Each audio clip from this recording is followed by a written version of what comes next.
Good afternoon and welcome to the 2020 Smart Cities International Symposiums. And thank you all for joining these virtual meetings. So we are here to talk about the cities and make this gigantic organism healthier and more sustainable by leveraging the concept of the smart and relevant innovative strategies.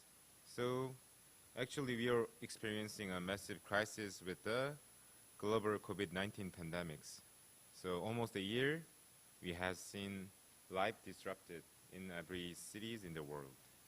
So historically, the cities have shaped by challenges they had to face.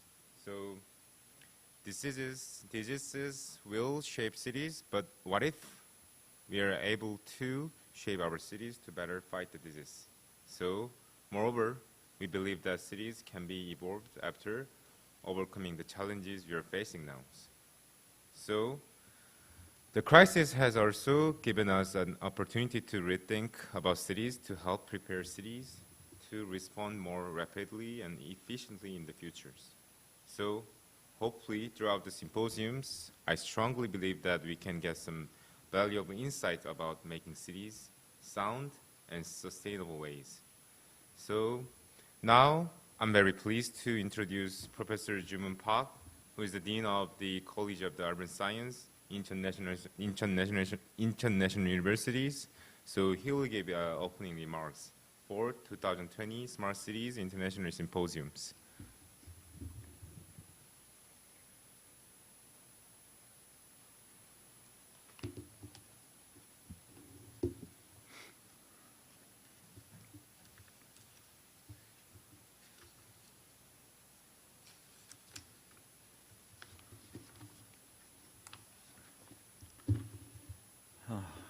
Okay, good afternoon, Excellency, colleagues, ladies and gentlemen. Thank you all for joining this virtual meeting of the 2020 Smart City International Symposium. As someone once said, the show must go on. Not that this is a show, but I deeply appreciate your effort to be together virtually.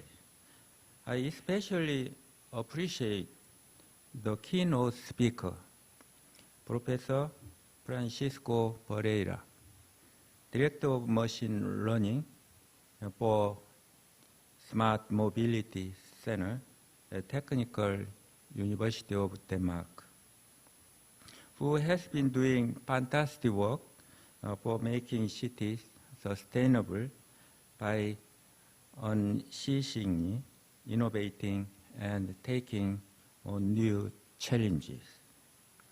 I extend my profound gratitude and respect to the speaker, Professor Peng Yibin, University of Hong Kong, Dean of Dalian Minju University, Guzhong Liu, Professor Aska Jubekov of Eurasian National University, Kazakhstan, Professor Grace Bo-kyung-seo of the Hong Kong Polytechnic University, Professor Philip Gobesville of University of Nice, Sophia Antipolis, former Mayor Rina Shah of Bhavnagar, India, and Professor Devon Park of Syracuse University. We are here for talking about cities. As urban scientists, we do our best when we do it together. So this is a good opportunity in the right direction to oppose synergy between all of us. For one goal, we all want to achieve sound and sustainable smart city. Why city matter? In democracy, in the politic, Aristotle wrote, the city-state comes into being for the sake of living, but it exists for the sake of living well. For more than 10,000 years, humans have settled together in the city because as a society we tend to live but better than individually. While cities have evolved tremendously over the ages, the reason why human beings decide to form settlements and live together has not changed, or at least it has not changed, as Aristotle saying. To be able to provide the livable environment, cities have had to evolve over time, partly to address the challenges they had to face. And this process is unlikely to change in the foreseeable future. Our modern cities are globally interconnected hubs of economic activity and attractive places to live and work. Over 50% of the world population now resides together in cities, and that number is expected to increase 68% by 2050. Providing the necessary resource and energy for a growing population that also has a growing appetite for resource and energy represent a major challenge for today's engineer, planner, and policymakers. Cities are already the site of a tremendous flow of energy and materials. While this flow provides the benefit and economic activity of modern life, it also generates many negative impacts, both at the local and global scale. The fact that cities account for over 75% of primary energy use worldwide is one example of the enormous responsibility that rests on the cities, and most of this energy is used by infrastructure systems to provide the necessary service required in building. For example, electricity, water, and gas. And the people to travel between buildings, i.e. transport.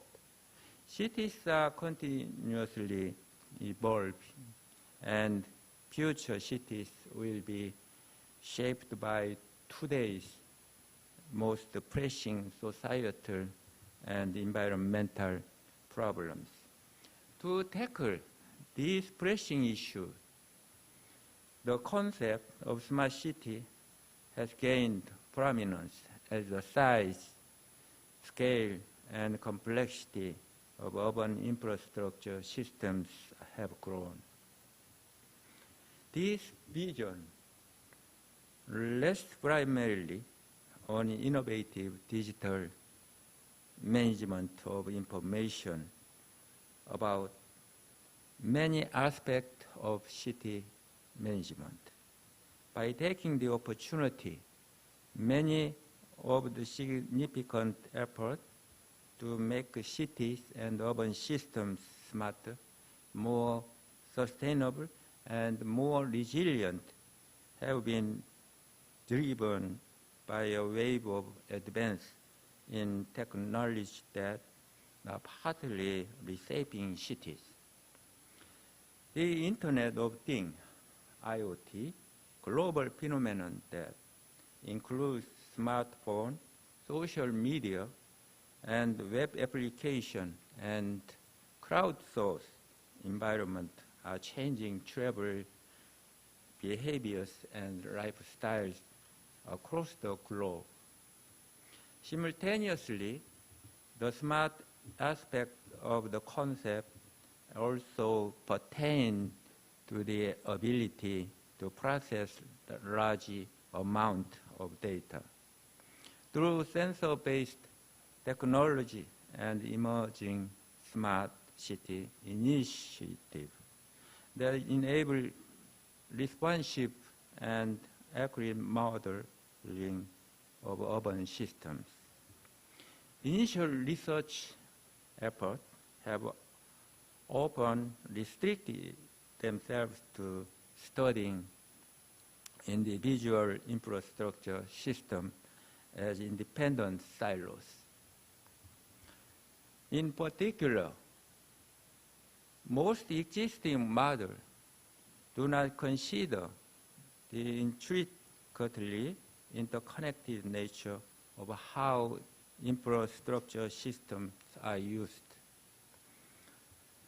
Taking into account this interconnected feature is critical to developing accurate model, without which engineers, planners, and policymakers cannot adequately develop successful smart cities.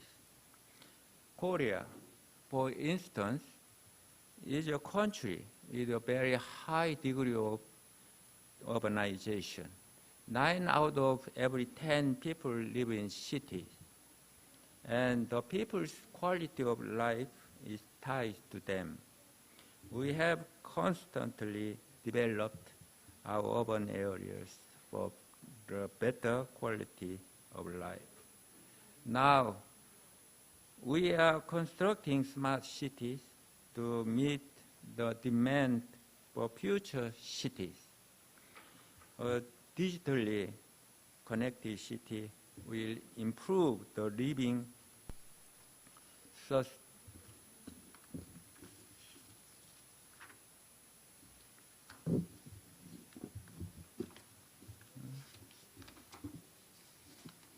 environment and the quality of public service such as epidemic prevention and control, safety, transportation, caregiving, and health care. We can also deal with torrential rains, typhoons, and other natural disasters more safely by advancing urban infrastructure. Smart cities have become the inevitable urban future, if not for anything else than creating eco-friendly municipalities that save energy and help mitigate climate change. The world will engage in yet another fierce competition over being the first to develop and proliferate smart city. Today,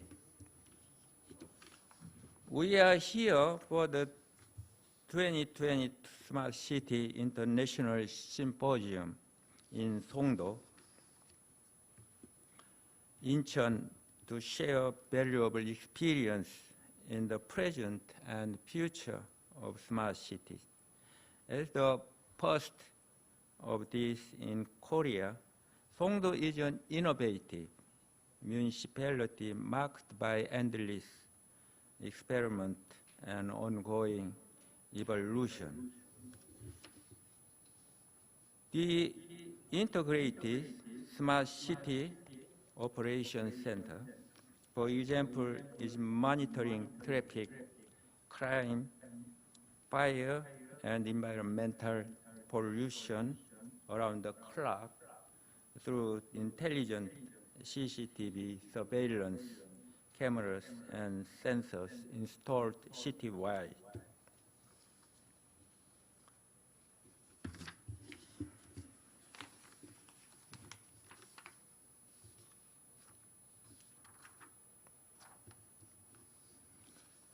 The center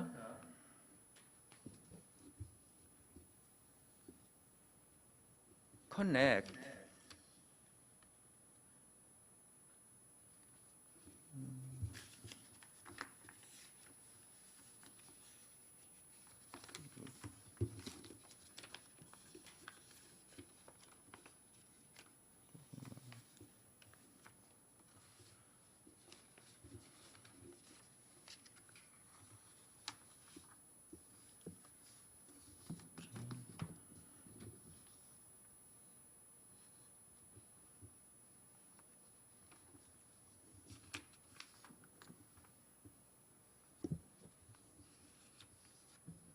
a sustainable urban world.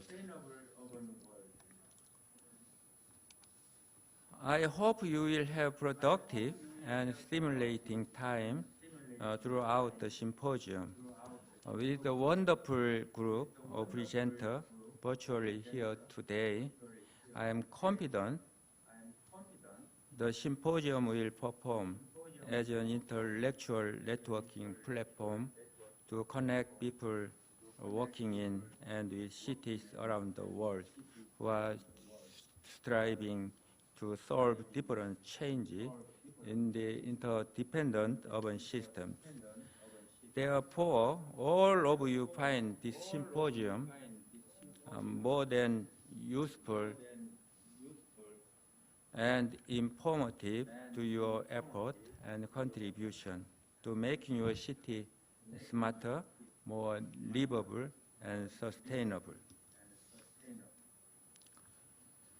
To conclude, we should continue to take a sustainable and inclusive approach to smart city development through the continuous partnership between us. The end goal remains the same, and that is promotion of sustainability for people, economy, and planet.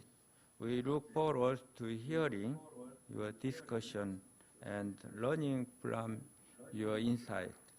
Thank you very much.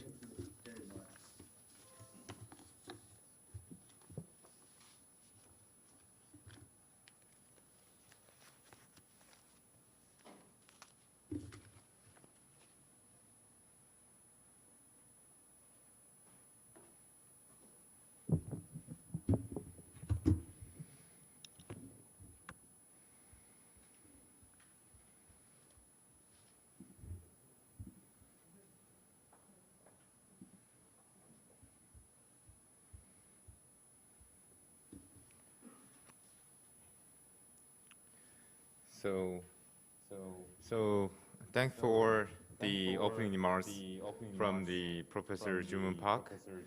And so I need to introduce like a keynote speaker. So who is the Professor Ines Isabel at Stanford University. So we will connect her through the Zoom online. So can you connect the Zoom for us?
Hi, Ines. Hello. Yep. Can you hear me? Yeah, I can hear you. Oh, yeah, I can hear you. Okay, thank you. Yeah. Thank you for coming and welcome to the SmartCIty International Symposium. So, how's your time? Sorry. That's fine. Yeah, totally fine.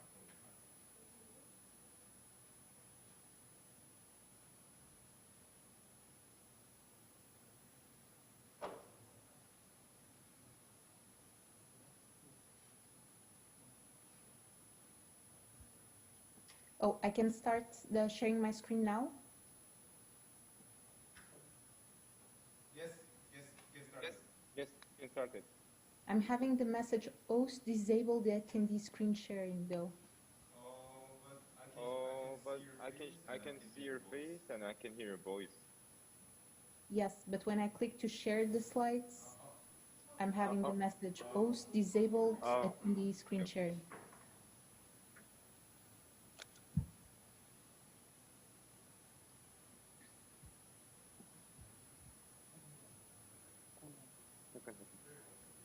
Sharing option. Okay, I think it's working now. Thank you.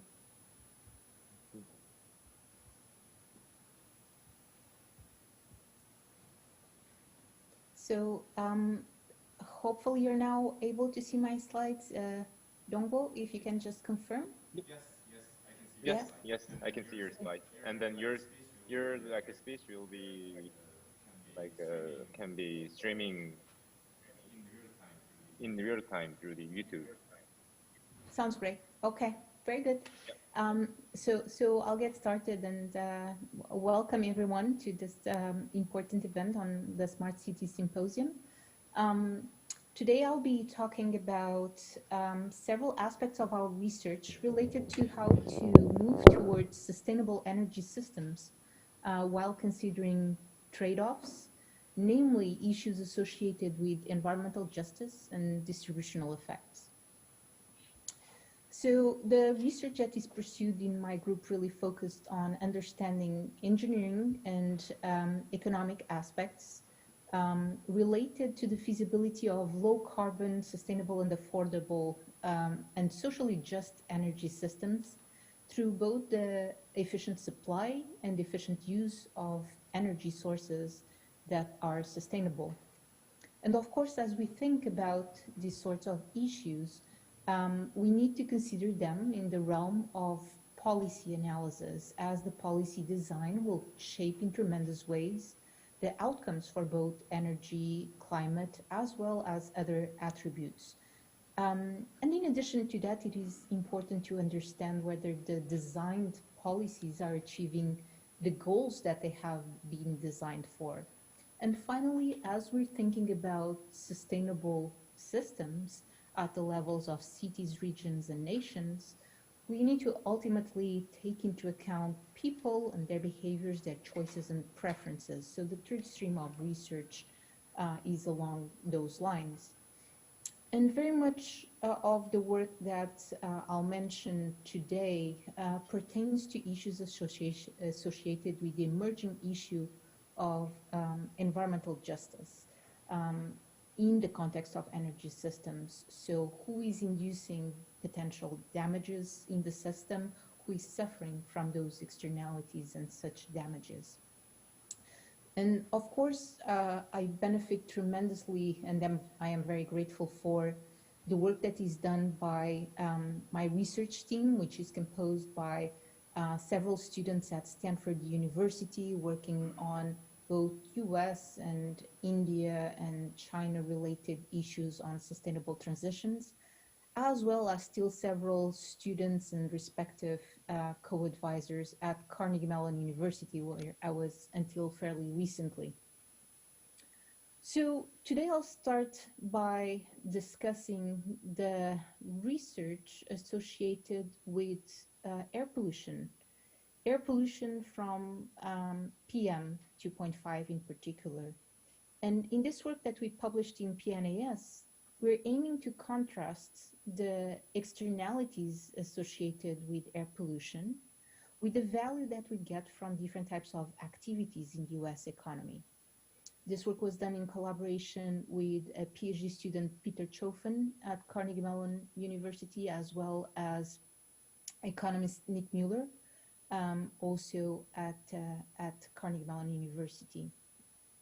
And so a little bit about context. Air pollution in the form of PM 2.5 is still today the largest environmental health risk in the US and globally.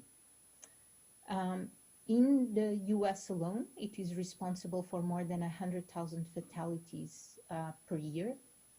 And it is associated with mortality rates from cardiovascular diseases, chronic obstructive pulmonary diseases, and lung cancer. And how do we get that form of pollution? Well, through the fuel combustion that emits directly PM 2.5, as well as SO2 and NOx emissions, which can react with ammonia, forming secondary PM 2.5. So the questions that we addressed were twofold. First, how have the effects from air pollution from different economic activities changed over time in the United States, as well as how do the health damages from air pollution compare to the value added by economic activities across the United States. And so in order to understand this contrast between the environmental damages created by pollution and the value added in the economy, we had to do several things. First, we needed a very good inventory of all emission sources that lead to PM 2.5 contribution. And in the United States, every so often, about every 4 or 5 years, a new national emissions inventory for every single facility and area source and activity is released, providing the annual emissions of SO2, PM 2.5, NOx, VOCs, and ammonia. In addition to that, we need a mechanism to understand how the emissions result in different levels of concentration of PM 2.5 pollution, and how to associate those to the impact on premature mortality by individuals. And finally, we'll need a way to contrast that with the value of the economic activity, which is tracked by the Bureau of Economic Analysis. After those data inventories for the years of 2008, 2011, and 2014 were parsed out, it followed to do a few modeling steps that will enable us to go from emissions to concentrations to damages and to the value of those damages in terms of loss of life, using the value of a statistical life. So in the results that I'll show in the next slides, you'll see the gross external damages, or GED. So this is the premature mortality effects associated with air pollution, and contrasting that with the value of economic activities. Because the air pollution models are fairly uncertain, we use 3 different models that go through this propagation from emissions to damages from air pollution to health. The results that you'll see are specific to AP3, one of those models, and then we included the other 2 as sensitivity cases. Now, we compute this gross external damage from air pollution as the product of the marginal damages times the amount of emissions for every single type of source pollutant. So for direct PM 2.5 emissions, ammonia, SO2, NOx, and VOCs, and their contribution to secondary formation of PM. We do so for each location and by emissions type, and across the entire contiguous United States. So simply the gross external damages from air pollution are going to be the product of the marginal damages times the emissions of a certain pollutant type. Now, those gross external damages will be the gross external damages in economic units, whether we account for sectors, subsectors, or even more detailed than that. And you may ask, why is it important to capture different types of pollutions or different types of emissions? And just in one county in the United States, this is Allegheny County, You may consider that you have some pollutants that are fairly centralized and from very high stack emissions, as is the case in coal power plants that still power a substantial part in some areas in the United States. And those plants would emit predominantly SO2 and NOx, and they'll have a wide dispersion, which means that highly densely populated areas that are going to be downstream from where the emission occurs and where the concentration of PM is very high will suffer the most from in terms of exposure and premature mortality consequences. Then you have industrial facilities that entail emissions from SO2 and other hazardous pollutants, and where the stack is not as high as in the case of the power sector, and so they have medium to wide dispersion. And finally, we also have emissions at the ground level that occur mostly outside city boundaries of NOx from medium and heavy duty vehicles, and the emissions predominantly in urban centers of NOx and primary PM and VOCs also at the ground level, and where there is going to be an exposure to a large number of people, though the dispersion of pollutants will be much smaller than in the case of centralized power plants. I'll pause here just to say to the organizers, if you see that there is some delay or you cannot hear me properly, please feel free to interrupt, just let me know. So I'll proceed to the next slide. So in computing the marginal damages, we use integrated assessment models, which couple spatially resolved emissions data for the different pollutants with a reduced complexity model for the air quality. So those models are run first to compute baseline concentrations of PM 2.5 at every single location. And we use boundaries of counties. And then following that baseline run, the models are run with the perturbation for every single facility or emitter or area source, one at a time. So thinking about this as a massive sensitivity analysis where we do the perturbation once at a time to be able to attribute one additional bit of emissions from different pollutant sources in a specific facility and their consequences in terms of concentration and premature mortality for all the other areas in the United States. Now, once that's performed and we have this delta in premature mortality, the final step is to convert this into dollars of damages, for which we use the social cost value through the value of a statistical life to compute and contrast the dollar values that we have with these externality values from operating the systems with the value added with the systems. So I'll jump to the key results without delving too much more on the modeling front. And here are a few of the key messages from this first piece.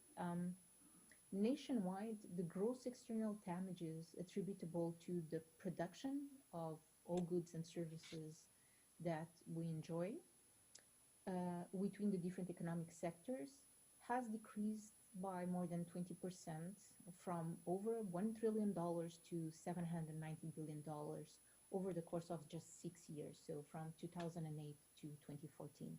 So that's good news. In terms of magnitude, these damages from air pollution are quite relevant and important to tackle.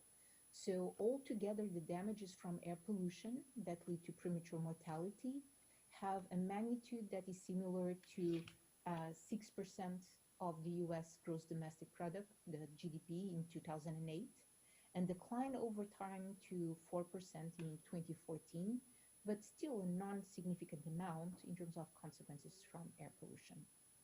But the good news is that through 2014, the US economy continues on its path to be less pollution intensive. Now, how is this issue and the results distributed by different activities and sectors? Well, importantly, for future air pollution control efforts is the fact that 75% of the gross external damages are found to occur in just 4 sectors, and those 4 sectors are agriculture, utilities, manufacturing, and transportation. Now, let's look at this in a little bit more detail. On the vertical axis here, I'm showing the gross external damages in $1 billion.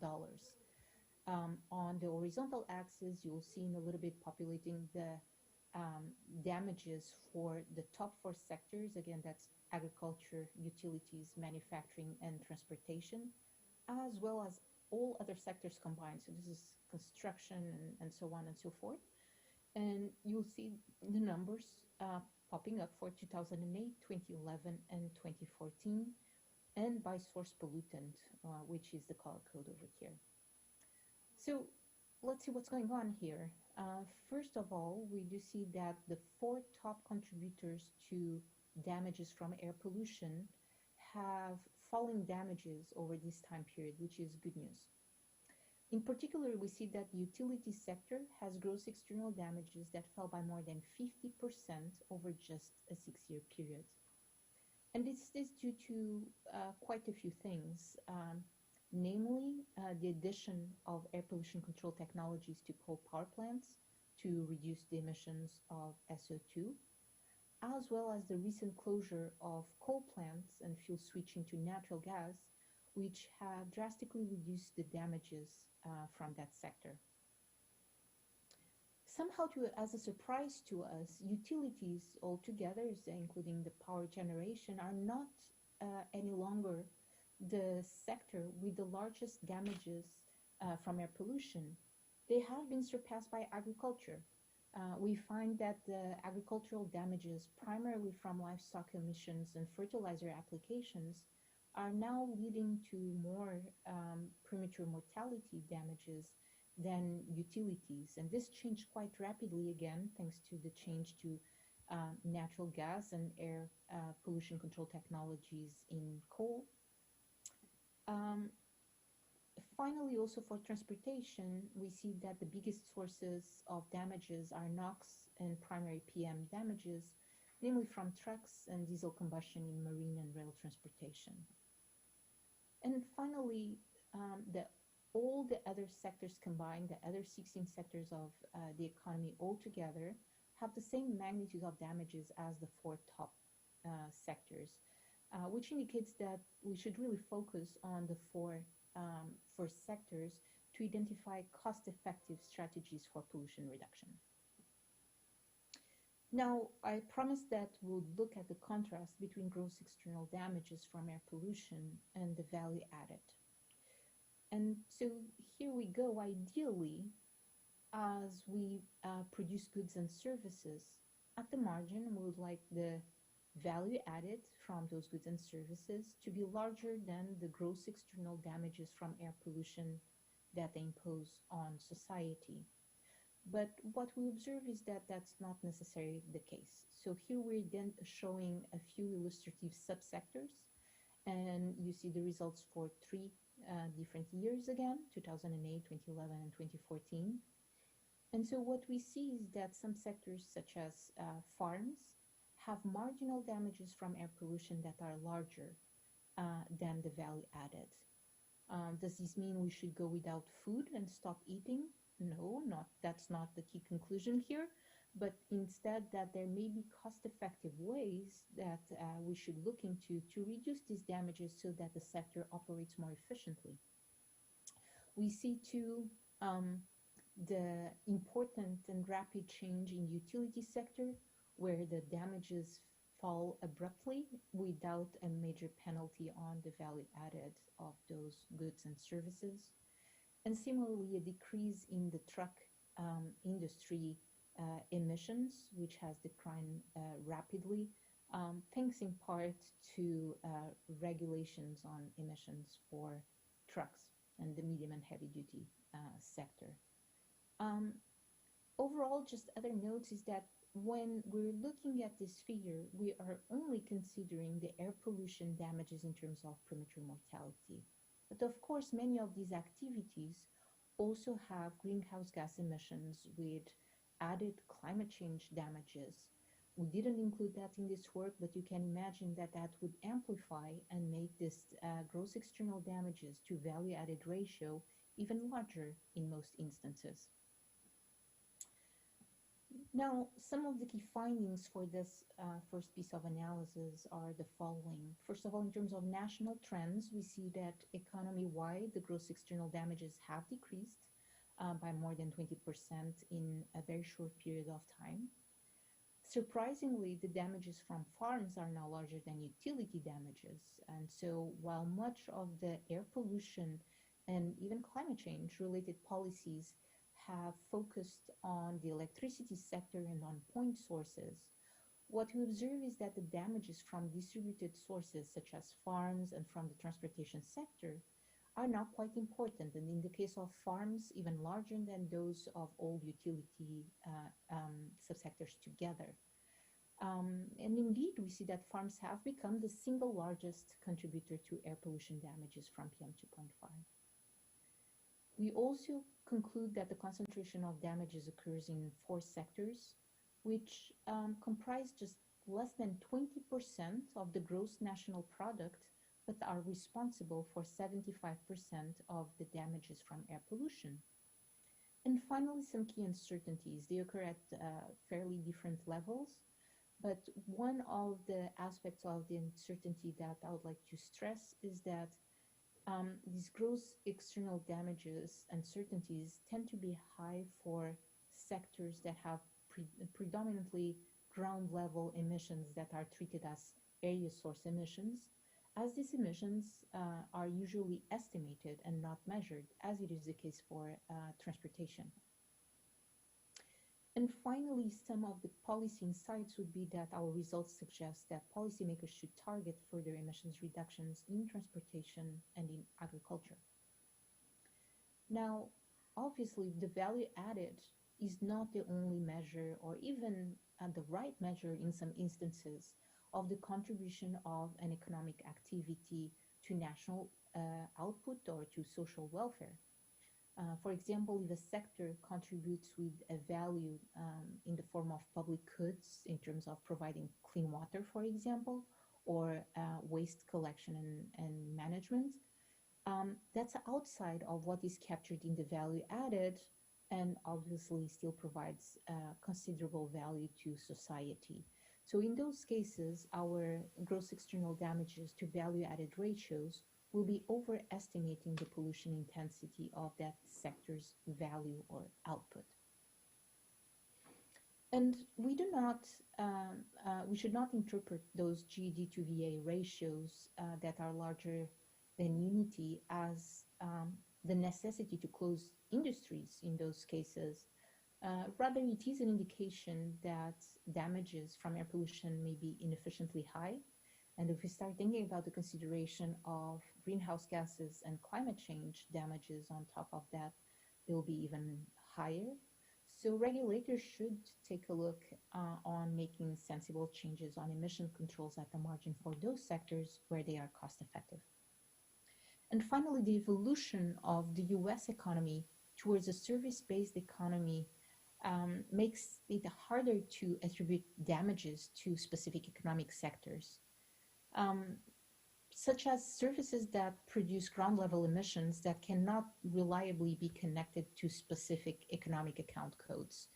And similarly, activities such as driving for personal transportation and via ride-hailing services or package deliveries in small vehicles are less easy to track, either in the economic sense or from the standpoint of emissions and their consequences right now. So that's where future research would need to lie.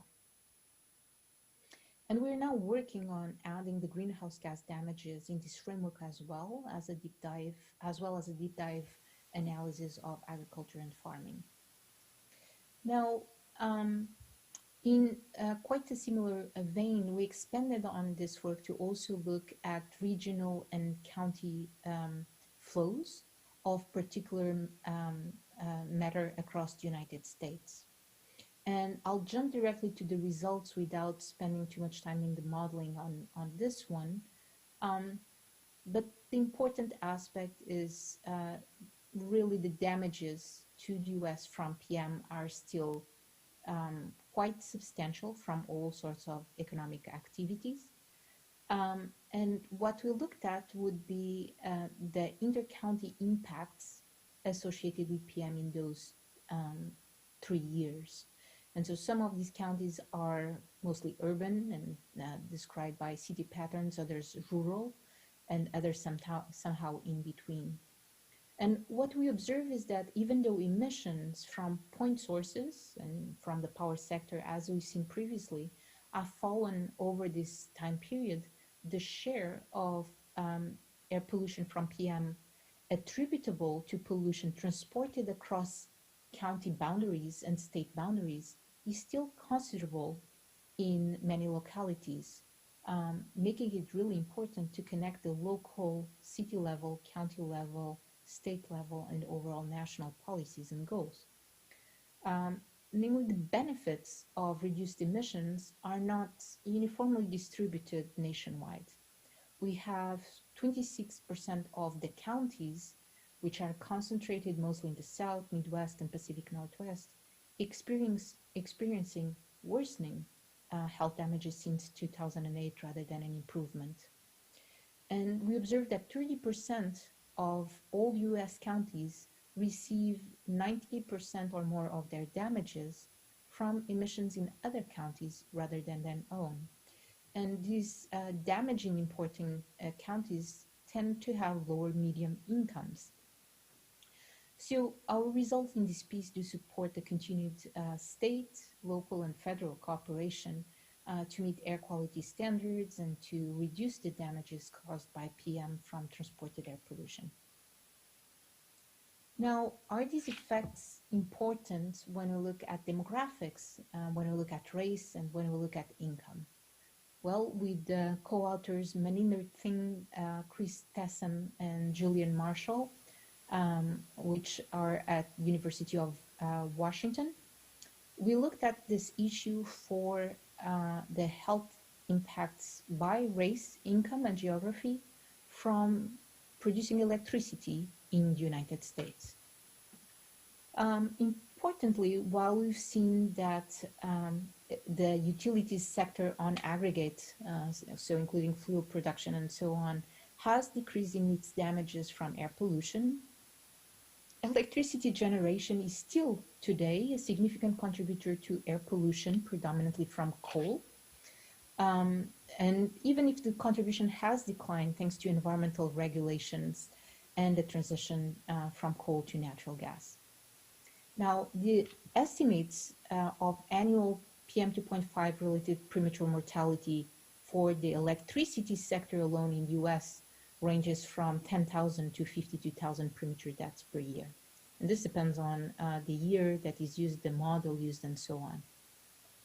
But up until we pursue this work, the demographic distribution of the resulting exposure related to electricity generation was largely unknown. So we estimated the exposure to and the health impacts of PM2.5 from electricity generation across the United States. And we did so also for 7 regional transmission organizations and from and to each state, as well as by income and race. Once again, we used the same sort of reduced form air quality models and integrated assessment models that measure the change in concentration as emissions changes and the resulting change in premature deaths, with the addition of census data on self-reported race and ethnicity for the population by block group, as well as accounting for household income by track from the ACS 2014. This is the American Consumer Survey. Now, what are some of our results? First, let's look at the total national damages and the RTO results.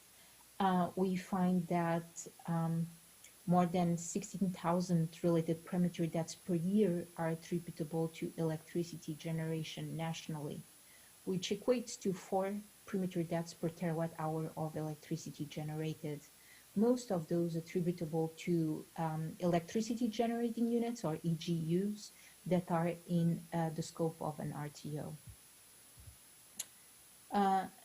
Now, of the total premature deaths from electricity nationwide, we find that 90% are due to coal electricity generating units. And when we look at this issue, it's not a similar problem in all locations across the United States. It really depends on the different electricity mix portfolio of the grids. So you have some regions like MISO, which is in this dark blue area, and PJM, which is a slightly lighter blue, that have the bulk of the premature mortality associated with electricity generation, also because they are fairly large RTOs, so fairly large markets, and with a very large contribution still from coal generation. Now, when you look at this issue in the perspective of race and ethnicity, yet some new findings arise. So on the vertical axis, we're showing the deaths per 100,000 people from all EGU-related PM2.5 emissions.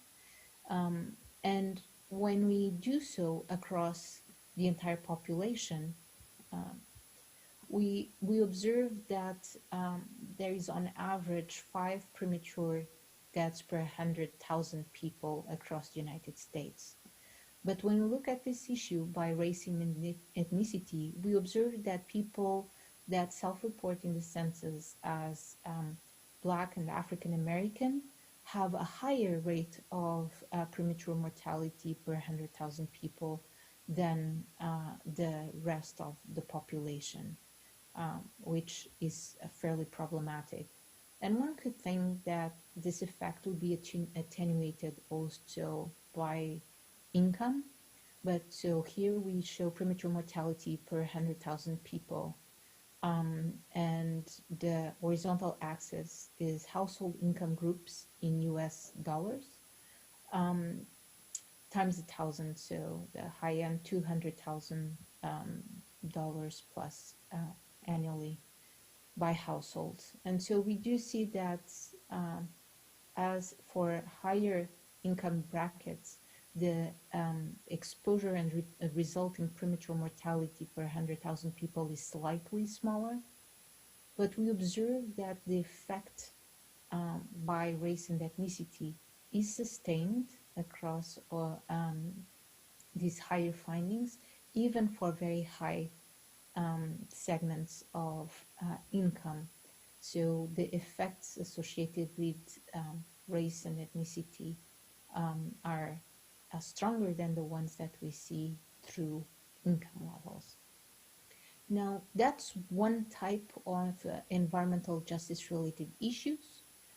Yet another one is to understand the transportation and imposed premature mortality from pollution from electricity generation across states. So this first panel lists the contiguous states in the US, and it has the premature mortality per year associated with electricity generation emissions. And so this is the premature mortality that occurs between the state boundaries, regardless of whether the pollution occurs. So some of the pollution faced in Pennsylvania can come all the way from California, though likely it will be a small amount. So we'll see in a little bit some of these trade-offs. But in any case, in this first plot, we're looking at the damages from premature mortality suffered in a specific state. And so what we observe is that some of these states like Pennsylvania, Texas, and Ohio suffer a really large number of premature mortality between their state boundaries. Now, when you look at what part of that pollution resulting outcomes between state boundaries is self-induced, a very different picture emerges. So if we look again at Ohio and Pennsylvania and highlighted over here, you see that the numbers are still fairly high, but much smaller than in the first plot, in the first map. meaning that only a fairly small portion of overall premature mortality that occurs in these states is induced by pollution that occurs in that state. Most of it is coming from somewhere else. In this third panel, we show the damages to others. And so this is accounting for total deaths outside the state boundaries that are attributed to emissions of pollutants from that state. So it is looking at the power plant located in Ohio and what is the premature mortality induced in all the neighboring states. And we see that the numbers, again, just highlighting Ohio and Pennsylvania, are once again very high. So a large part of the pollution that occurs in that state is actually exported to some other states that suffer those consequences. And finally, the net effect, which is indeed the premature mortality induced to the own state from emissions between the state boundaries, plus the damages that are induced to others outside of the state boundaries, minus the total that's in the state. And what we see is a figure like New York, where the emissions that occur between state boundaries are very small, but they have a lot of premature mortality due to emissions that occur in other states. So they are fairly clean generation state, but still suffering from the consequences of neighboring states.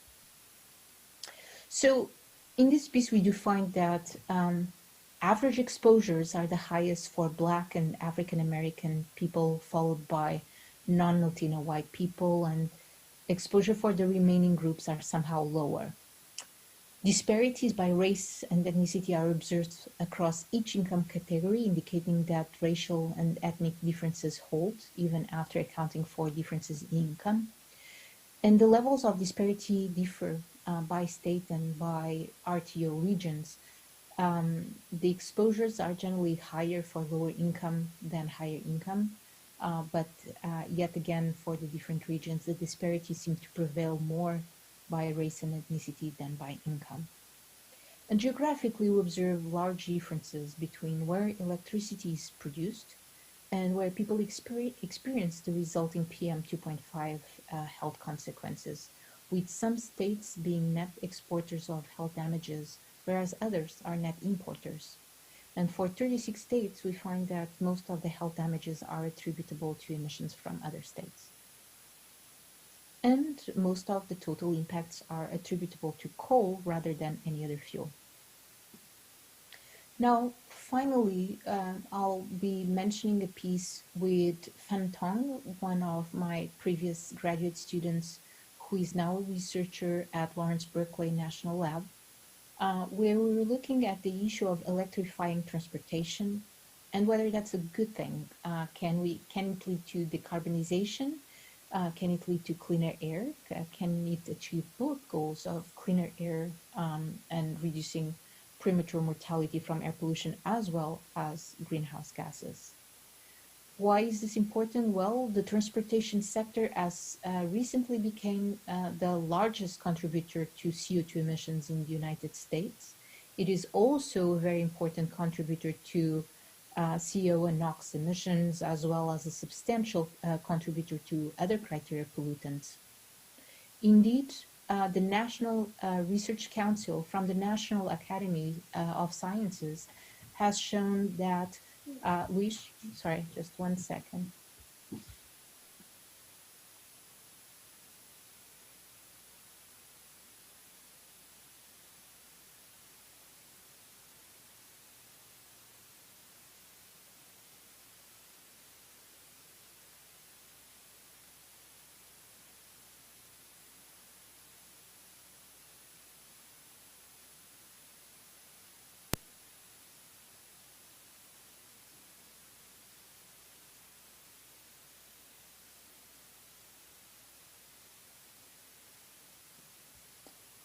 Apologies for the, as I have my toddler storming here in the office. The transportation sector has become the largest contributor of also CO2 emissions, and as I mentioned, a very large portion of the damages also from both air pollution and climate change. The literature also found that traffic-related pollution has accounted for about 20% of deaths from PM 2.5 in the US. And on-road vehicles cause climate change damages with a similar magnitude for year 2005. So in this piece, what we did was to provide a spatially specific assessment of climate change and air pollution damages for representative on-road vehicles in the US. So we use a life cycle assessment, and I'll say a few more words about that in the next slide. For every single county across the United States, we track the climate change and air pollution damages for different types of fuel pathways and for different types of representative vehicles. Now, when I mentioned life cycle assessment, probably this is very familiar to this crowd, but it's really an accounting of the emissions and resulting damages for different types of vehicles, as well as the fuel production, extraction, and all the steps in between, and inclusive of the vehicle manufacturer, and in the case of electrified vehicles, including also the battery production, assembly, and so on. So looking at the entire set of pollution and consequences across vehicles. And we'll look at this under the scope of including indeed primary energy extraction, fuel production, the vehicle production, and for different types of vehicles. And for the electricity, an important assumption is that we consider the major NERC regions in the US, which are shown here in the map in the lower right corner. Now, for the air pollution, it's very much the same methods as I outlined previously, all the way from emissions to the social cost. And for climate change related damages, we assume the social cost of carbon value of $36 per ton of CO2 and 100-year global warming potential for the other greenhouse gases, or GHGs. Now, is this important, in particular for policy decisions? Well, in this table, we'll look at the weighted average life cycle damages for different fuel and vehicle technology combinations and weighted by county population. So let's look just at the passenger car categories, where we could use gasoline powered vehicles, gasoline hybrid electric vehicles, compressed natural gas, or battery electric. Well, if as a policymaker you care only about climate change, then you would see that you would lead towards selecting a battery electric vehicle. If you care mostly about air pollution, as a decision maker, the best strategy would be gasoline hybrid electric vehicles. And if you care about both, you'd also select the gasoline electric vehicles. But this is averaging and weighted by county population all across. So let's now look at the differences across different counties and locations. So what we've done is to compare and rank the fuel vehicle technologies by their life cycle damages for the same vehicle type and the same county. So in the next figure, we'll show the preferred fuel and vehicle technologies that lead to the lowest damages in any county. And we do so by considering three different goals: climate change only, air pollution only, or climate change and air pollution together. So a little bit, I'll zoom in so that we can look at this in more detail. So here we have climate change goals, air pollution goals, and climate change plus air pollution for different vehicle types. And this is what the maps will look like if we zoom in. So I'll pause over here a little bit to describe this map. In areas that are blue, whether that's light blue or dark blue, that would mean that the best technology strategy for climate change is, I'm sorry.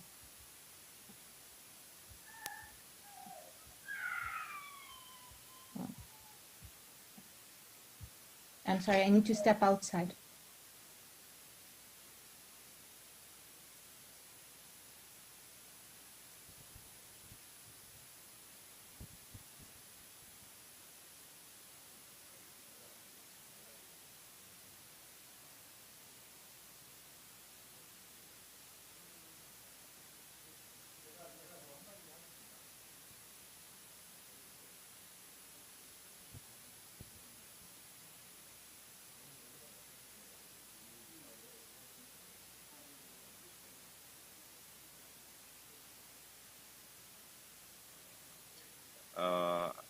I think she just leave for the baby. Yes, totally start to crying. So maybe we can wait like 1 or 2 more minutes. So I would say sorry for any inconvenience, and so please wait for the units.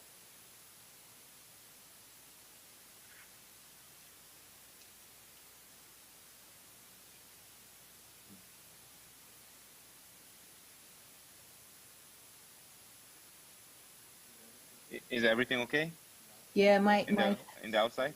my toddler had a very bad fall. Yeah. So I'm sorry I about the totally interruption. understand. Yeah. I totally understand. Yeah, I So have a it's- toddler as well. So Yeah, thank you for bearing with me. okay. So I'll share the screen. We may have a visitor interrupting here, but I'm almost done, so we'll keep going. So when we look at just the climate change damages, we see that some of these areas in blue are areas where we'll need to, it will be okay to electrify already. And the areas in red are areas where we would adopt hybrid electric vehicles. And the darker colors mean that we have a very robust answer, meaning that between the best and second best technology, there is a large degree of difference in the damages, whereas the lighter colors mean that there is very little difference between the best technology and the second best. And now we'll show this, but for climate change, air pollution, and for the goals of both climate change and air pollution all together. And what is striking is that whereas for some regions, like the western counties in the United States, there is a clear story of co-benefits or reinforcing the same policy rule. So whether you're looking at climate change, air pollution damages, or both, you would already use grid battery electric vehicles. In some other regions, if you are a decision maker or a policy maker that cares only about climate change, only air pollution, or climate change and air pollution, it would change your decision. We also pursue sensitivity analysis to the cost of carbon as, the cost of carbon as well as the value of a statistical life, and see that the results are robust. And finally, some policy implications. So for passenger cars, our results do suggest that the BEV is the best solution in the Western US and New England, whether we look at just climate change, air pollution, or both.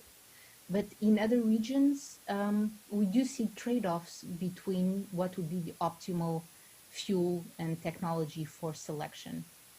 And we also looked at how the results could change in a grid of the future, where we have mostly natural gas and renewables. And one of the key conclusions is that as the grid gets cleaner, then it makes more sense to electrify.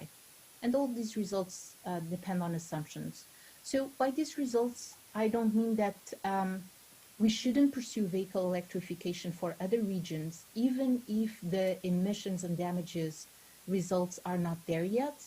But we should be cognizant that maybe we won't have emissions reductions as we pursue the adoption right now.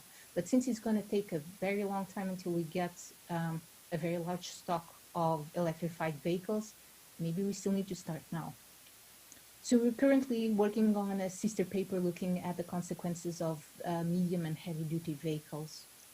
So today we talked a little bit about the gross external damages from air pollution, the issues associated with premature mortality by different income groups and race, as well as the issues on electrified transportation across the United States, and not being necessarily the case that you are better off by using battery electric vehicles everywhere. In some instances, you're better off by still using hybrid electric vehicles, namely if you're charging your vehicle in areas where you have a lot of coal operating at the margin in the hours where you are charging those vehicles. And so with that, I'll end by just mentioning a few new research directions where we're looking at the consequences of looking at climate change as well as health damages in conjunction as we think about retiring power plants and build up a new construction. This was a recent paper where the key message is that if you look at climate change and health consequences together, you face the same sort of level of policy implementation costs, but you increase massively your benefits. So we should start thinking about looking at climate change and air pollution issues together. And finally, a little bit of research that we have pursued on COVID-related issues. So we rolled out, I know you want milk. You rolled out a survey in May 2020. 1 minute. In May 2020, where respondents were asked about how they changed the consumption of common goods and services. And importantly, one of the things that we found is that half of the respondents anticipated an increase in electricity consumption, as well as water usage and ICT service usage, and that their car commutes fell dramatically, that somehow unsurprisingly, and that they would shop much more online and spending more money in that way. And as a key finding too, we find that the respondents showed that their altered consumption patterns would persist after the COVID situation would be under control. And so with that, I'll end. Thank you so much. I'll show the little one that was interrupting a little bit, and I apologize for that. And thank you so much for your attention. Hi. Hi. Thank you for your presentation, and thanks for coming. Hi, So, hi, what's your name? This is Luis. Luis. It's nice to see that. I had the same situation when I was in Denmark, like a DPU as a postdoc, and at that time my baby was like 100 days. 100 days. So like, he was happy. Like I cannot go to school, and then I just need to work at home, but you know, the baby is crying all the time. But yeah, because of the COVID-19 situation. But thanks for your. I deeply appreciate your time and considerations. So thanks for coming again. So maybe I need to email you after the symposium, right? Maybe tomorrow. Sure thing. That would be lovely. And so I'll take off. There is no Q&A panel right now, or should I? Oh yeah. I think we don't have any Q&A panel right now because your video is now streaming through the YouTube channel. So maybe some people, I'll leave your like the emails and some contact information. So maybe some of the professors or like listeners, auditors will email you about your presentation. So questions, maybe they can ask me. Probably, yeah. Sounds great.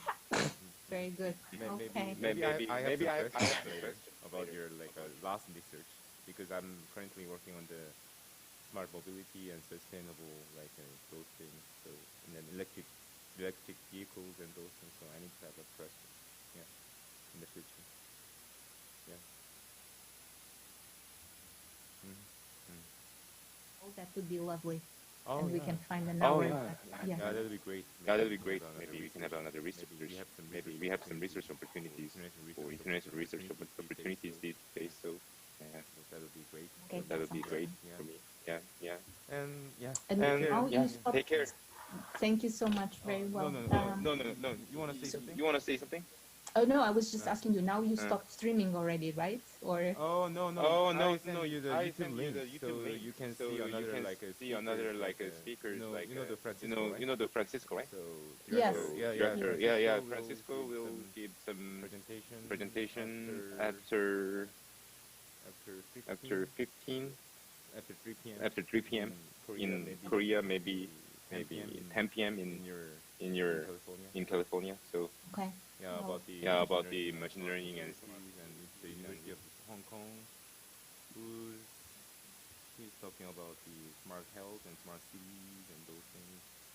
And the last section will be like how to balance sustainability and news and some innovations and those things. So you can watch through the YouTube channel. Yeah. I already sent you the email for the link. So yeah. Mhm.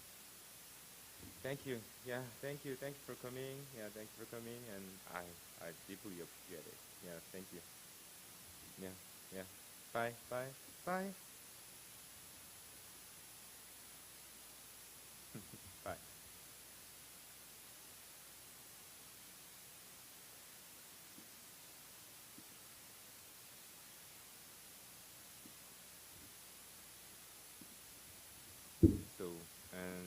So yeah. Thanks for the thanks for the keynote speech from the professors Ines Izabato. Like. Uh-huh. Yeah. Yeah. Again, thanks for the keynote speech from like a Professor Ines Izabato at Stanford Universities, and yeah. So we'll have another session, like a session A, main sessions. So the presenter will be Professor Feng Eben from the University of Hong Kong, and then from 3 p.m. the Professor Francisco Pereira, who is the director of the machine learning for smart mobility. Actually, I used to work with him. And the last section will be the Philip Gorbaspil, who's a professor in the Polytechnique, Sophia University. So hopefully everyone will enjoy the videos, the rest of the sessions. And yeah. Good afternoon.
Good afternoon.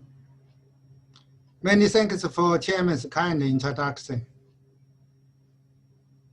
I also would like to take this opportunity to thank the conference organizer and Professor Park for this invitation.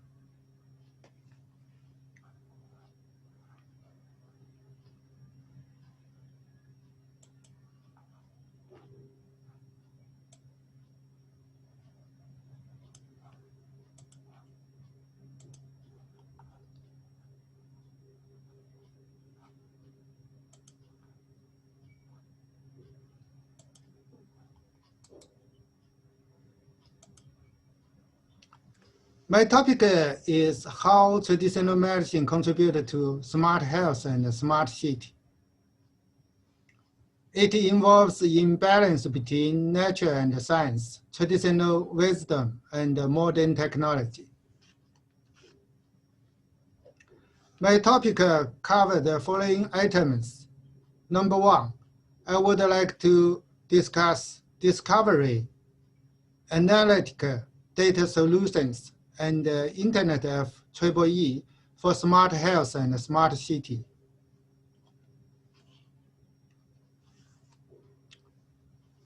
I'm from Hong Kong, and as you know, we stand on the precipice of great transformation. In the past November, the mission of the Hong Kong government was reported by Chief Executive. She discussed some important tasks involved in innovation and creation for strengthening following centers. Number one, International Finance Center. Number two, International Transport and Commercial Center. And number three, International Science and Technology Hub for doing big data, intelligent artificial, biotechnology, smart city, and smart health. For the smart health, it required balance between modern and traditional medicine.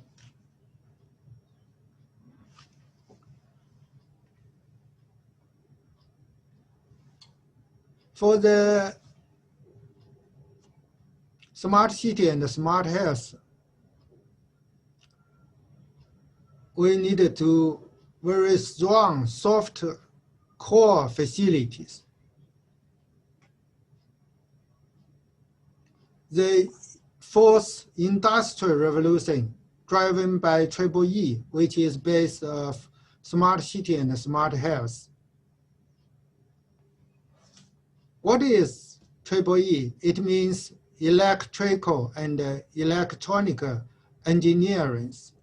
Recently, we are doing biological study by multidisciplinary approach, including some techniques of EEE. I learned a lot from IEEE, Institute of EEE, related journal, and IEEE Explore Digital.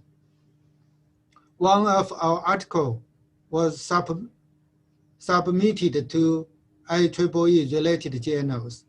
A number of technological fields based on EEE progress will see major advances over the next few years that will affect all disciplines, economics, and industries. These fields include robotics, artificial intelligence,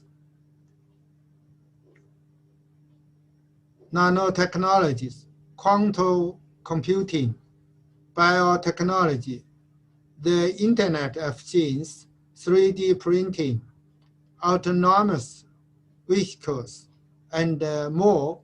The fourth industrial revolution is coming, and experts predict a number of changes to come with the fourth industrial revolutions. It can be described as a range of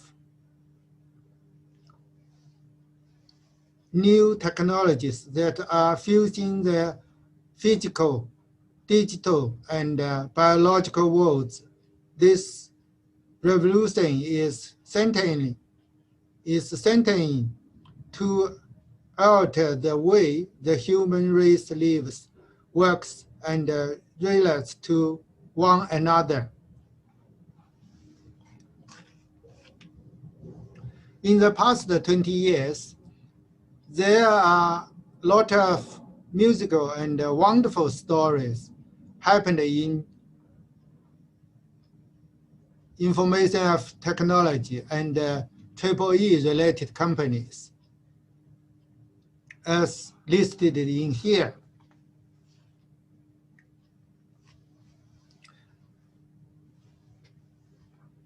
Here show all the leading companies in the fourth industrial revolution technology relates on the EEE and recent EEE research in artificial intelligence and related fields.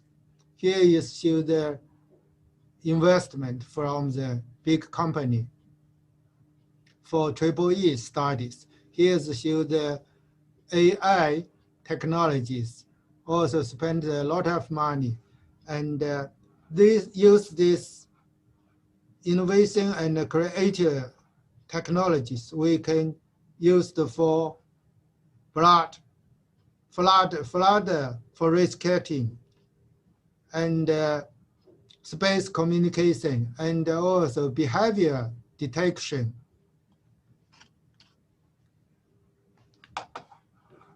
Recent EEE research in the Internet of Things, as you can see here, it is supported by the investment, and the EEE patents occupied over 50% of the patents in the world. The research results can be applied to smart city and smart health, such as energy efficient smart home, smart city emergency responses, and visible health monitoring.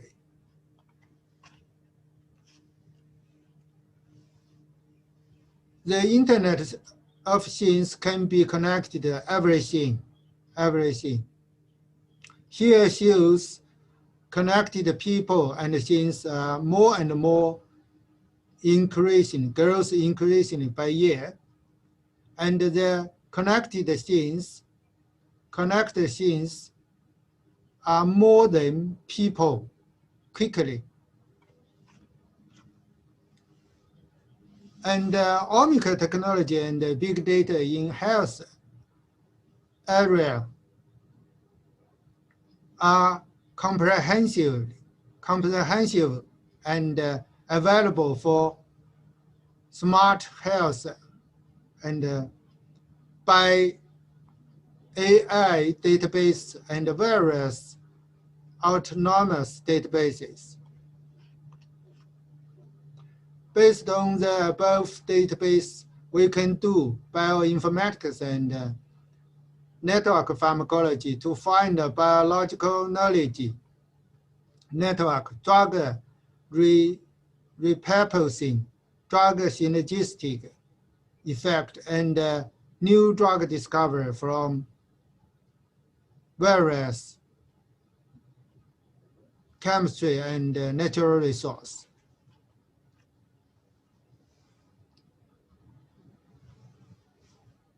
We all affected by the COVID-19 pandemic. Even today's conference, we needed to do it in Zoom meetings. So COVID-19 pandemic has damaged world economic heavily. Here shows milestone breakthrough in artificial intelligence by DeepMind accurately predict protein structure of SARS-CoV-2 at the beginning of this year. Biologist Stephen Brown has used this system to predict the protein structure of SARS-CoV-2. Subsequent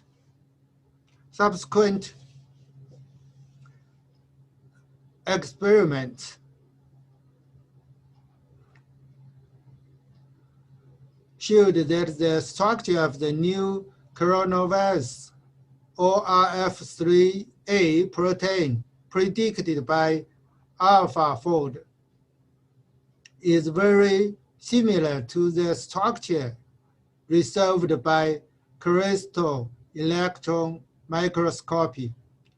The green color is the experimental results. Blue color is the calculated prediction results. There are many things can be happened even just 1 minute in internet. As you can see, this is compare 2018 and 2019. The speed grows increasingly. Amazing. The internet, together with other EEE technologies, are quickly building a strong foundation of the future. Smart city and smart health are a collection of all elements, people, things, social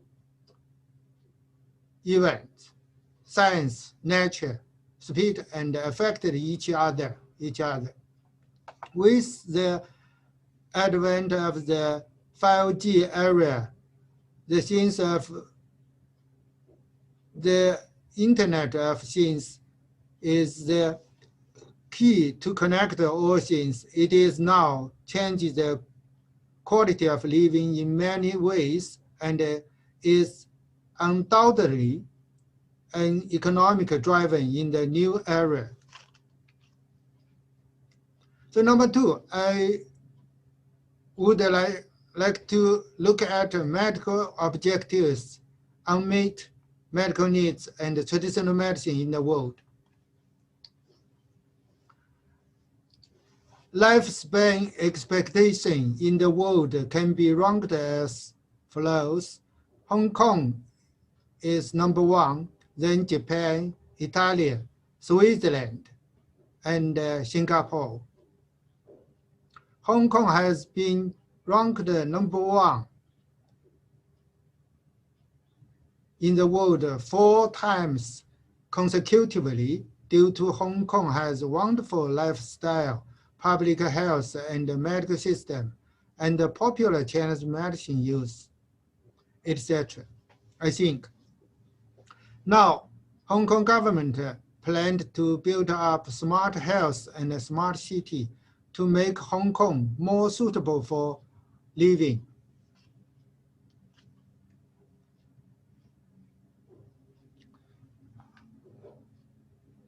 As for the medical objectives, we listed the following items, such as well-being in mind and body, as well as society, good medical service in prevention, treatment, and rehabilitation, and we also expect life expectancy without diseases or less illness. The infographic is one way of depicting key steps in the process. The medical progress is part of determination, creative thought, science, manufacturing, and distribution, sound regulation, and the list goes on. As described below, science plays a pivotal role in each phases.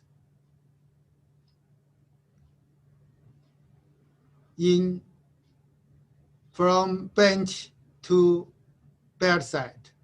In the discovery phase, scientists conduct experiments to better understand how the natural world works, with an eye toward applying that knowledge to improving, protecting, and restoring human health.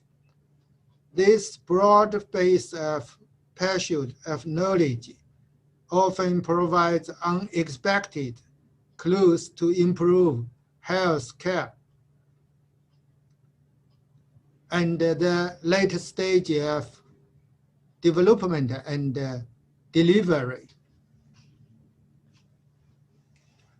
So nowadays, we still face a big challenge in unmet medical needs, no matter exist diseases such as cancer, cardiovascular diseases, neuroregeneration diseases, autoimmune diseases, metabolic diseases, chronic pulmonary diseases, chronic liver and nephritic diseases, etc. And new emerging diseases such as AIDS, SARS, H1N1, COVID-19, and other new pandemic diseases, etc. So what Chinese medicine can contribute to unmet medical needs? One of the advances is Chinese medicine always has prescriptions for any existing diseases and new emerging diseases, even though we don't know what pathogen induced the diseases. In modern conditions, what we have to do is to prove scientific base for the traditional use and also provide scientific and clinical evidence for the new application.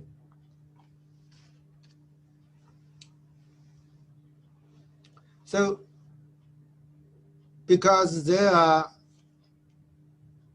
a lot of unmet medical needs, so there are several medical systems in the world. Medical system in the world is Western medicine as the mainstream, and complementary and alternative medicine also widely used, including traditional medicine such as traditional Chinese medicine, traditional Korean medicine, traditional Japanese medicine, and Arabic medicine, Indian medicine, etc. I'm from Hong Kong. The medical system in Hong Kong is just like the main trend of the world. The medical system in China includes three parts: Western medicine, traditional medicine, integrated medicine. And the three parts play the same role in medical setting, clinical setting. During the COVID-19 pandemic, Chinese medicine played a very important role in China.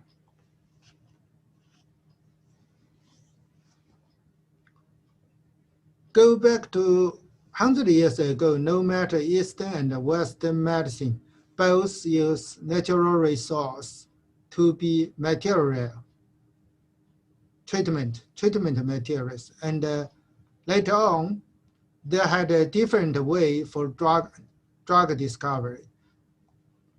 Recent 100 years onward, Western medicine discovered a single compound as a drug by using advanced technology in chemistry, pharmacology, and clinical medicine, make the weaker materials to precise, simple materials.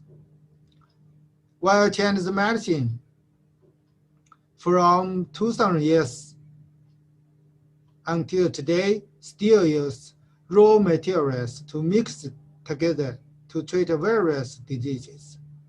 So if we can combine with Western medicine and Eastern medicine by advanced technology, so I believe we can create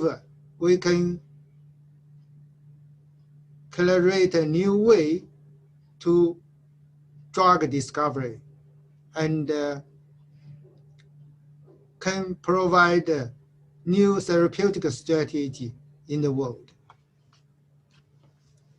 One of the successful story discovery from Chinese medicine is admonition, the Qinghao of Chinese herbal medicine.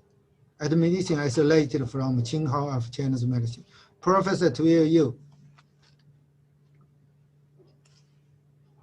was awarded the Lasker DeBeck Clinical Research Awards in 2011 and Nobel Prize in 2009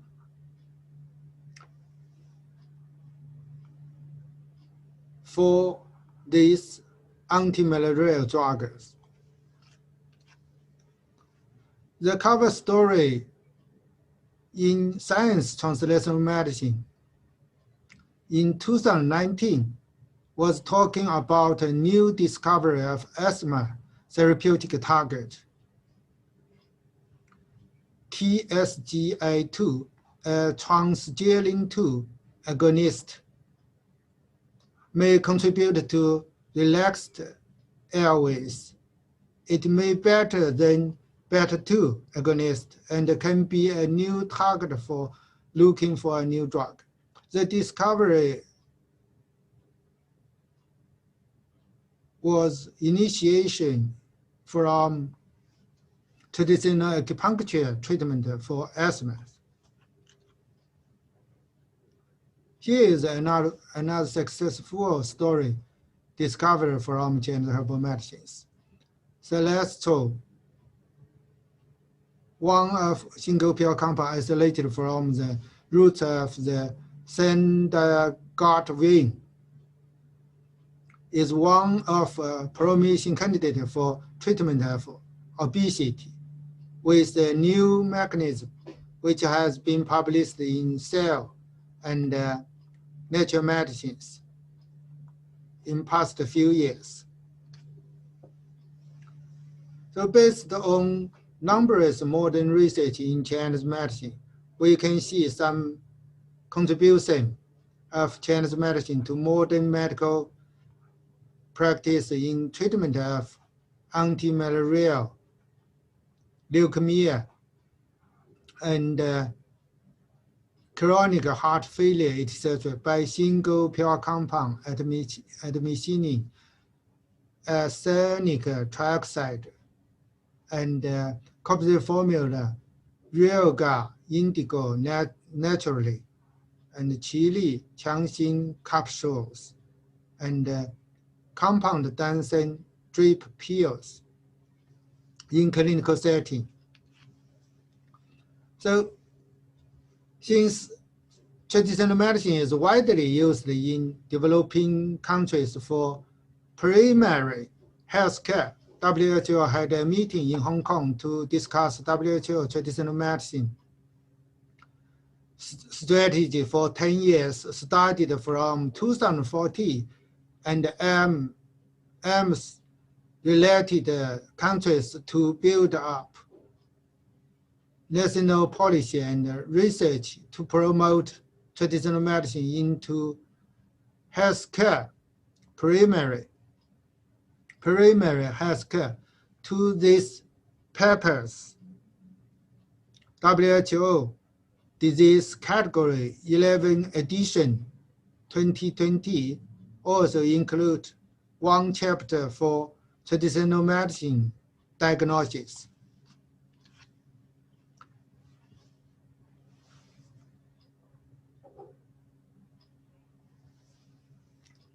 So recent years, not only scientific community, but also general public also pay attention to traditional medicine.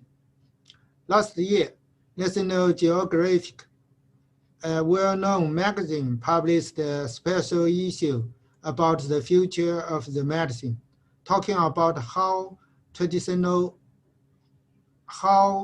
technology and ancient remedies are transforming healthcare. So traditional medicine become a very important part for the future medicine. So number 3, I would like to see how traditional medicine contribute to integrative medicine and precise medicine, while big data, bioinformatics, and artificial intelligence. This part is base of the smart health.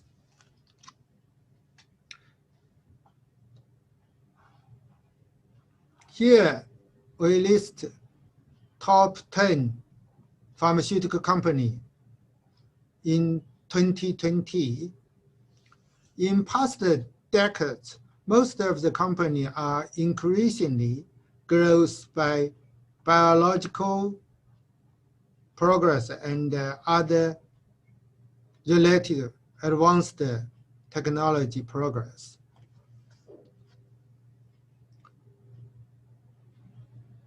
For natural products as a source of a new drug, if we look at this figure by source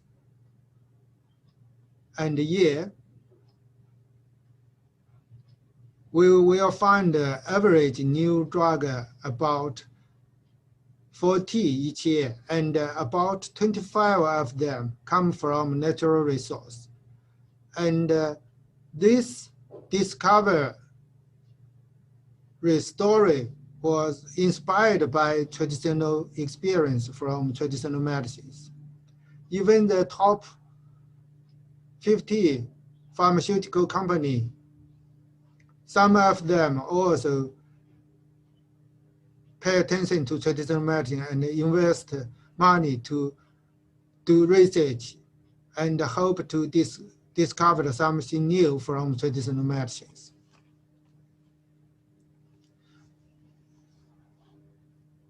The big issue in medicine and drug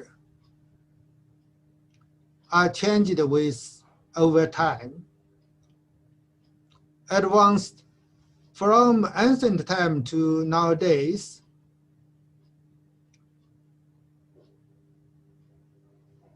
the most of disease, because the most of disease due to single etiology. So the drug discovery mainly focused on the single pill compound as a target. And then the technology also developed by focusing on identify single pill compound and single pharmacological effects. So all this story is from the vigor to precise by using single pill compound and advanced technology. From present to future, disease due to multiple etiologies. So the drug discovery is not only targeted at the single pill compound. And also needed to developed by combination of existing single pill compound or some new multiple component drugs by new technology, such as omic technology, bioinformatics, and other big data.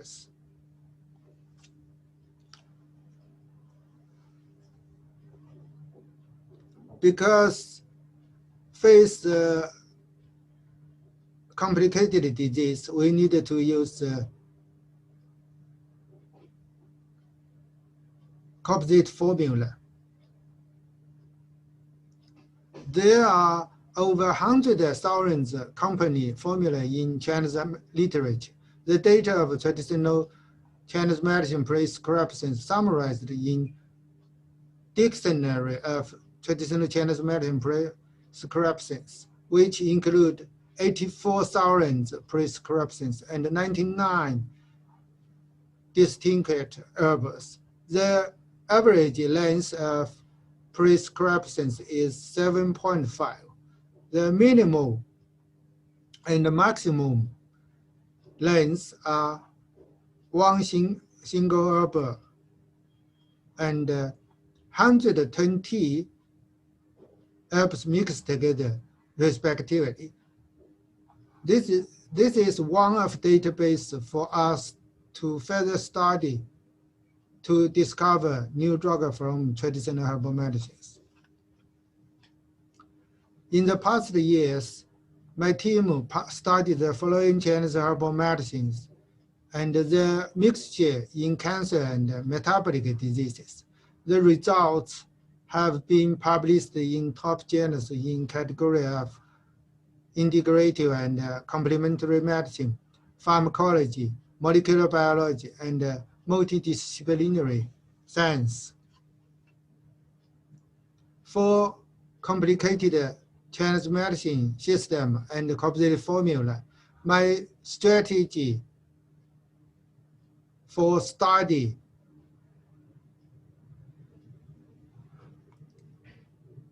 is based on data mining from bench to clinical study based on various databases, omics, bioinformatics, and meta-analysis.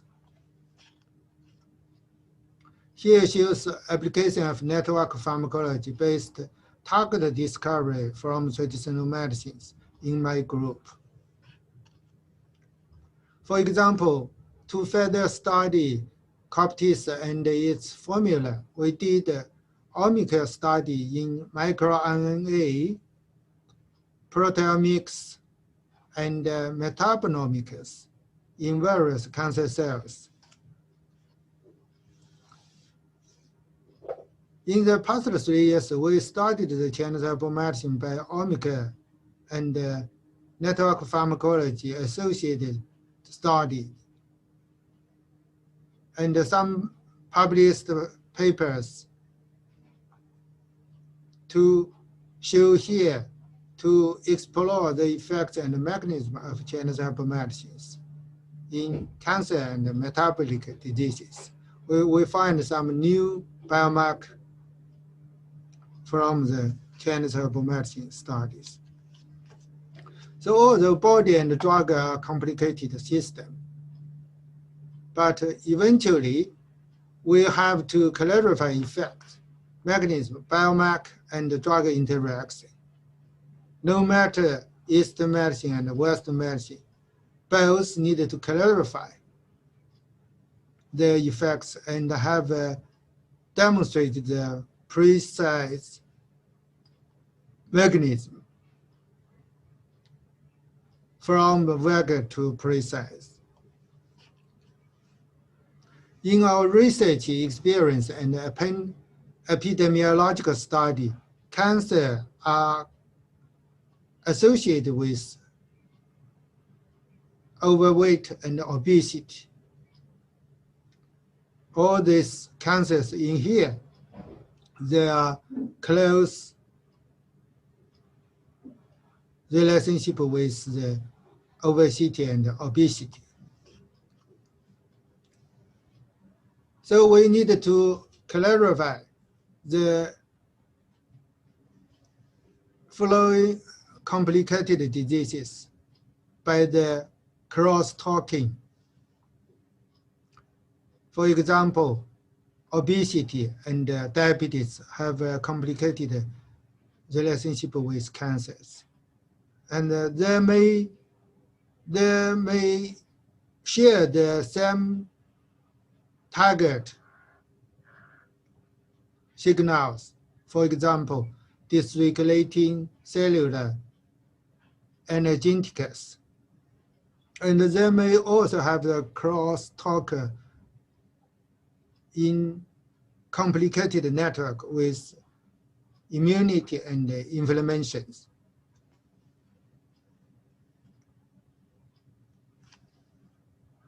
From holistic view to see cancers, I guess there are many things to do by multidisciplinary approaches.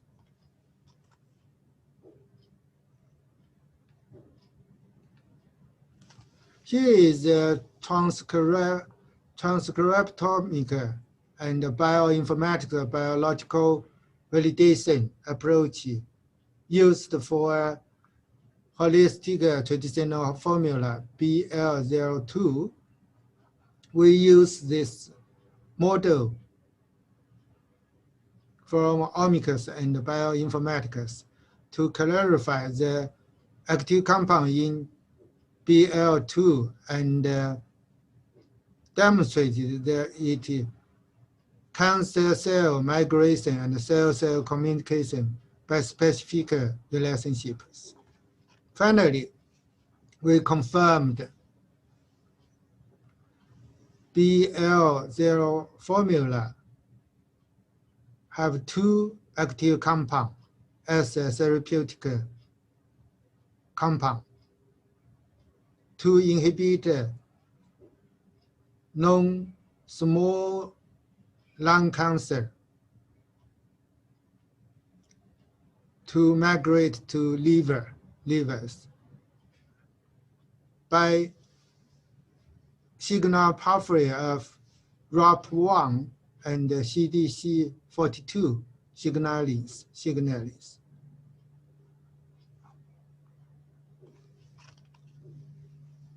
Here is a paper published in Clinical and Translational Medicine. We demonstrated berberine, one of the single pure compound isolated from the traditional herbal medicine cocktails, leads to the expansion of immunosuppressive cells by regulating intestinal microflora, and finally plays a therapeutic role in alcoholic liver disease.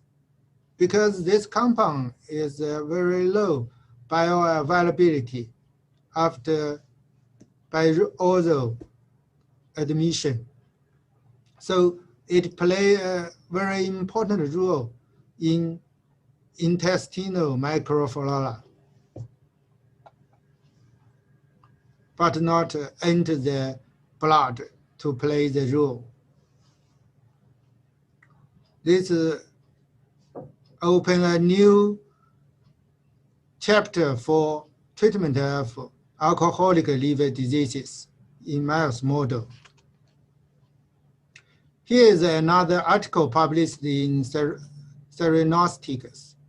We reported that Panax, not ginseng, sapling can regulate gut microbiota and rely on intestinal bacteria to activate leptin protein pathways to induce and activate the transformation from white fat to Belgian fat, so as to achieve the purpose of treatment and weight loss.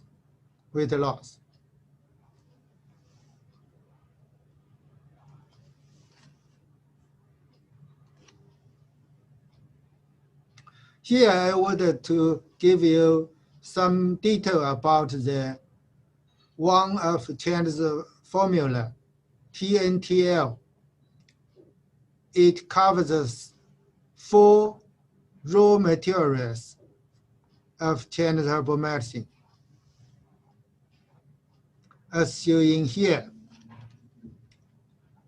To clarify its pharmacological effects in obesity and diabetes, we conducted the RNA to cDNA isolated from adipose, liver, and muscle after the formula treatment by PCR pathway array from creatine. The high density are mainly The high density are mainly inflammatory biomarkers we identified. We know lean state and obese state are different response to insulin. The difference is due to adipose macrophage. M1, M2 macrophage dominant in lean state, which contribute to insulin sensitivity by secreting interleukin 10, while M1 macrophage dominant in obese state, which robustly secrete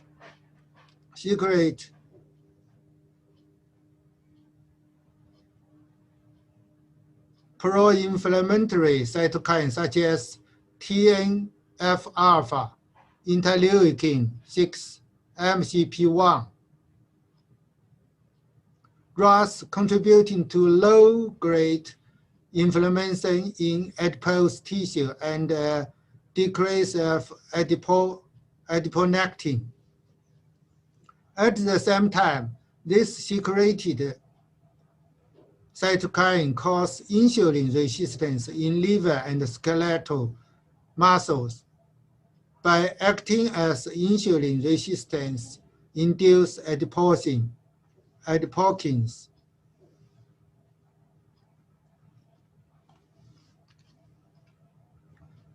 It was known SBP2, one of selenoprotein in type 2 diabetes, is significantly higher than non-type 2 diabetes, but the meaning is unknown. We demonstrated that TNTL works on type 2 diabetes is mechanized by targeting SBP2. This is a new target for diabetes type 2 treatment by composite herbal formula.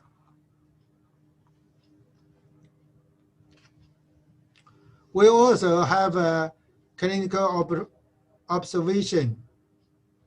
We found that TNTL improved high hyperglycemia and insulin resistance in patients with diabetes.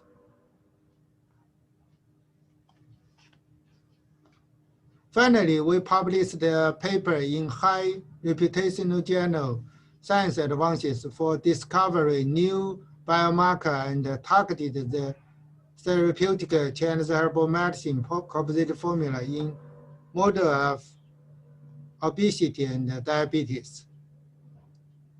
So in this story, firstly, we identify the adipose tissue is the target of the traditional herbal medicine formula.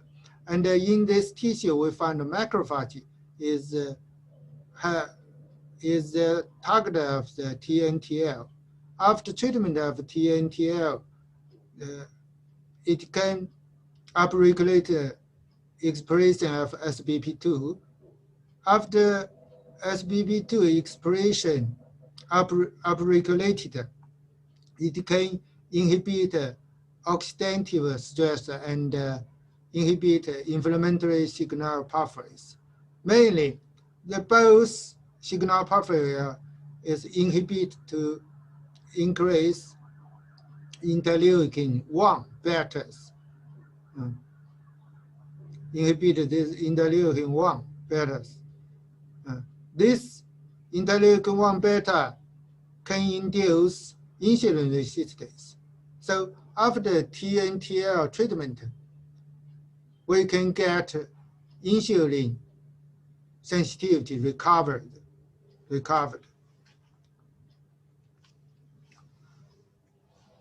Here are the representative hypoglycemic drugs. Since SGLT2 LT2 discovered in 2010, past almost 10 years, we found a new biomarker, SBB2, and it is targeted by the traditional formulas.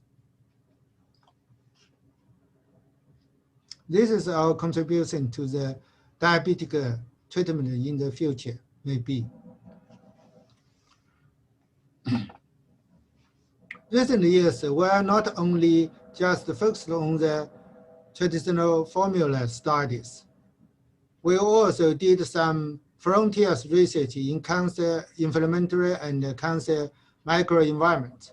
We therefore published some high-quality articles in signal transduction and target therapy, hepatology, and molecular cancers. This makes us can dialogue with Western medicine scientists with the same research platform, synchronous development, and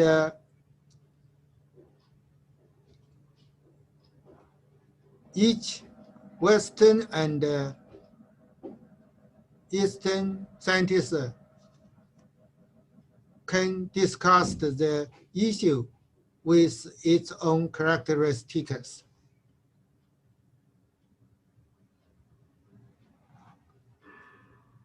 In these studies, we find microRNA and tumor microenvironment have a close relationship, and if we target microRNA, maybe it can contribute to tumor microenvironment improvement.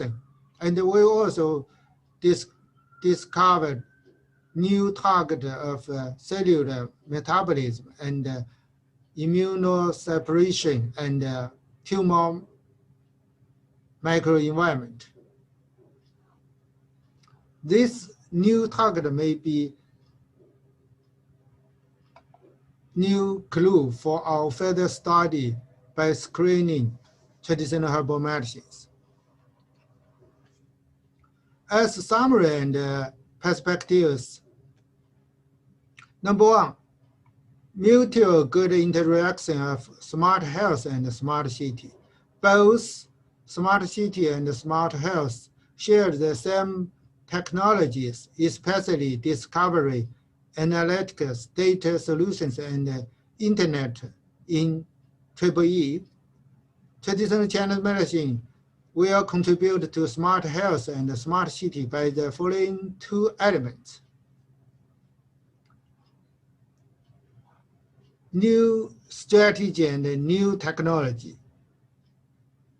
used and adopted in traditional medicine may help to overcome unmet medical needs.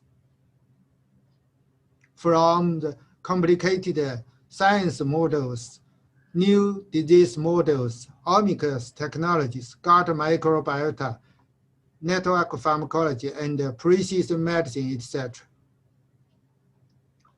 And the above technology and achievements, we may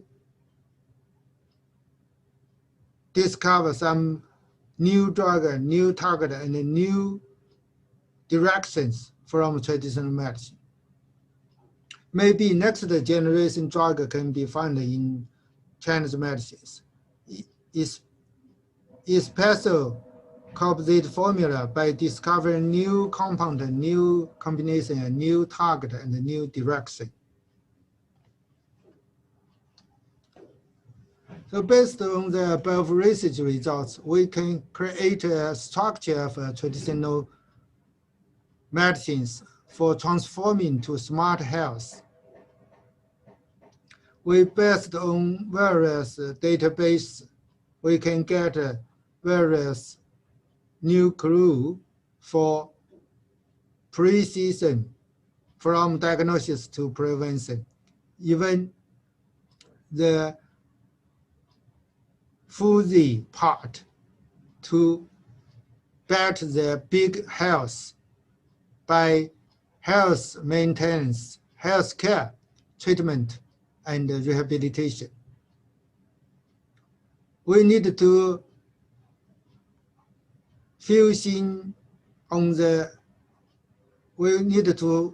focus on the core issue of disease diagnosis and decision-making recommendation of the diagnosis and treatment playing in traditional medicine.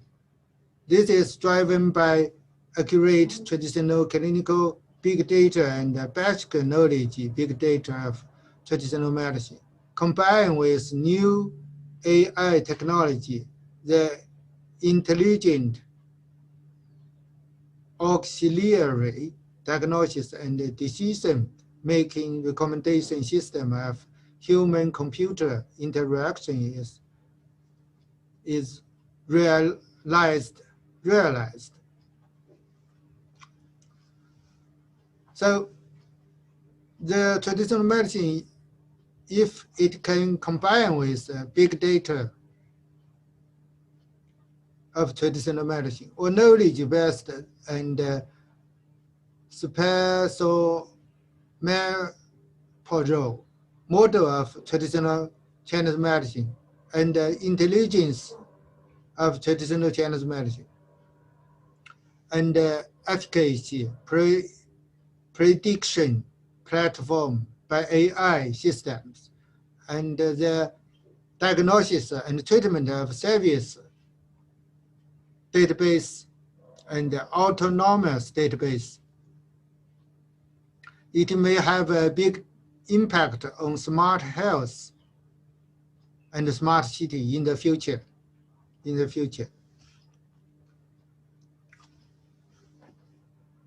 These are all publications related to these presentations.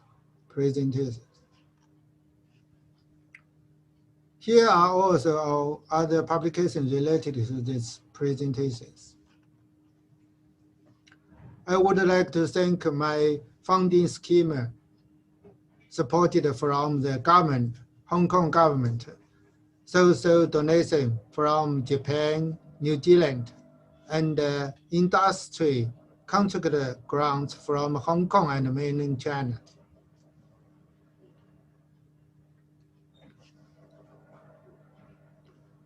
I also would like to thank my research postgraduate students, master, PhD students, postdoc fellow, research assistant professor, and assistant professor in my group.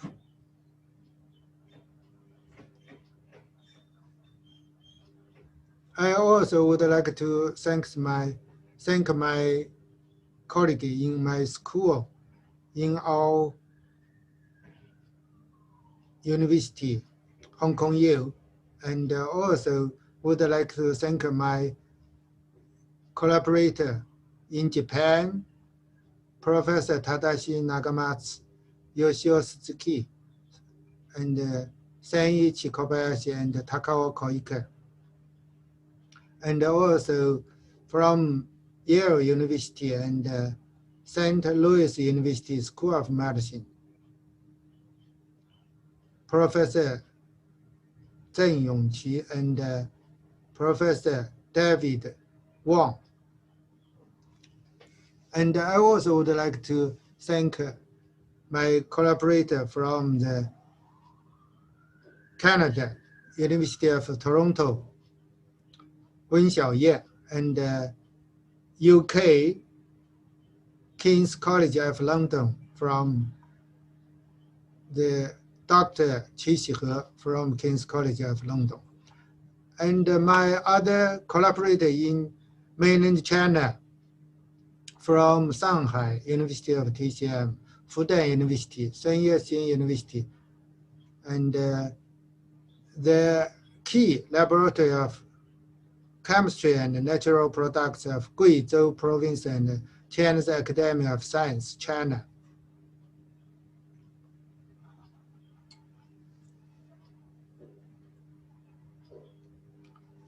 Here are my team members.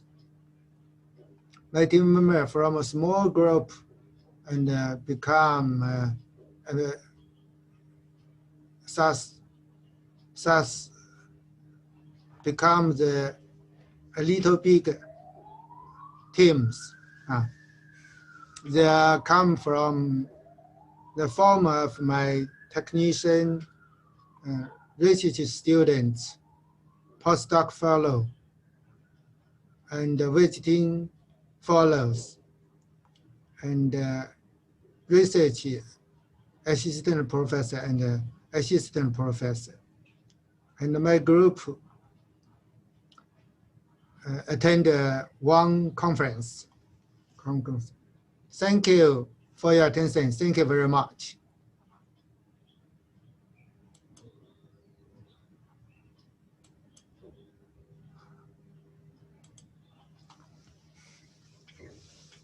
Thank you very much. Welcome to Hong Kong. As you may know, Hong Kong all are concrete high buildings, but I show here is the nature of the Hong Kong. Hong Kong also beautiful city. Welcome to Hong Kong. Thank you. Thank you very much.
Hello everyone, I'm Francisco from the Technical University of Denmark, DTU.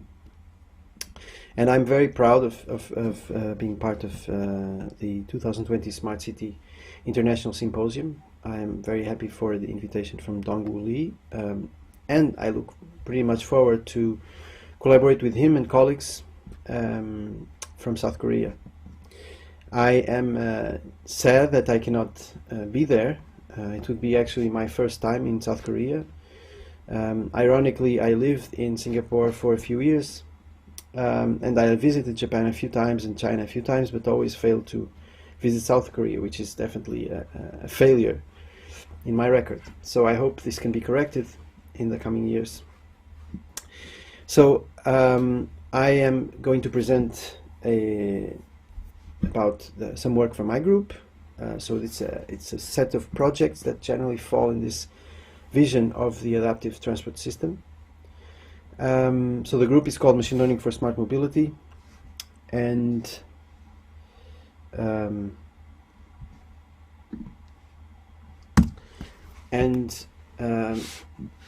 yeah, this is the group. So it has people from a few countries in the world, and we collaborate with also different universities. It would be nice to have also start collaborating with people from South Korea, and this involves not just hosting students in our group, but also sending students from our group to your place. Yeah, as I mentioned, so Dongwoo invited me, and he actually was a postdoc in my group. We miss him. So yes, that's would be nice to get back to collaboration.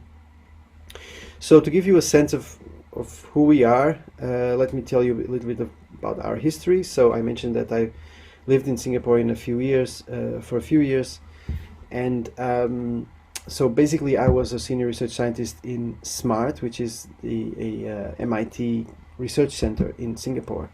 It is based in Singapore.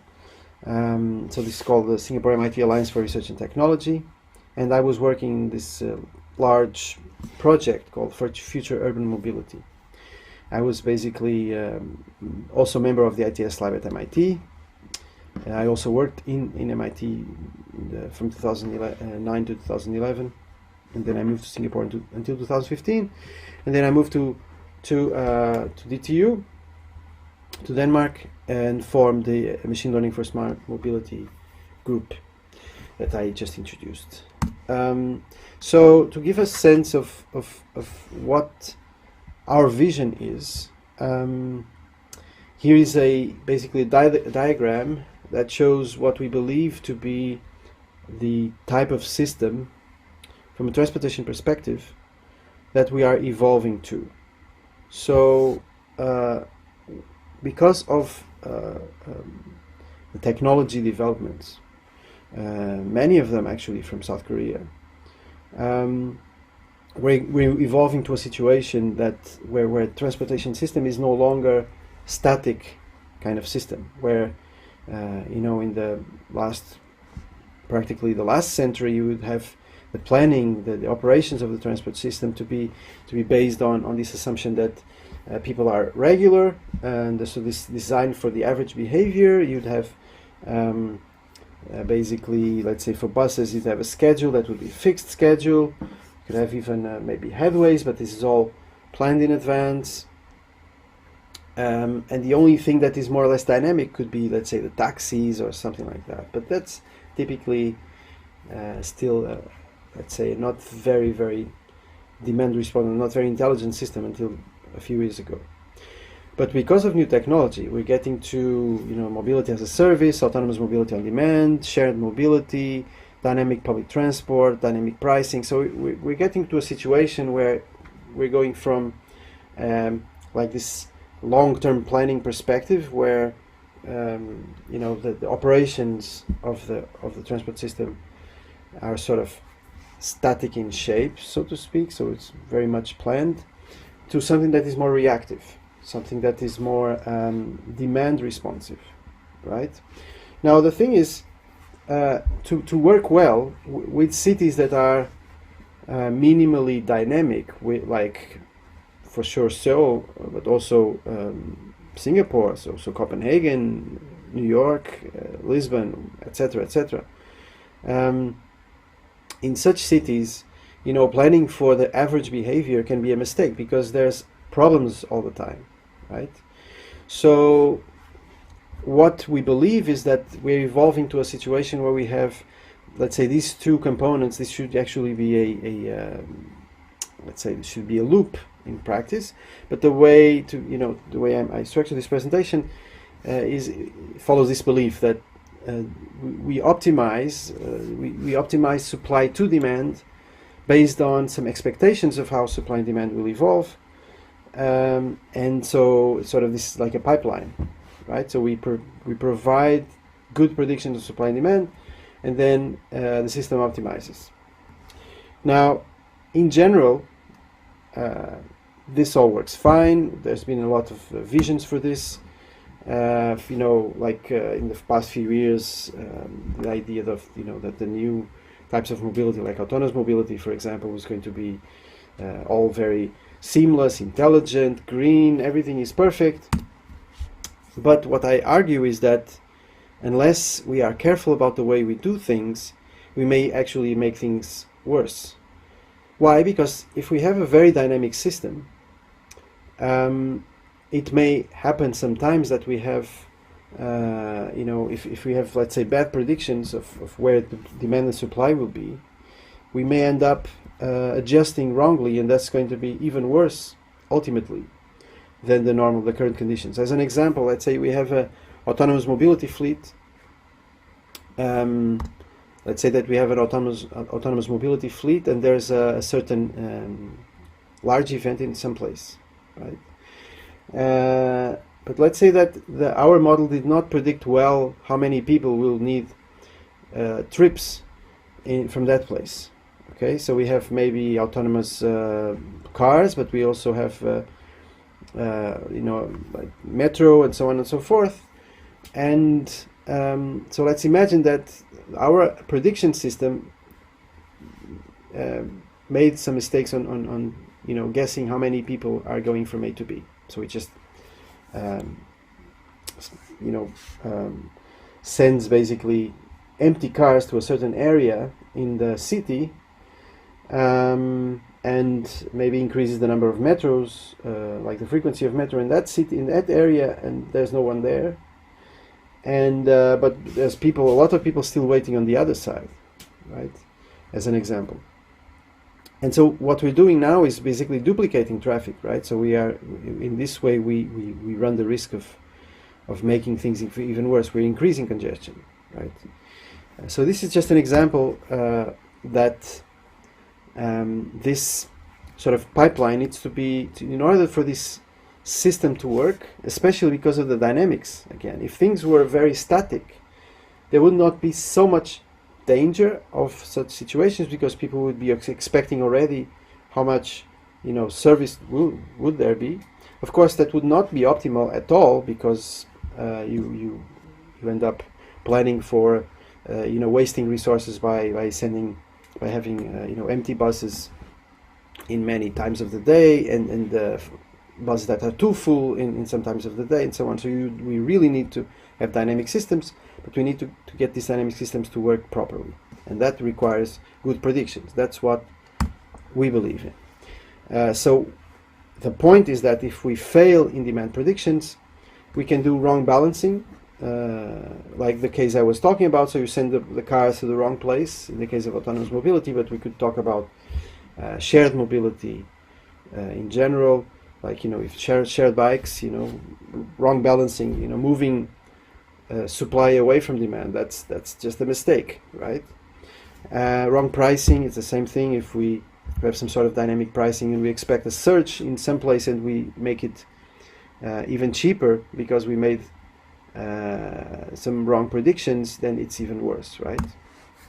On the supply side, if we have, let's say, blockages in the road that we were not expecting, or congestion that we were not expecting, we may send our vehicles just in the wrong direction and making things even worse, right? So that's the benefits of dynamics are that we can optimize almost in real time, yes, but we need to be very careful how we do it. That is the point. So in my group, we work a lot on these situations, on how to make machine learning models that are that support the transport system in stress scenarios. This is our, let's say, general part of our general vision, so to speak. So here are 3 examples, like large event, incident, system breakdowns, and so on. So I'm going to basically focus this talk on the prediction aspects. So we typically we collaborate with people from with optimization, so from operations research. So we don't, in my group, we don't develop so much on this side. We do a little bit. For example, there's people working in reinforcement learning, and this is a let's say one approach to do system optimization. But in this presentation, I'm going to talk about demand and supply prediction. More specifically, I'm going to organize the talk according to these 2 dimensions. Because we won't have time, I will basically only cover 3 combinations. But let me explain. So we talk about we'll talk about non-recurrent scenarios. And there's, let's say, the demand and supplies scenarios, and there's 2 types of events: the expectable and unexpectable. So expectable are those events that you can somehow plan, that you can get some information beforehand. And of course, from demand, you can have special events like concerts, like sports, demonstrations, holidays, like school holidays, religious holidays. And on the supply side, you can have like planned roadworks, closures, mega events, that really, you need to block roads and stuff like that. From an unexpected situations, we can think of, crisis situations like a terrorist attack, for example, or just unknown high fluctuations. You don't really, people are going in different, traveling in different ways. You don't really know why that happens, of course. And from the supply side, the unexpected events are, for example, traffic incidents, harsh weather, also crisis situations. You can have some, like I mentioned, a terrorist attack that could affect the network itself. So we work on all these dimensions. In this presentation, I'm going to talk about this one, and this one. The expectable supply is something that typically we don't. We have worked with it, but it's a less of a problem in the sense that if you're a transport manager, you should have, the roadworks and closure and mega events are already planned a long time in advance, so you need less of our help, basically. So I'm going to start with the expectable demand research. I'm going to say that the presentations that I'm going to give are generally projects that we have had before, or that we are still having some of them, and my goal is to illustrate the general approach. So I'm not going to go into much detail, in technical detail, maybe here and there, but not much more. And and I'm happy to collaborate. So the idea is to sort of explain more or less the kind of things that we do. So the first one is non-recurrent demand prediction. The focus will be on actually large events.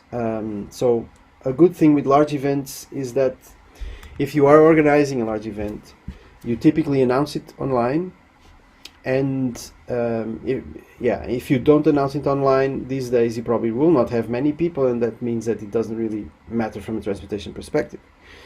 So the nice thing is really that these events, if you plan long enough, and if they are popular, you'll see a lot of information around the internet.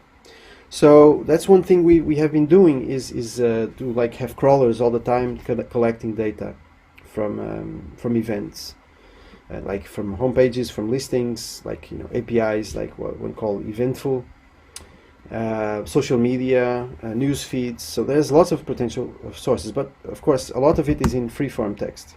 So one of the things that we do is text processing.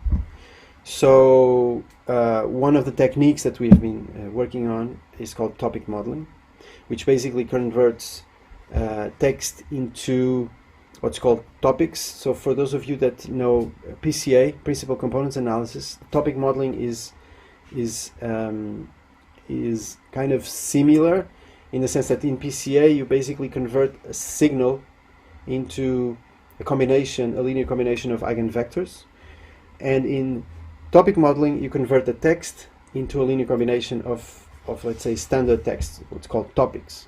Okay, so that means that you can, for a certain text, the algorithm will tell you, hey, this event is 50% of a rock concert, 20% of sports, 5% of something else. So it might, of course, I mean, I'm giving random types of events, but it depends on what you have in your database, and it can be very, very specific. You know, like it could be 50% of pop and 10% of K-pop. So to be very specific, and the values, of course, these percentages will be associated or correlated with a certain level of popularity, right? Which has associations with the number of people that will go to the event. So this is more or less the sort of the general process. Our model that I'm going to talk about that I'm describing here is called Bayesian additive model. This is obviously graphical model. It's a technique that we have been using in our group for a few years. In fact, Dongwoo has done some work on it. He's a good reference that you have to discuss these kinds of methods. So the process that we have is basically we do the crawling, so we do some screen scraping, API usage, and so on from websites. We do the information extraction like I described with topic modeling. All this is in the internet. And so basically what we do after this is to find correlations, create a model that explores the correlations between that kind of information, other type of typical information like time of day, day of week, location, weather status, and stuff like that, and of course the transportation data. So the project I'm talking about here is one that we did in Singapore, that is with the Land Transport Authority, which basically relates with public transport usage for special events. As a background, why we did this is because the LTA, Land Transport Authority, at some point had a discussion with us that it would be useful for them not just to predict that there's going to be some unusual event or an unusual demand associated to events, but also explain how much people go with, how much the crowding is, how we sort of decompose the crowding components. So let's say 50% is the typical user, 20% is for this event, 30% of this other event. If you think from a transport operator perspective, of course they will know already for the very large events. For Singapore, they of course know that in the National Day or the Formula One or a super big concert, they know that there's going to be a lot of people. They don't need us to tell them. But a nice thing about this project is that in cities where you have a lot of stuff happening together, that may not be obvious from a transportation operator perspective, this method can sort of find the combinations of different events that can, together create a problem that would not be obvious before. Okay. So the data that we used is this one. So we got topics from what I mentioned. Topics from the event descriptions. Each event description, announcement text is decomposed into 24 topics. So each one will also be associated with 24 real numbers, basically. And we also get data on how many hits this event has in Google, how many likes, information about time and location, and so on. Okay.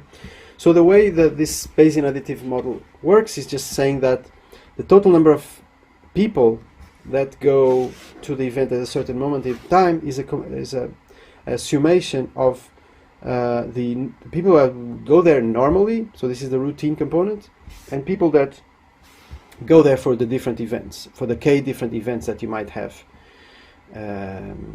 in this event, in this day, or in this moment. Just note that this K actually has nothing to do with this K, so I'm sorry, I just noticed that. This is just to say that K is the number of topics, and this is just the number of events. So these are two different things. Okay. So the method that we're using is a probabilistic graphical model where the functions are individually based on Gaussian processes. I'm not going to go into details what these are.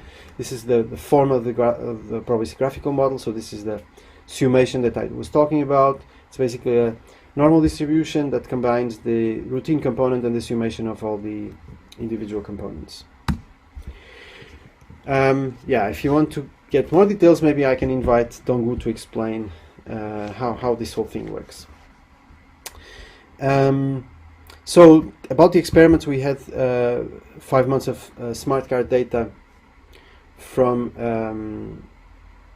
the LTA. So we basically selected 2 study areas, actually 3 event venues in those. So in Singapore Expo has a lot of events happening at the same time, and the Singapore Indoor Stadium, actually this area, Singapore Stadium area, has actually two large events, so 2 large venues, so the Indoor Stadium and the theater, the Kalan Theater. So yeah, so we used some web sources, and yeah. So as an example of the results of this algorithm, I'm going straight to the results. This one just shows the impact of internet information, of event information, like the text that I was talking about. So if you have only the typical information, so this is the day where there was a large event, and this line here corresponds to the model without event information. So this would be, let's say, the typical, let's say, average behavior kind of model. While if you incorporate event information, you can definitely achieve a very approximate count. So this is just a summary of the results, basically showing that the BAM-GP, so the model that I was talking about, definitely outperforms everything else. So this is I think this is number of passengers per 15 minutes from what I remember. So yeah, so the results are generally good. That's what I can generally say. So the interesting thing for me is this part that basically shows the decomposition that I was talking about. So imagine that the event has happened before, and LTA comes to you and says, hey, so there was this overcrowding, people are complaining, I want to know why, I want to know how many people people went there as that usually do not, so it's not so much the fault of the operator, so I do not, get them to pay a fine. And or it's just that they're making some mistakes, and then typically they just need to add buses because the routine component is too high. So by this I mean that, so this is the people that would go to that area normally. That's what the model says. And then these are the 2 events basically. The black line is the number of people that were observed, and for each moment in time, this axis shows how many people went for each of the components. So there's actually 3 events, these 3 events that happen at different moments in time, and there's the routine component, right? So this is important to show LTA, which is a regulator, which is a transport agency, not an operator, to show how the system is performing in terms of how the individual operators are coping with exceptions. Basically, this line would be the usual prediction. So you see that it's quite crappy. So moving on to a different project. So it's the censoring problem. It is different than the special events one that I described. Here it is a more general problem. It's basically it's not just a non-recurrent conditions ixue. It's a general demand supply interactions problem. So basically, whenever your supply is exhausted, whenever capacity is exhausted, then demand will tend to be censored. It's basically when people go to take a train and there is no more seat in the train, and they skip the train and take a taxi or go in another way, you do not observe that demand. The problem is that we end up with patterns like this, with data like this, where let's say that this is the number of people that take a certain transport, and this is time, and so there's a certain threshold that is the limit of capacity, and when it reaches that capacity, you only see observations of that value instead of the true demand that would be here. The problem, of course, is that your model will be biased, even if it's a non-linear model.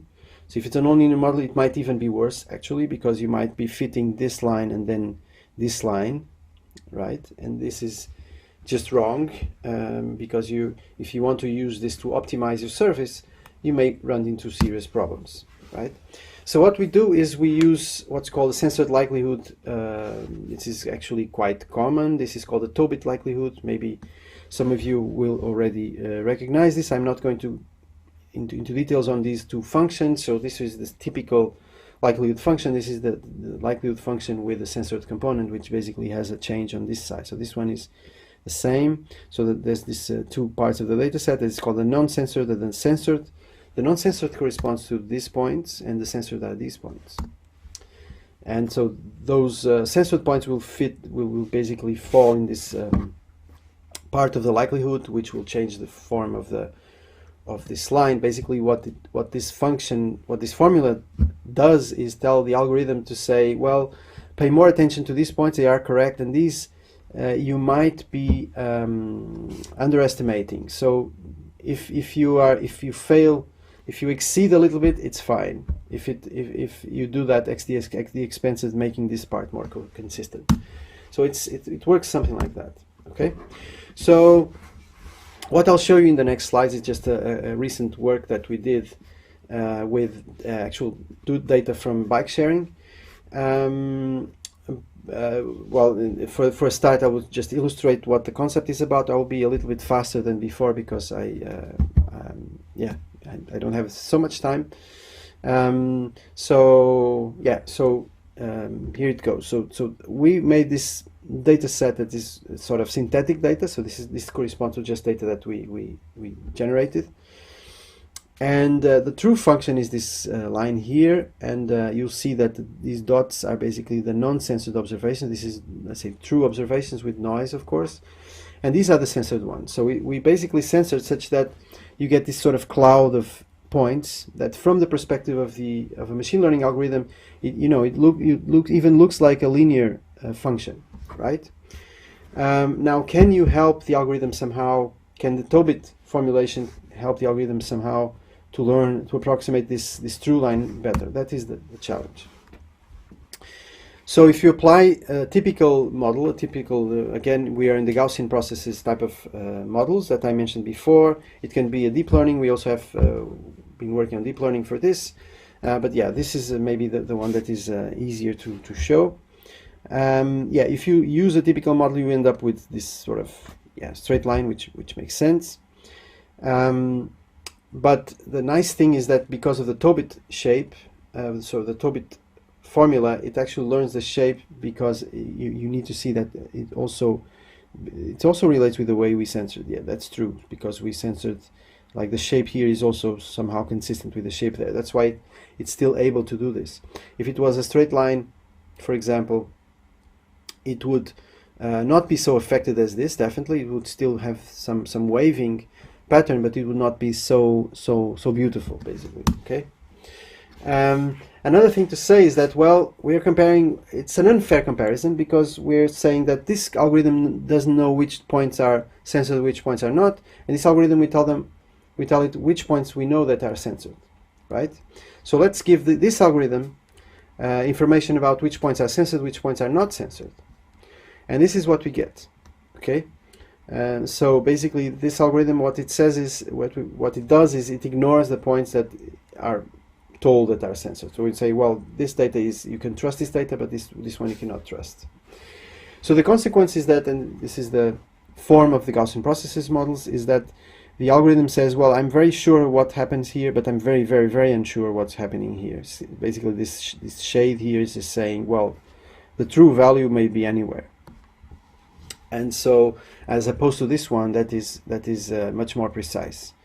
Again, if we change the shape of these censored, this would be a little bit worse, more like this, and this would be a disaster. Actually, it would be essentially like this. So going to the real data, so we basically have this bike sharing service in Copenhagen called Donkey Republic, and basically this is a hub-based service. So they don't really have stations. They have it's not free flow. They have like a geofencing hubs. So basically the bikes are allowed to be parked in some area, so based on GPS. Okay. So because we also don't know the true demand in that case, so we used the data set in this following way. So in the ideal scenario, we would know the true demand, and if we did know the true demand, we would know which ones are censored and which ones are non-censored, right?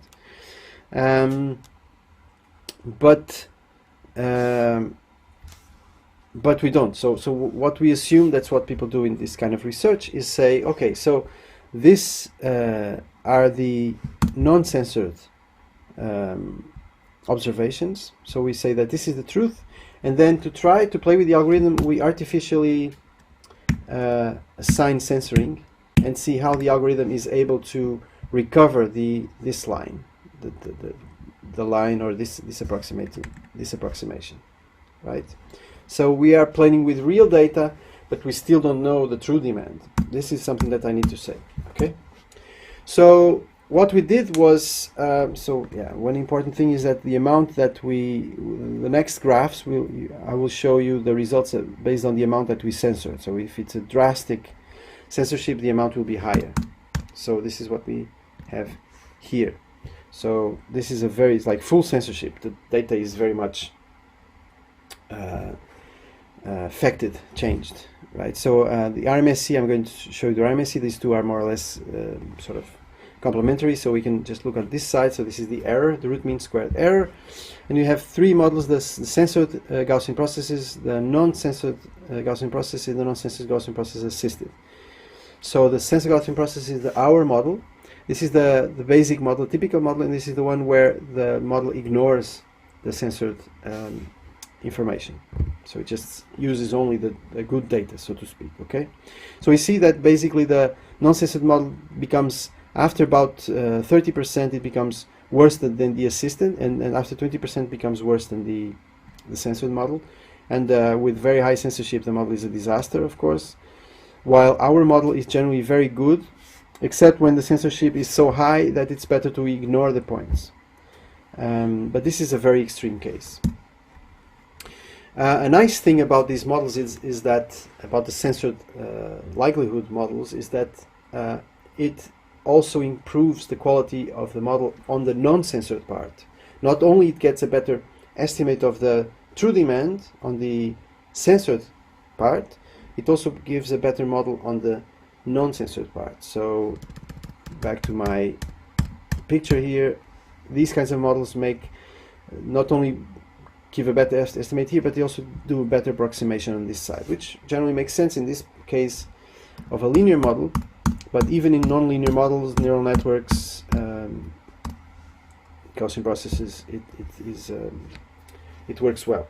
So in fact, it shows that the censored model is always better, except in this situation where there's no censorship at all. And in this case, basically our model is it's just more complex, has more parameters, so it's not better than the simpler one, so to speak. But quickly here it's almost the same, and quickly it overtakes, and then it's always better. So this was in the expected demand type of problems.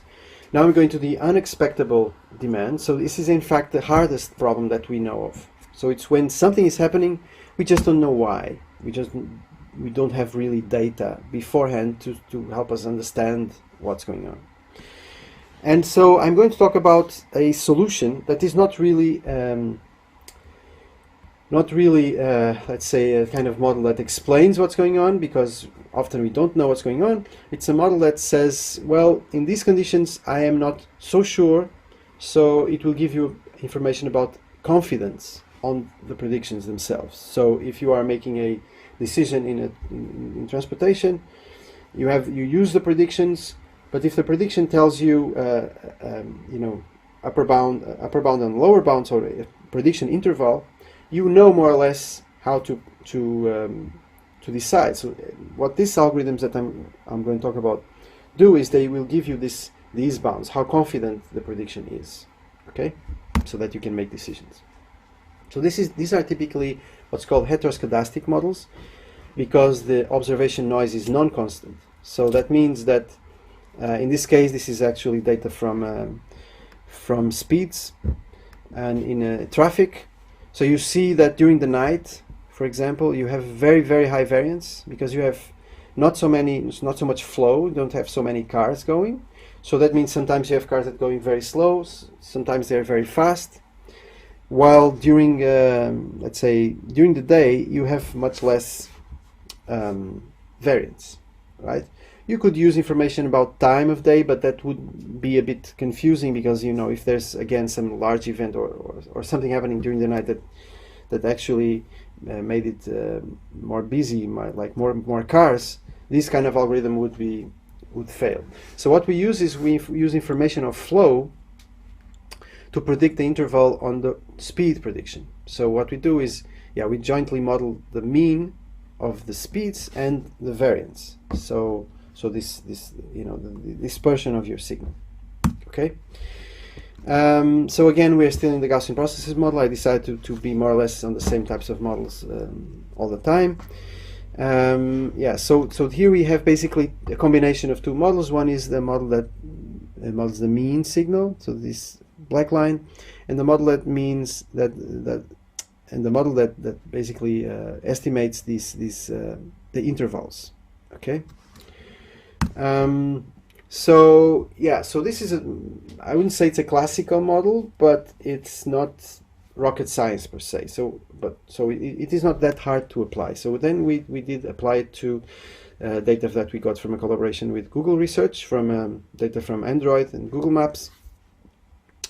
And so we got 6 months of data, and basically, we compare the model with the classical approaches that people use, and the heteroscedastic that is based on time that I was talking about, and another one that's based on time and flow. So time is just time of day, and then time of day and flow information. And you see that basically if you condition on flow, you get really better results. Okay, and we compare, of course, so during the whole day, or only during the 24 hours, or only when more active hours. It's also important to say that we are estimating the prediction intervals, and we always try to predict with a 95% confidence interval. These are basically verifying that we are always more or less capturing that interval. So the MIL is basically the size of the interval. So we want to have the interval as short as possible, right? You want to have the interval as precise as possible. And we see that our model is definitely beating everything else. So this is something that we recommend. So this is just an example, a visual example to show the general performance. You see that, for example, during the day our model has very small intervals, and during the night it can be much wider. This relates again with flow. While in the typical ARIMA model you have more or less a constant, so it's sort of almost scedastic type of model. Okay, so going to the last project, or the last type of problem, this unexpectable supply type of problem. So in the non-expected supply situations, what we typically consider are incidents. Basically situations where the traffic network or the public transport network have some sort of breakdown in some way. One thing that happens in machine learning models is that they are essentially correlation based. What it means is that a machine learning model, be it Gaussian processes like the one I've been talking about, but also deep learning methods,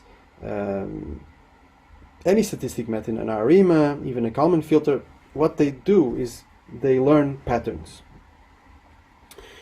So they learn correlation patterns, and when you have an incident, those correlations are broken, so that the true model in an incident is typically needs other values, other parameters, other coefficients to work properly. Okay, so this is a very complicated problem in machine learning. So this is called a zero-shot learning problem. It's when you learned in a certain data set, and suddenly you have a totally new situation, and how will the model perform?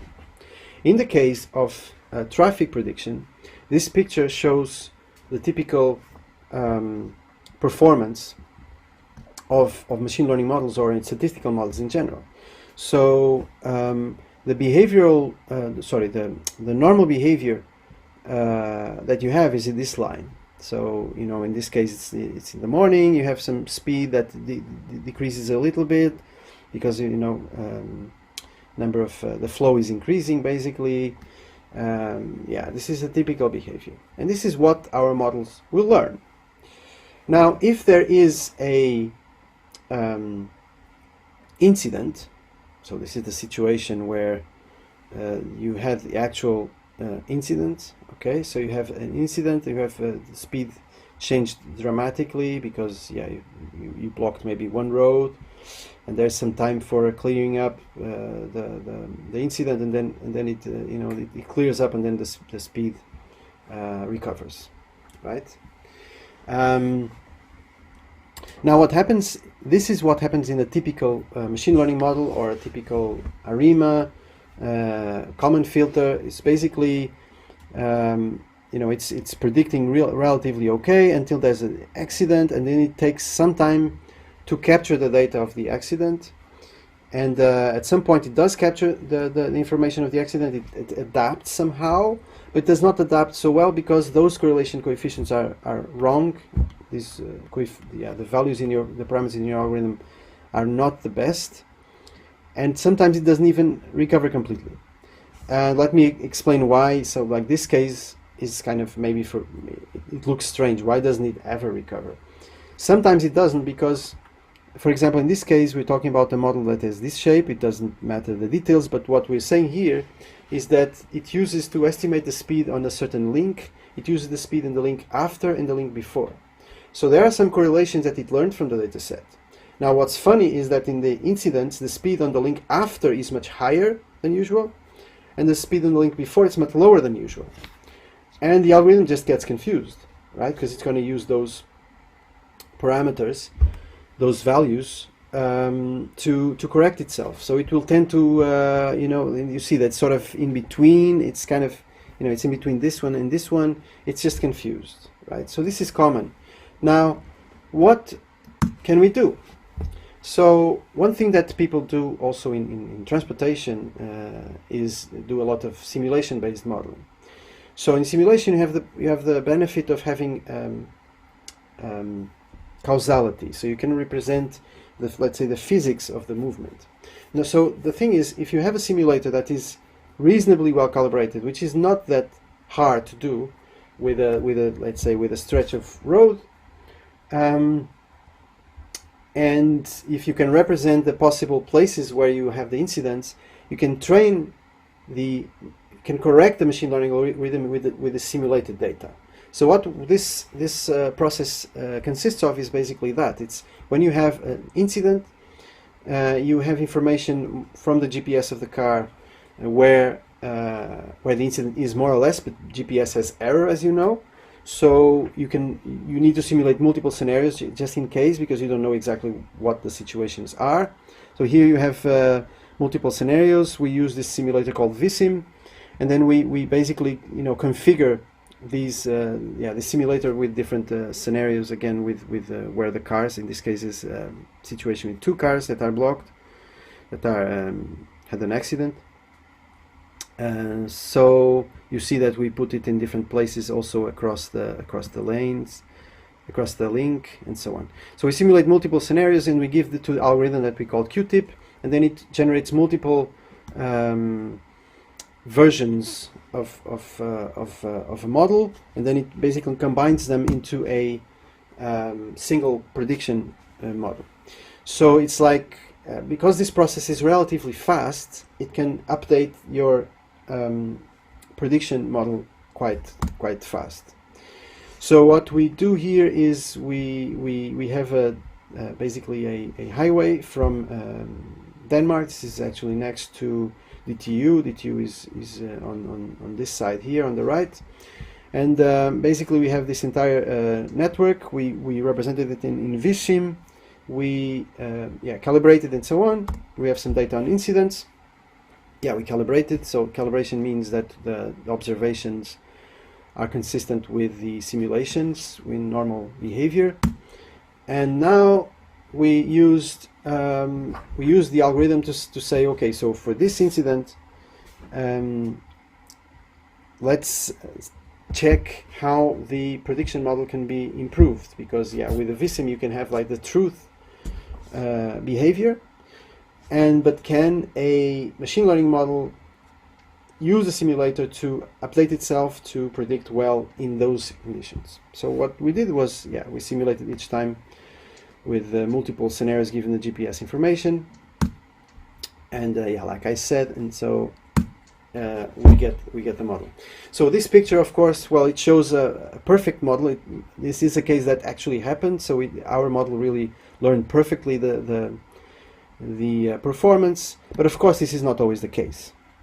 In fact, we made a study on comparing different scenarios where, depending on where the true accident happened, how many cars were in the crash, how much was the flow. If there was, if there's not so many cars, it doesn't make so much a difference. If there's a lot of cars, it can make a big difference, and things like that. So what we concluded was, of course, that there's 2 aspects that are important for our algorithm to be better. So just to be clear, don't worry about these colors. It's just saying that above this line, it means that these are scenarios where our model is much better, or better than the original, like the typical machine learning scenario. And when it's below, it means it's worse. So what are the situations where our model is not better? These are situations where either you have low demand, so that means you typically doesn't really affect, you don't really need a complicated model. You just have low demand, so the speed is not going to change that much. And scenarios where the incident is more or less minimal, so it's on the right-hand side of the road for us. So so basically these situations. So right, so what I wanted to show you today was this idea that if we go towards a smart transportation system, a mobility that is smart in terms of understanding demand and being optimal with respect to supply and so on, we need to make sure that our prediction models are good, both in the demand side and the supply side. And like I said, these are example projects that we have. Dongwoo knows actually others, and I'm very happy, especially after the Corona crisis, to visit South Korea and maybe have some brainstormings with you for collaboration. So this was my presentation, and I'm again very, very thankful for this opportunity. I wish I was there. It would be nice to hear your questions and to have some discussion. But I guess I don't know at what time this presentation will be. I'll be probably sleeping when you have when you project this. Thank you.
Ladies and gentlemen, dear colleagues, very good morning.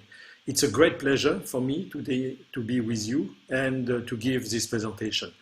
Under the very special circumstances we are facing, I think this year we cannot join and discuss and share together in Korea, but I think we can enjoy remotely this discussion during this conference. Once again, I would like to thank the Professor Park for his very kind invitation to attend this Smart City International Symposium, which is always a good opportunity to discuss and to exchange ideas about the development of smart cities.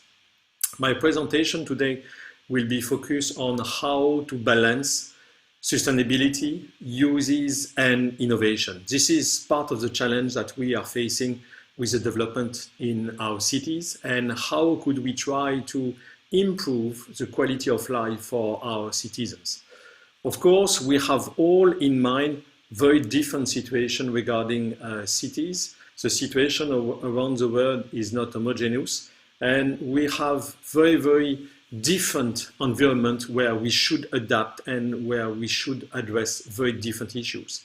On the screen, you have the extraordinary development of the city of Mexico, where you have a growing urbanization, which is recovering the food landscape without any organization, without any urban planning. And of course, it is generating tremendous challenges for the administration and for the development of the services which are needed by the population.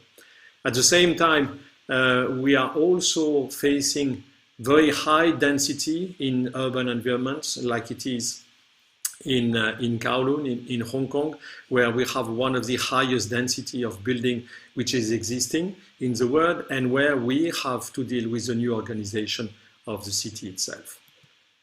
During the coming years, population will continue to grow, and you have on the screen the development of the urbanization up to 2030.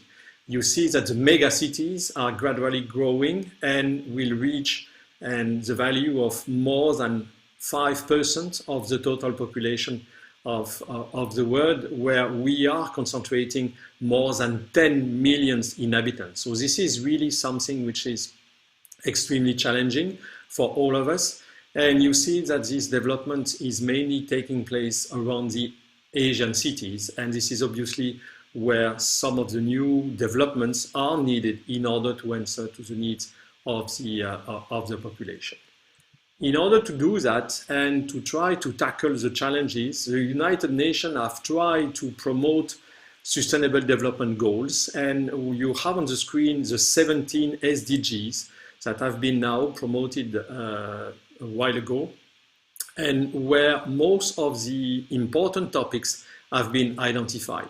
Of course, the first priority remains to be rid of poverty, to try to improve living conditions for the population. Of course, priority regarding the food access and to the health services remain the top priorities within those SDGs.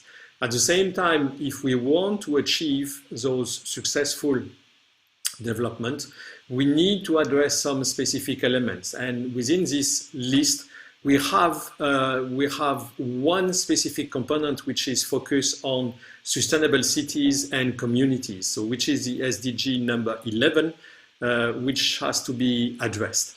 So why do we have to improve the situation within the cities? So we have to improve the situation in the cities in order to be more inclusive, to be safer, to be resilient, and to be sustainable. Right now, the world is facing fast urban development. This is not really the case anymore in Europe, but this is the case in Asia. It will be the case tomorrow in Africa, where we are supposed to see the booming development of the urban environments in the coming 20 years. Right now, within those cities, we are facing some tremendous problems, which are related to the quality of living condition. As you see on the screen, about 17% of the population is living in slums. Within those environments, it's extremely difficult to manage basic needs, such as waste management, that remain one of the key components, and also to have access to reasonable sanitary facilities. And this is one of the key points where we should try to promote alternative and efficient answers to the population in order to be sure to tackle this objective to reduce poverty and to produce good services for all the population.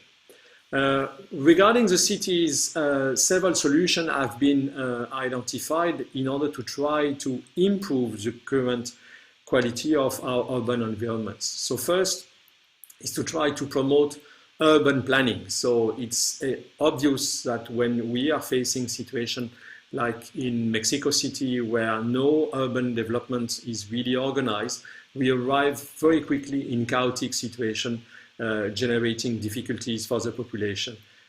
In such a situation, we should promote urban planning, and this urban planning has to give a holistic view about the environment and about the services that have to be implemented within the cities. At the same time, we should improve the energy efficiency. In fact, our energy consumption, 80% of our energy consumption is used within the cities. So it's clear and obvious that if we target the cities, if we improve energy situation within the cities, we will have made a big step forward in order to improve the global quality of life and to reduce the human footprint on the natural environment. At the same time, we should also adapt our traditional transport modes in order to come to low carbon solutions that are also very beneficial for the environment and for the health of the population.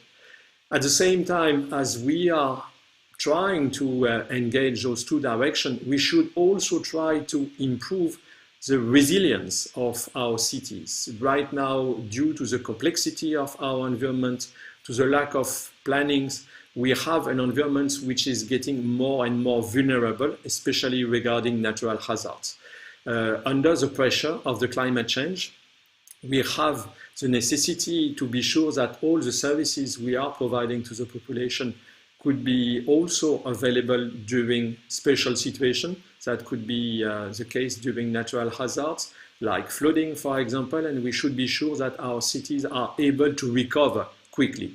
I'm not saying that cities must be 100% safe regarding natural hazard, but what we should do is to have a better knowledge about the risk and the capacities we have to restore functionalities within the city. So this is basically the three axes that have been identified with the United Nations in order to improve the quality of our urban environment. But if we look at the situation, we have a basic question. So what is a city? In fact, if you look at the literature, if you go on Google, you will see a lot of definitions, various definitions. And in fact, the definition of city is a little bit fuzzy and is a little bit changing according to the background and according to the situation, according to countries, according to the size of the country, the definition of the city could be different. In fact, and I'm looking at the situation of a city as a set of services, a set of functions.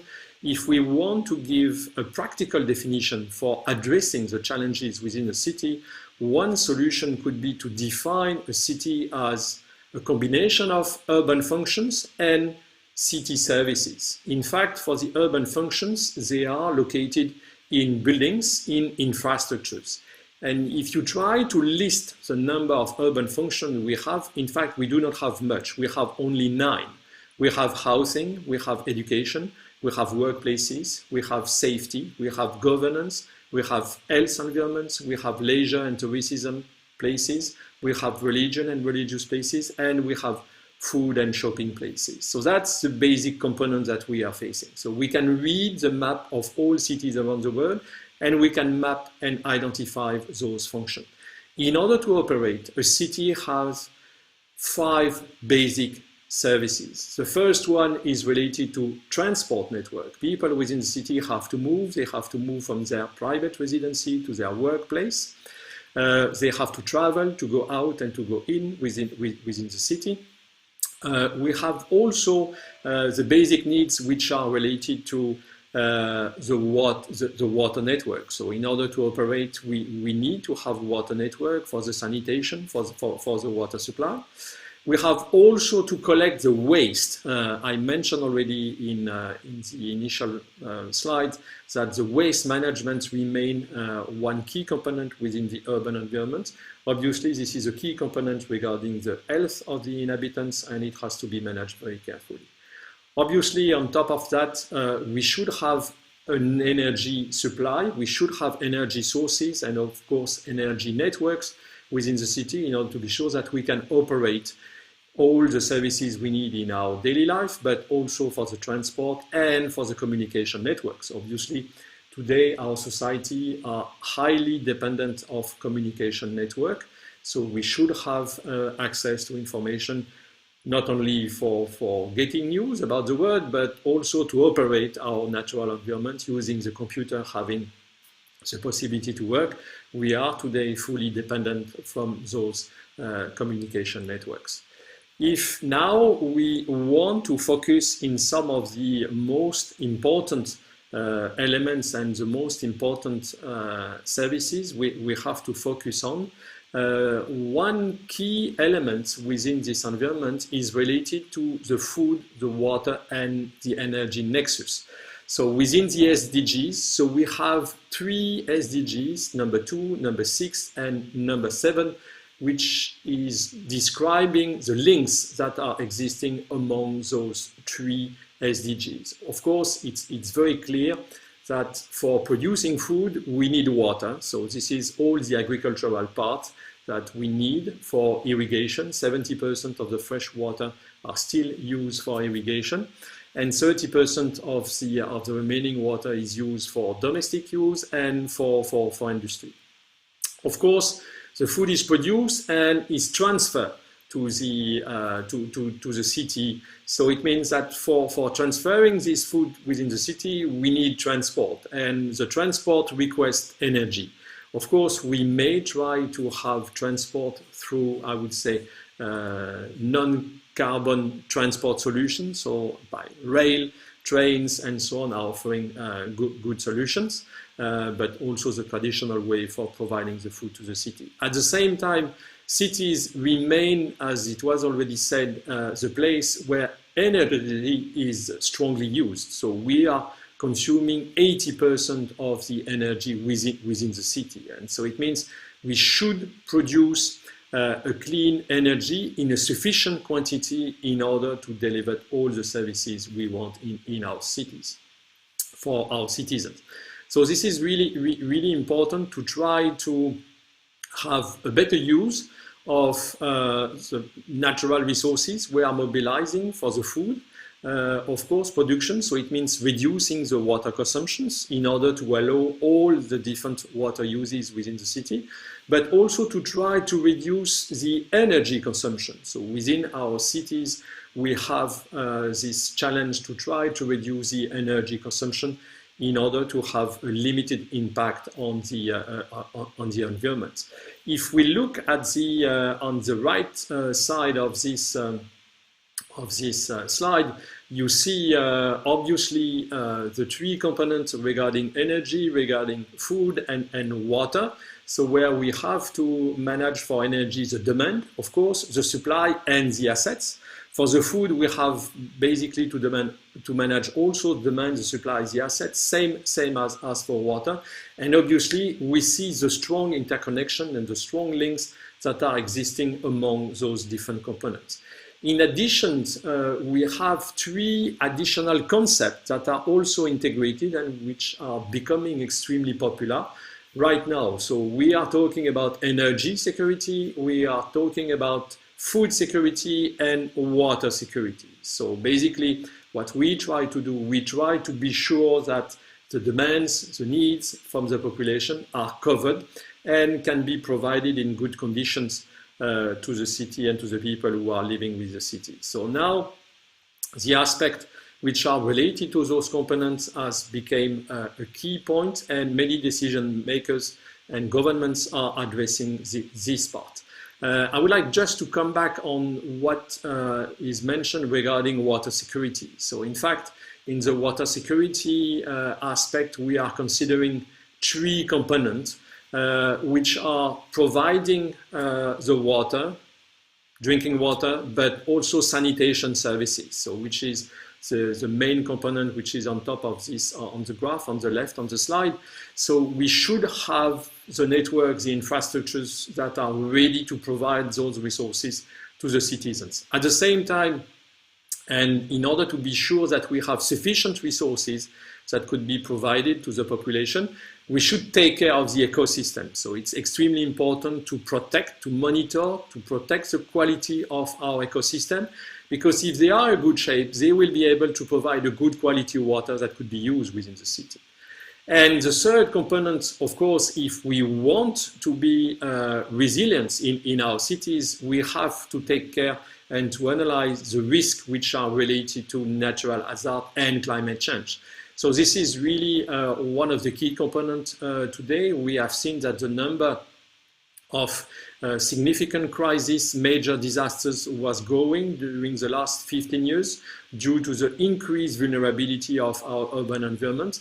And today, in the design of our urban environment, we should take into account the development of this trend in order to be more resilient. Obviously, those 3 components are supporting the economical activities and the development which is needed in our urban environment. So this is one key concept for the water security, but of course the same approach could be duplicated for the energy security, but also for the food and the food security.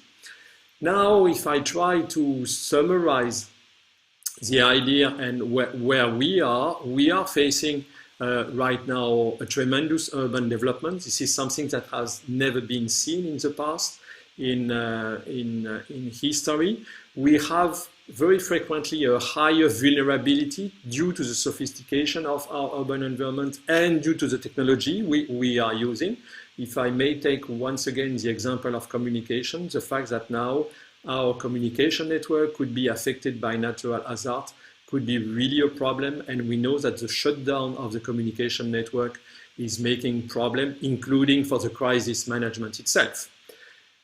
Third, we need to develop a management strategies, which is providing a very holistic view, not, I would say, a partial and a silo approach, but we should have a global view, which is combining the different services I mentioned about water, energy, waste management, transport, and communication.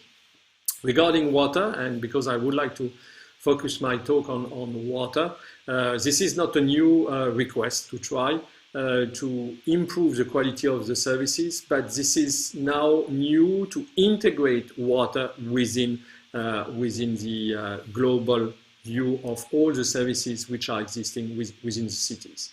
At the same time, and you know, and this is the key topic of this symposium, is to be focused on the smart cities.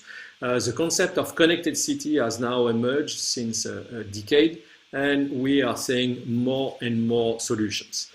Does it mean that the smart cities are replacing what we may call stupid cities? Not really. I don't think a city has never been stupid in the past, and what you have on the screen is one of the very historical map of a traditional city along the coastline on the Mediterranean Sea. And are we supposed to move to something where we have, of course, more technology, but where the services remain the same? Yes, in fact, the concept of city remains the same since they have been invented. And we are, over the 5 last millennium, following the same approach by a growing complexity, a growing sophistication, but the most important services remain the same. What is the interest to go for connected cities and to develop the concept of smart cities? In fact, we are addressing 3 points. We are looking for operational efficiency. Basically, the fact that we can have monitoring of the activities is allowing us to follow and to monitor in a better way what we are doing. So it means by monitoring and knowing what we are doing, we are supposed to reduce and to reduce the energy consumption, to optimize the activities, being able to produce more with less resources. So this is one of the key points. At the same time, this is also something which is allowing us to anticipate and to be prepared in case of crisis and to be able to react. So this is something which is supporting the resilience of our environment. At the same time, if we move in this direction, and this is the objective of the smart cities, we are offering also a better situation regarding the natural environment. By reducing energy consumption, by reducing greenhouse gas emission, and by improving waste management, we are significantly improving the quality of our environment. At the same time, and this is the third component, the use of smart solutions may improve very strongly the quality of the services we are providing. In fact, we are providing more access to the citizens. We are the cities, and we can have the service they need. There are many examples regarding transport, regarding, for example, the lighting. This is something which is now commonly used. We are using only the lighting on within the street according to the frequentation. When we have more people, more cars within the street, the light is going on during the night. But when the traffic is going lower and the number of people within the street is getting lower, we just really reduce it. And of course, we are saving by this a lot of energy, and we are also saving the impact of the natural environment. Basically, if we look on how we create and we develop this environment, as you can see on the slide, we need to develop a list of infrastructures. Of course, we have the natural environment, and from this natural environment, we need to have sensors which are collecting information about the different activities. So those sensors, which is the second layers, are interconnected. Today, they are using the same standard, or they are integrated in this IoT environment, which is allowing us to collect data according to a format which is more or less unified. Then it's going to one very important infrastructure, so which is an ICT environment, where we are concentrating the data through various solutions, through various media. So we do it through microwave, we do it through wire, and so on. We are integrating those elements, and from those elements, we may provide the services. And so the services, as you can see, could address the smart water, the smart energy, the smart transport, the smart healthcare, and so on.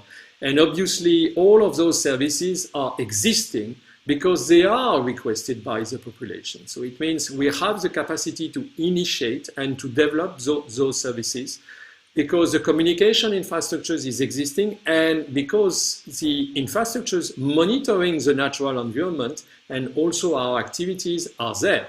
So this is the general strategy, and this is how it's growing every day, every year, with more and more solutions, not always with success, but in a general trend, we are improving the quality of our environment. If now I try to focus on the challenges which are related to water. So regarding water, within our smart cities, we have first to secure water resources for drinking water supply. So in order to do that, we should identify and monitor water resources that are most of the time outside of the city or within the city when we are near a river.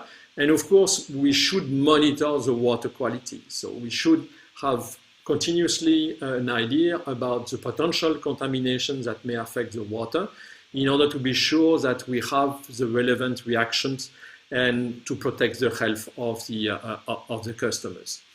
So this is a traditional way. This is something which is existing since now more than 2 centuries, and we have made a lot of efforts. Now the monitoring is allowing us to interact and to take decisions very quickly and to adapt the response. At the same time, in order to have a reasonable and a good management of the water, we should promote the reuse of water. So currently, and this is a traditional trend, we are just using the water once, and then we are sending it back through the natural environment after a wastewater treatment. We can try to do better by recharging groundwater, for example, with treated wastewater. We can do irrigation also with treated wastewaters. We can also produce energy with wastewater. I will come back to that.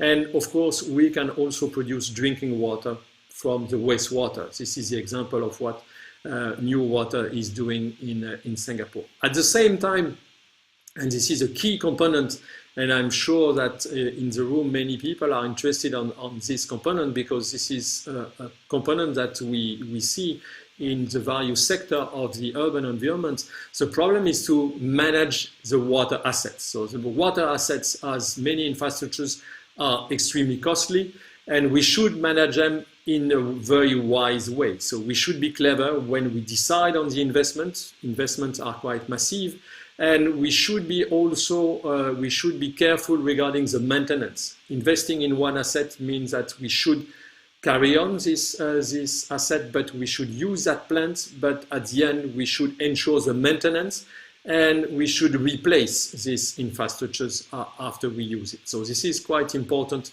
to keep this dimension in mind. And of course, this is the fourth point, we should try to mitigate natural hazard. We should try to see how natural hazard may affect the water services, how we may understand them, and how we can minimize their effect on the water services. It's extremely painful to be flooded and not having possibility to use drinking water at the same time, but unfortunately, this is something which is extremely frequent, and we have seen many catastrophic situations quite recently where we were in this situation. On top of that, and in order to answer to the challenge of the smart cities, we should develop the relevant information system for the water. And this component, which is focused on water, has to be integrated within the water, within the city management system, of course. So it cannot be a standalone product for the water, but it should move for the city management organization. With two components within the system. First is monitoring. We should know what's going on. And we should also try to forecast, and this is the step which is now coming with the new forecast tools that could be implemented in order to act on time and to be more efficient in services, in the way we are managing the resources and provide the solution to the population. The objective of the smart water, which is integrated within the cities, is of course to achieve the water security and to achieve also the sustainability at the different levels. So this is the case at the level of your house, the building, the city, but also regional. So we want to be sure that all the monitoring solutions that we may provide could monitor the different processes which are within the water cycle within the city, but also the natural water cycle, because we need to know what's going on in the natural water cycle in order to be sure that the water resources that we will use for irrigation, for the cities, for industry, or for leisure are available and with a sufficient quality. So this is something which is extremely important. So today, and this is the case now since more than 15 years, many solutions have been implemented for the urban environment, and especially for monitoring the water uses, the water consumption, the water use, and the water resources. Why can we do that? We can do that for a very simple reason. We can do that because now the sensors are available. We have now thousands of sensors that are available for a very limited price. At the same time, as I mentioned already, we have the communication networks that are already available with various standards. We have the 5G, now the 6G is also in preparation, and we have many solutions which are available right now to collect the data and to transmit the data to the place where we are developing the services. So those elements are extremely important, and at the same time they are allowing to develop a new generation of tools and methods like the data mining or the artificial intelligence solution. Those solutions are not really new. We know the concept, we know the algorithm since already several decades, but the fact that the data became available and we have also the computational resources is just opening the possibility to be more efficient and to have those fast and reliable solutions to be implemented. So this is something which is extremely important and which is going step by step within all the jobs and all the professional activities that are organized around the water services within the urban environments, obviously, and especially in the smart cities. What are the key elements that we need on this slide? You see the different sectors where we need smart solutions. So we need smart solutions for drinking water. We need smart solutions for wastewater treatment, obviously, but also for the asset management and for the work management on the field. In the heart of the strategy, you have the smart metering. The key issue is to try to monitor what's going on within the water supply network, in the wastewater sanitation network, in order to know if we have leakages, if we are losing water, and how we can react and optimize the things. In addition, you see that there is now a new bubble, which is called smart water energy, and I will address this point. You will see that the relationship between water and energy are extremely close. In fact, how does it work? It works with the possibility to have a monitoring which is on the water activity, and it starts from water meters.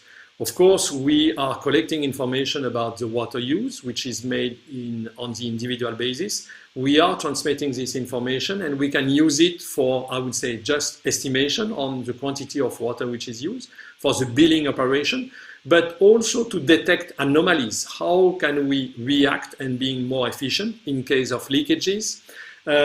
Just by remotely looking at the water consumption in each house. At the same time, and you can easily understand that if this protocol is used for the water, it can be used also for electricity, it can be used for gas and all the different components that are in our natural environment. So it means with few sensors, using the same communication protocol, we may easily create this environment where we are collecting data, we are collecting information about our environment, and where we can deploy and create the services that we need. One country in the world has made this choice already since more than 15 years, and now the full country of Malta, which is this small island within the Mediterranean Sea with 400,000 inhabitants, is fully covered with automated meter system for the water and also for the electricity. So all the system is covering all the houses, individual houses, public equipment, and so on. And all of those devices are allowing to have a global view of the situation. Why was it so important for this teeny island in the Mediterranean Sea? For a very simple reason. Malta has almost no water resources. So it's like a dry island. So it's a very rocky environment with very limited vegetation and without underground resources. So it means the water resources are really extremely essential. And Malta is using desalination technology already since many years. And for them, the objective to reduce leakages was a top priority. The result of the solution was, in fact, extremely positive because at the end, efficiency has increased by 20%. So it means right now, Malta has one of the best water supply network in the world with an efficiency which is higher than 95%, which is really, really exceptional. So, of course, you understand that this technology, which is based on smart meter, is extremely important, and so it plays a very important role to address what is called non-revenue water. So it means addressing the leakages that we have within the network, and this is what we should fight in order to reduce the quantity of water that we are using. and also to optimize the operation cost. So this is extremely important. Production of water is requesting energy, it's requesting time of work, it's requesting manpower. And if we produce exactly the quantity of water we need, what the population is exactly need, we are saving a lot of time, a lot of financial resources, and we are optimizing what we are doing. So this is something which is extremely important and which is helping to improve the performance within the cities. I do not resist on the pleasure to share with you the beautiful night of Songdo in Incheon by saying that most of those elements are already implemented in Songdo, which is one of the smartest city in the world, and where those elements have been already seen and forecast since a while. Of course, within the city, you have different elements. So we have mentioned this aspect which is related to water, but we have also energy, we have also transport and so on. So all of that is only developing if we have one information system which is consistent. And what you have on the slide is just a general organization of the information system that could be built for cities. And this element has been produced by Nokia. So Nokia is a telecommunication companies, and obviously it's very amazing to see that communication company is not anymore only looking at communication network, but it's now looking at different elements like energy, vehicle transport, and public safety. So obviously we have to think about that and to see how we can properly integrate the different components in order to have smarter cities and to develop one consistent information system. For this information system, we should try to have a more clear view on what we want and how we want to build it. For the time being, this approach is not always very well defined, and this is something which is a little bit more implicit. So it means that when a new system, a new monitoring system is developed for traffic, it's a standalone product. Now we have the system for the energy. Now we have the system for the waste, and we have the system for water. It's time to integrate those different elements and to integrate them in one single environment. So the key message is to ensure interoperability, to be evolutive, to be agile, and to be sustainable. So this is something which is very important. When this step will be really achieved, we will enter the decision support system. So it means the system will be not only the monitoring of the current situation, but the system will allow you to have a forecast.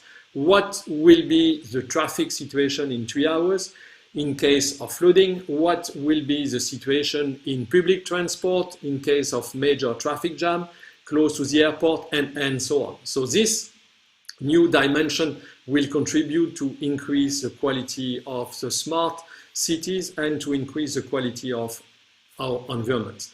But in order to do that, we should have a common vision. So it means we should have the same methodology for addressing the business processes and how they are involved within the city. So this is maybe one of the points where we need to focus and to concentrate efforts in order to have a generic way for describing how the different activities are organized and how the digital situation and digital solutions are impacting the development of the different professional activities.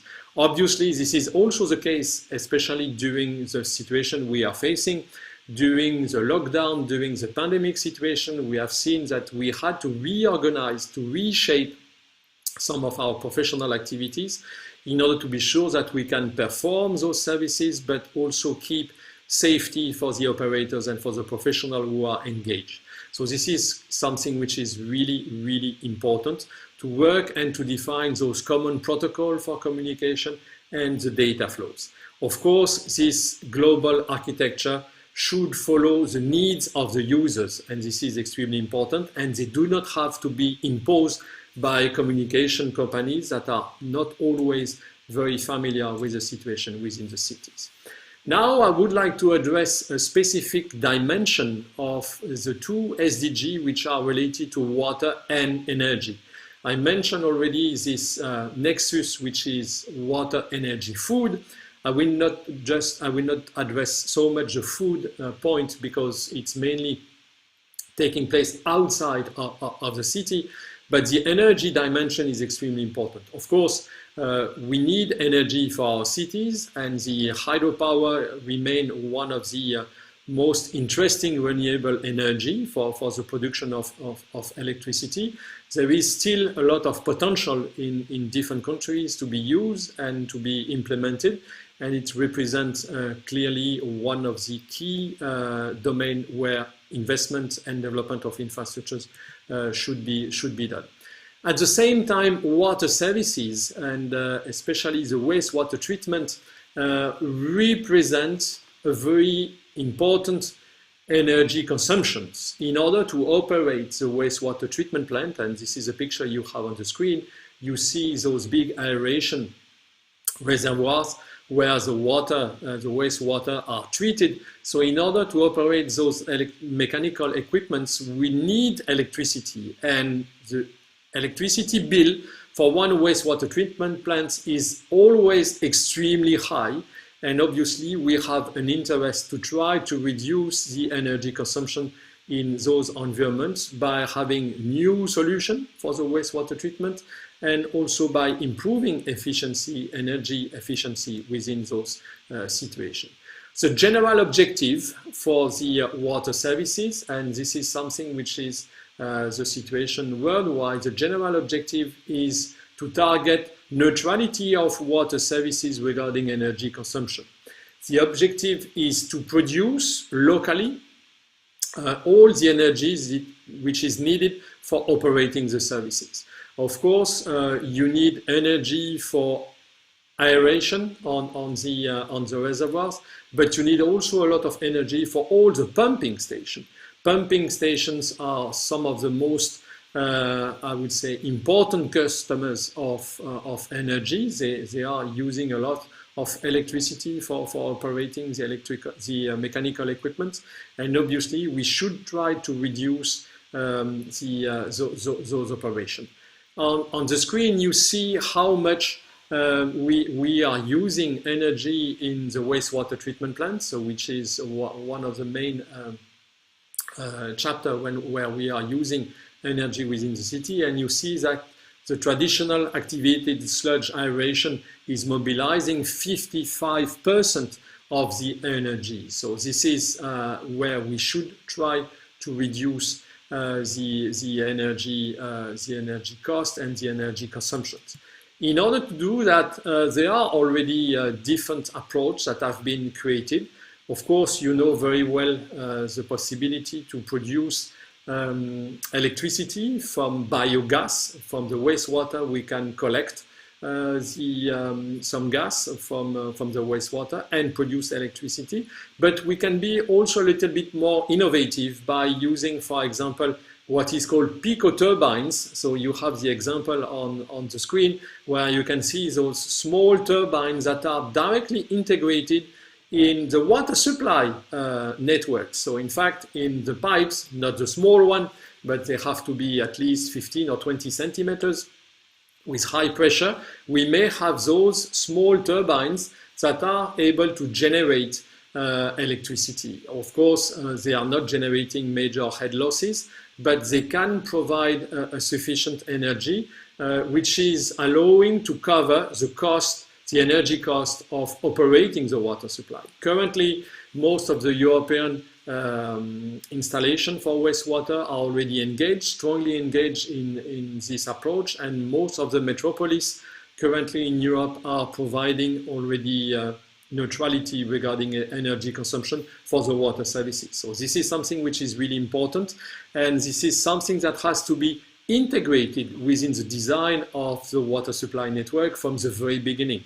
I'm thinking about the developing countries where there is a need for defining those solutions at the very early stage where the new development of the water supply networks are defined and are created. This is for I would say, small resources of energy we can produce, we can engage for related to the water, but we can go further and we can be a little bit more innovative and creative. So I would like now to show you how we can use the water as an energy source for urban development, and to give you an example and a practical example of what's going on.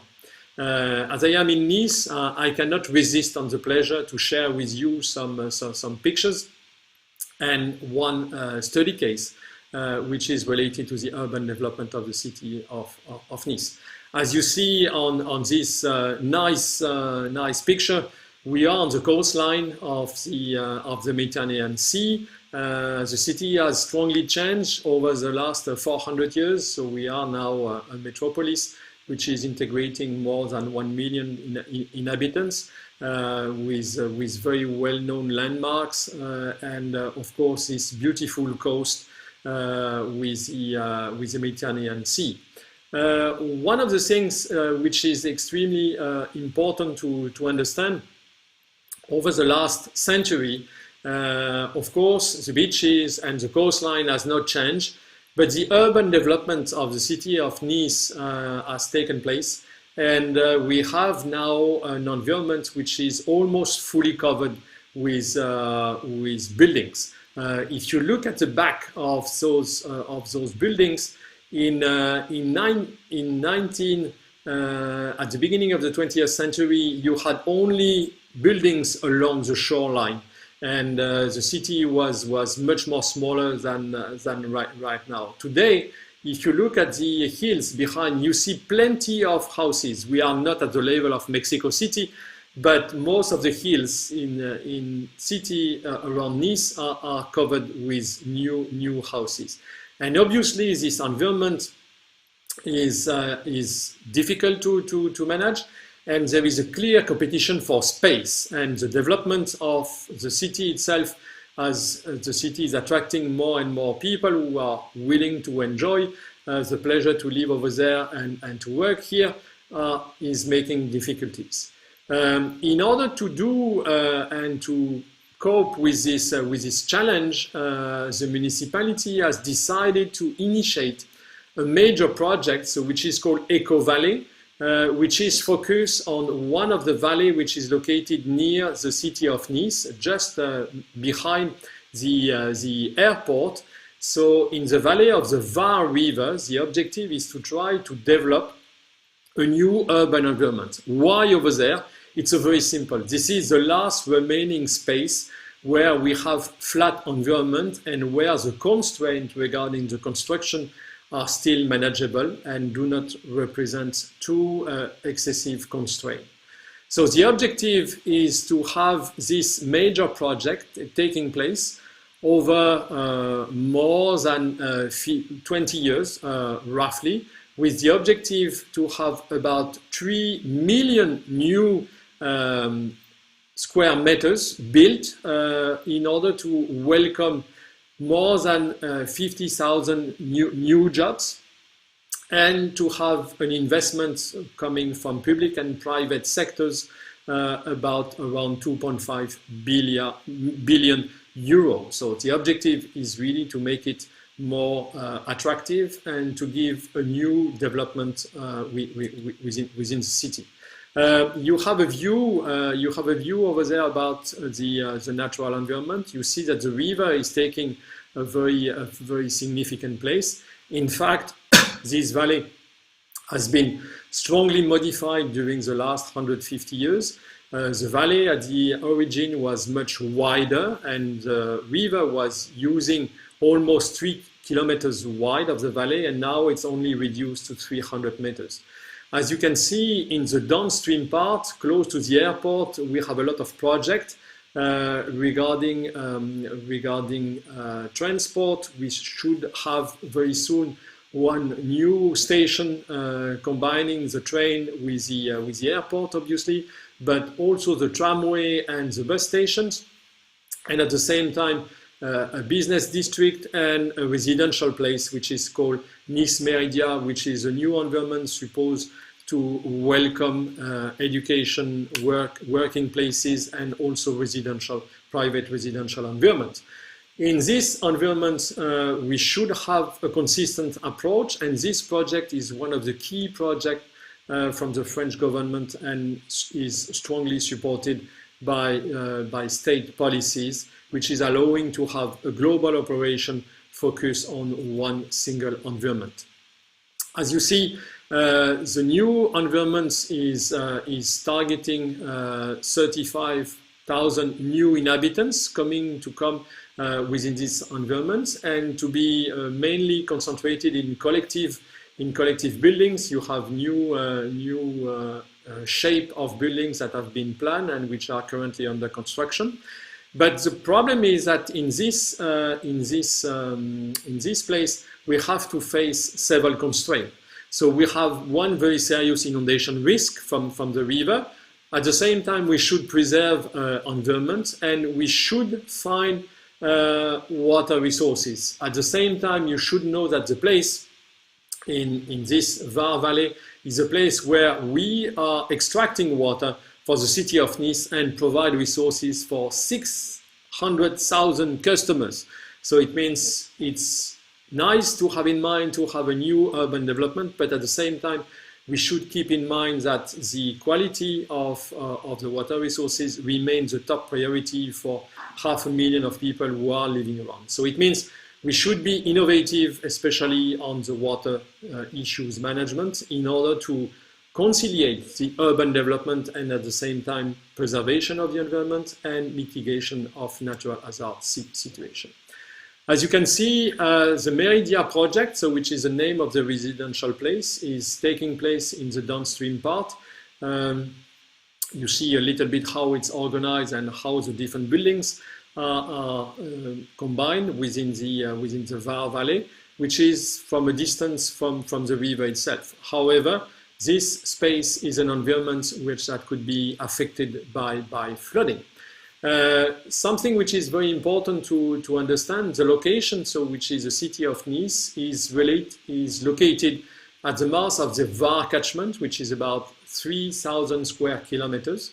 And this environment is really specific because, as you can see on the map, most of the urban development, which is in red, is concentrated in the downstream part. So it means the natural environment is mainly in the upstream sectors, but the downstream part is highly urbanized in a very intense and high density mode. So it means we have to be careful in what we are doing, because at the end we are always receiving the water which is coming from upstream and reaching the downstream part. Here you have a view on the different phases of the Meridia project. You see the different colors, and you see how the different things should take place over time during the next 15 years. Most of the things are already on the way, and about 60% has been already produced. So you see the project is running from 2017 up to 2033.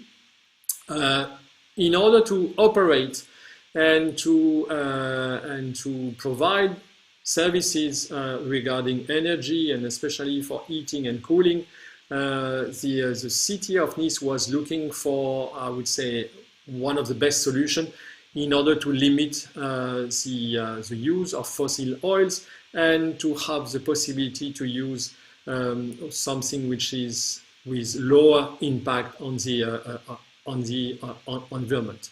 So how to do that, and how to find the different options and what could be the different possibilities. In fact, after analysis, we have used several options, including the social aspect and of course the sustainability. The investment cost is something important. We found that the idea of using geothermal approach could be quite interesting. We have the chance in this environment to have a superficial aquifer, which is located just a few meters below the surface, and the idea was, why not trying to use geothermal solution in this environment in order to provide cooling and heating system for all the buildings that are planned in this environment. How does it work? I'm pretty sure you are familiar with this type of solution. The geothermal solution most of the time is pumping hot water. It's going to a first plant where we are producing steam, and then it's going to a turbine, a generator, which is producing electricity, and it's connected to the electricity network and it's distributed to the customers. After going through the turbine, the water is going through cooling towers and then it's re-injected in the groundwater. So this is a traditional. So we pump, we produce electricity, we use the energy, and we are re-injecting. This is a traditional approach of what we are doing in geothermal. The problem is that in most of the application, you have the example on the screen, this is something which is a very industrial process. In most of the case, we are digging very deep in order to have the sufficient temperature of the water. So sometimes it's above 70 degrees or even 90 degrees in order to be sure to have a very good efficiency in energy production. We go deep, we pump, we have the water, we produce the electricity, and then we provide the energy through the network. So this one has a very strong impact on the environment, and obviously this is not something that we can do and implement in the middle of a new urban environment, and it doesn't fit. But we have another solution which is in some extent based on what is done at the individual level. So the idea is to do exactly the same process, to pump some water from the groundwater, knowing that the temperature of the water which is in the groundwater remains the same. In our case, we have a temperature which is always around 15 to 17 degrees all the time. So it means it could be a good source for heating for warming the house during the winter, but it's also a good source of water for cooling the house. And so with that, we can produce the heating and the cooling system. We have the chance in the low valley of the Var River to have a very interesting aquifer system. You have it on the map on the left. You see in green a lot of structures which are full of water. In fact, we have a very massive aquifer, superficial aquifer, which is covering almost 25 kilometers wide on 35 long and about 600 meters deep. So it means we have a lot of water that could be used and that could be mobilized. And we have also deeper aquifer. In our case, we don't want to use deeper aquifer, we just use superficial one. So the idea is to have extraction and re-injection in the downstream place. As you can see on those maps, the resource is already strongly used, and as I mentioned already before, we are already pumping from this aquifer the water resources for the population of Nice. So we are supplying 600 thousands of inhabitants, and so we have to be careful that the new geothermal activities do not impact the pumping activities, which are, I would say, of course, priority for the city of Nice. So in order to do that, and if we want to understand how the different mechanisms are operating among themselves, it's very important to have a global assessment of the things and to be able to understand how the competition among the uses may exist. Here you have the presentation of the project. It's very simple to understand. We have the map with the new structures, the new buildings, the new streets that are created. We have in mind to use 4 pumping wells where we will extract the water. So you see the drilling depth is around 40 meters.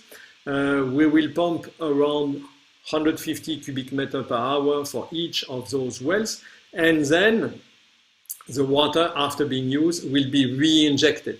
We are pumping in 4 and we are re-injecting in 8 in order to have a limited impact. Here we are upstream, here we are downstream within the low valley. So in order to avoid to have water which is affected. As I said, the average temperature is around 15 degrees. Obviously, when we are re-injecting, in winter or in summer, the temperature is affected, increase or decrease, and we try to minimize the impact. From those pumping things, we can define the network. So the interest is to have a geothermal network, which is now provided to all buildings and new construction. One of the interests of this national project is to have a full management and integrated management of the real estate. It means that state and the local governments fully decide what are the solutions that have to be used for all the new construction, and this is fully imposed to the new construction and the new creation for the different operations. So it means the people do not have to choose; they have just to use the solution which is provided and which is given to the for the new construction. So here you see how it's made. Here you have the details, how it works. So here for the heating things and for the cooling, we are dividing the year in two periods. From February to December, we are heating, and during June to December, we are refreshing. And this is how it goes. So you see the network, you see how it's made, and how it's given to the different buildings. How was it received by the new promoters, the new general constructors? Of course, at the very beginning, they were a little bit skeptical on the possibility to use this technology. But one of the interests is that this equipment, as it is a collective one, do not request any specific space within the building. So it means you just have one pipe which is arriving to the building, and from this pipe you just connect your internal network, and this is it. Nothing complicated to do. So it means you are saving space within your building. So it means this is a space that you can sell or rent. So it means the cost for implementing this solution is not a constraint at all. It was even beneficial for the people who are operating the buildings. Here you see some of the pipes that have been put in place since the last 2 years. And here you see how it works. So we have this plant, which is a power plant, which is allowing to have the power and production, and where we are producing the cool water or the hot water according to the season, and how it is distributed within the network. So we are using thermopump. We are stoking the calories in this power plant, and we are distributing temperature hot water which is around 63 degrees for the cleaning water, and we are also providing cold water which is at 8 degrees during the summer, so in order to have the possibility to cool down the temperature. So this is something which is very interesting, and providing efficient solutions. So the interest in total is that we are producing all the energy which is needed for this new urban development. So 70% of the energy is provided locally by this new solution of geothermal. This is a cost which an investment cost which remain very reasonable. You saw in the previous slide that the partnership has been made between one company investing and the municipality. So through a public-private partnership of 25 years, the return on investment is really high. And of course, it's reducing the impact on the natural environment. The solution is very well received by the population and by users. Now, how can we be sure that this solution doesn't have any major impact on the environment and on the other use? So I would like just to show you what has been done for assessing the situation on this strategy. You see on the map what are the blue dots, which are the pumping places, and the red one where we have re-injection. And what you have in green are in fact the pumping wells that are used for the water supply operation. Obviously, we should be sure that the pumping and the re-injection operation do not affect the water supply information. And in order to do that, we should know exactly how the water is moving around time and with what are the characteristics of this water, what is the temperature, and how this temperature may affect the drinking water. In order to do that, we have developed a 3D model, a deterministic 3D hydrogeological model, which is allowing to represent the geological structure of the valley. And it's providing a view on the structure of the natural environment in order to simulate how the water is moving under the surface and how these interactions, how this water is interacting with the environment. So as you can see on the screen, you have a 3D model with a very high resolution, especially in the places where we have interest. And with this tool, we can represent fully how the water is moving and how the different elements are interacting each other. So in addition, and in order to have a sufficiently accurate model, we are representing the 3D underground structure, but we are also representing the 2D surface, free surface flow in order to represent interaction between the river and the groundwater, and also the full catchment, which is representing all what's going on in the upstream part. We should integrate the flood risk in our approach and in our model. Coming back to the situation regarding the geothermal environments, we have the location of the different places. We know exactly what we are pumping and we know how we are re-injecting the water. We know the temperature, so we are in summer we are pumping at 15 and re-injecting at 23 degrees. In winter we are pumping at 15 and re-injecting at 7 degrees. So the water is cooler during winter and obviously hotter during summer.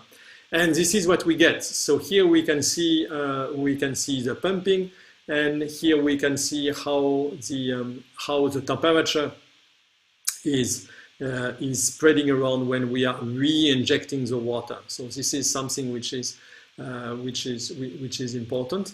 And here we can see after the use of the different places. Here this is a starting point. Here we start to re-inject the water and we see the changes. You see that after 6 months, the size around each re-injection point, especially because we are re-injecting hot water, we are during summer, so we are increasing the temperature of the groundwater. But as you can see, this increase remain located only around the pumping, the re-injection wells, and do not affect much the environment. When we move to the winter period, you see here once again that the injection blue is a cooler, and what was red and hot is now replaced by the cold water during the winter. And as for the hot water, we do not see any big impact. You see after 48 months how it's affecting the environment, and we can say that obviously there is no impact on the activities, especially for the water supply, things which are located around. And so this is what we see over there. So over many days, we have to check the situation for the point 3, 4, and 5. And we see that obviously during this period, there is no changes. The temperature of 15 degrees remains the same. Obviously, temperature is just changing locally at those 2 points where we have the pumping wells. But even when we are moving just by few hundreds of meters, this impact has already disappeared. It's something which is extremely positive for the solution, which is allowing us to use this strategy. But this is also exceptional due to the specific hydrological environments.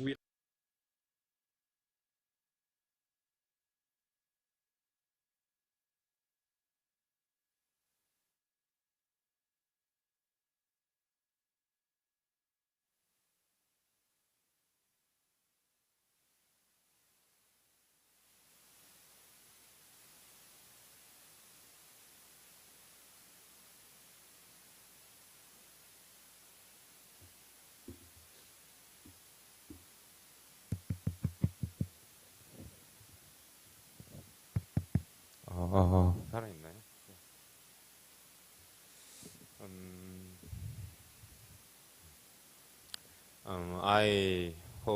I really hope that everyone enjoyed the conference. Now, I don't like this moment, but I would like to conclude the symposiums. So, actually, you can watch the rest of the videos through the YouTube channel. So, I believe we will upload it by maybe next Monday, probably. So, if you have any further questions and if you really want to have further discussions with the speakers about the research and other like ideas, please email to us like urbanscience.inu@gmail, or you can directly email to speakers. So all the information is already provided in the posters, and then also will be provided on the YouTube channel. So excellencies and ladies and gentlemen, so for me, it has been a truly wonderful and inspiring day for me. So I would like to express my sincere gratitude again to these keynote speakers and all the speakers, as well as active audiences and participants on YouTube channels.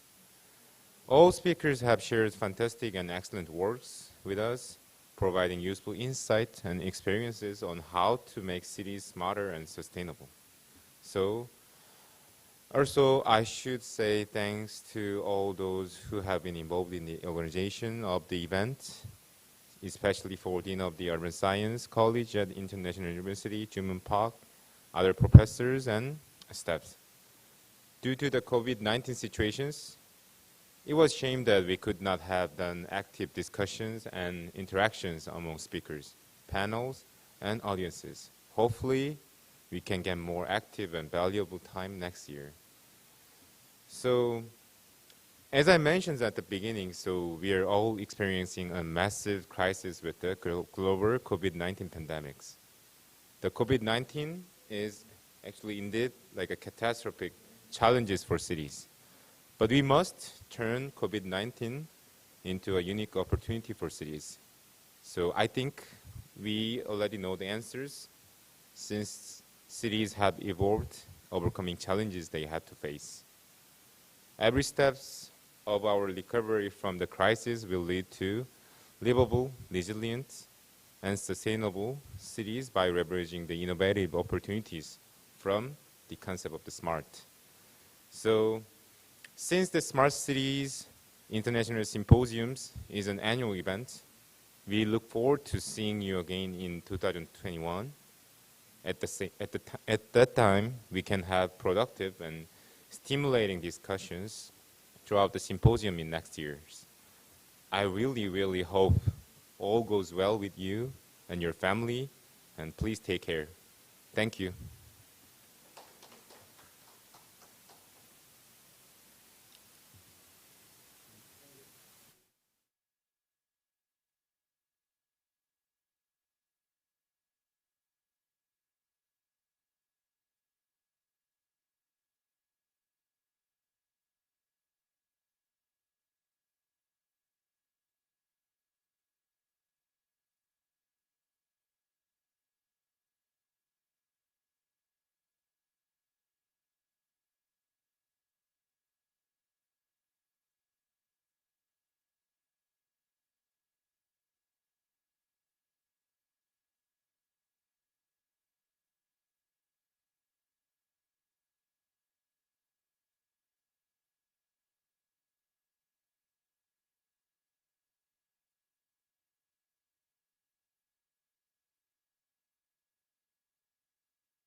안녕하십니까.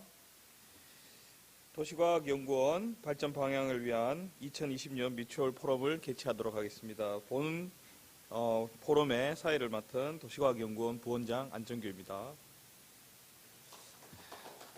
본 도시과학연구원 미추홀포럼은 인천대학교 도시과학연구원 매년 개최하고 있는 정기 포럼입니다.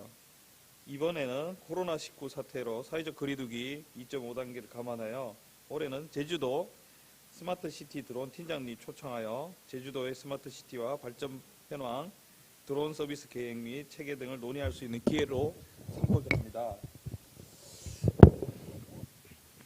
네. 먼저 처음에 식순으로 우리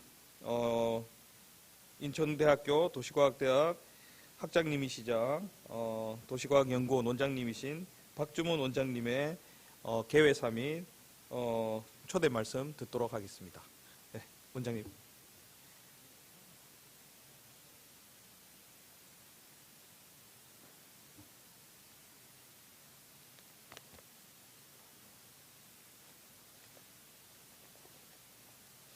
안녕하십니까. 예, 소개받은 박주문 원장입니다. 코로나19로 인해 오늘은 대면하지 못하고 온라인상으로 교수님들께 인사를 드리게 되었습니다. 코로나로 어려운 한 해를 보내면서 한 명의 확진자도 없이 무탈하게 모두 건강한 모습으로 2020학년도를 마무리하게 되어 감개가 무량합니다. 오늘 워크숍에 참석해 주신 여러 교수님과 직원 선생님 그리고 학생 여러분께 깊이 감사드리고 세미나의 개최를 함께 기뻐하며 축하드립니다. 오늘 워크숍에서 제주도 도청의 박찬혁 스마트시티 드론 팀장님의 제주 스마트시티 사례를 주제로 특강이 있습니다. 그리고 나서 안정규 부학장님의 2020년도 도시과학대학 사업 성과 보고가 있을 예정입니다. 이번 세미나는 우리 도시과학대학이 나아가야 할 방향을 다시 한번 돌아보는 자리가 될 것입니다. 올해는 대형 정부 사업인 교육부 BK21 7년간 36억 원과 가기부 기초연구실 지원사업 BRL 6년간 30억 원이 최종 선정되어 내년도부터 우리 도시과학대학 사업이 착수되게 되었습니다. 그동안 사업 수주를 위해 팀장으로 수고해 주신 전성철 교수님과 허종환 교수님을 비롯하여 팀원으로 함께해 주신 우리들의 영웅이신 사업 참여 교수님들의 노고에 감사드립니다. 또한 학교 예산 지원 전혀 없이 100% 기부금 모금으로 개교 이래 최초로 단대 미니 IT 도서관을 건립하여 교수님과 학생들의 학술 연구 서비스를 지원하기 위해 준비를 하고 있습니다. 그리고 도시대 페스티벌과 스마트시티 국제 심포지엄 및 미추홀 도시 포럼 행사 개최 그리고 도시과학 저널 등재지 등록 등의 사업들이 내년 2021학년도 사업으로 계획이 되어 추진하게 됩니다. 이들 사업들을 위해 예산은 부족함이 없이 부학장님을 포함하여 학과장님들과 교수님들의 협조와 노력으로 확보해 놓았음을 교수님들께 보고드립니다. 오늘 이 세미나를 통해 여러분의 아이디어를 마음껏 나누고 도시과학대학의 당면 과제와 발전 방향에 대해 다시 한번 고민하는 계기가 되시기를 바라며 여기 참여해 주신 교수님들의 건강과 건승을 기원합니다. 한 해 정말 감사했고 고맙습니다. 오늘 뜻깊은 도시과학연구원 미추홀포럼을 개최하게 돼서 정말 기분이 좋습니다. 여러분 한 해 고생 많이 하셨습니다. 네, 감사합니다.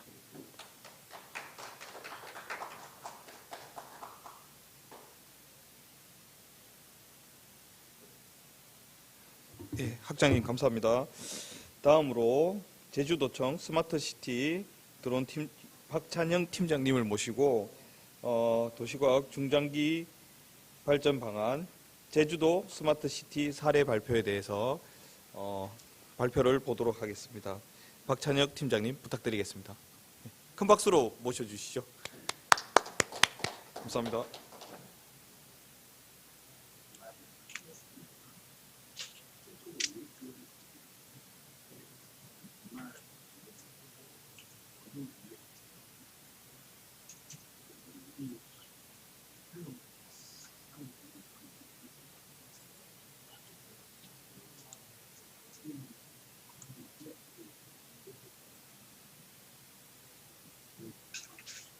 네, 교수님. 네, 알겠습니다.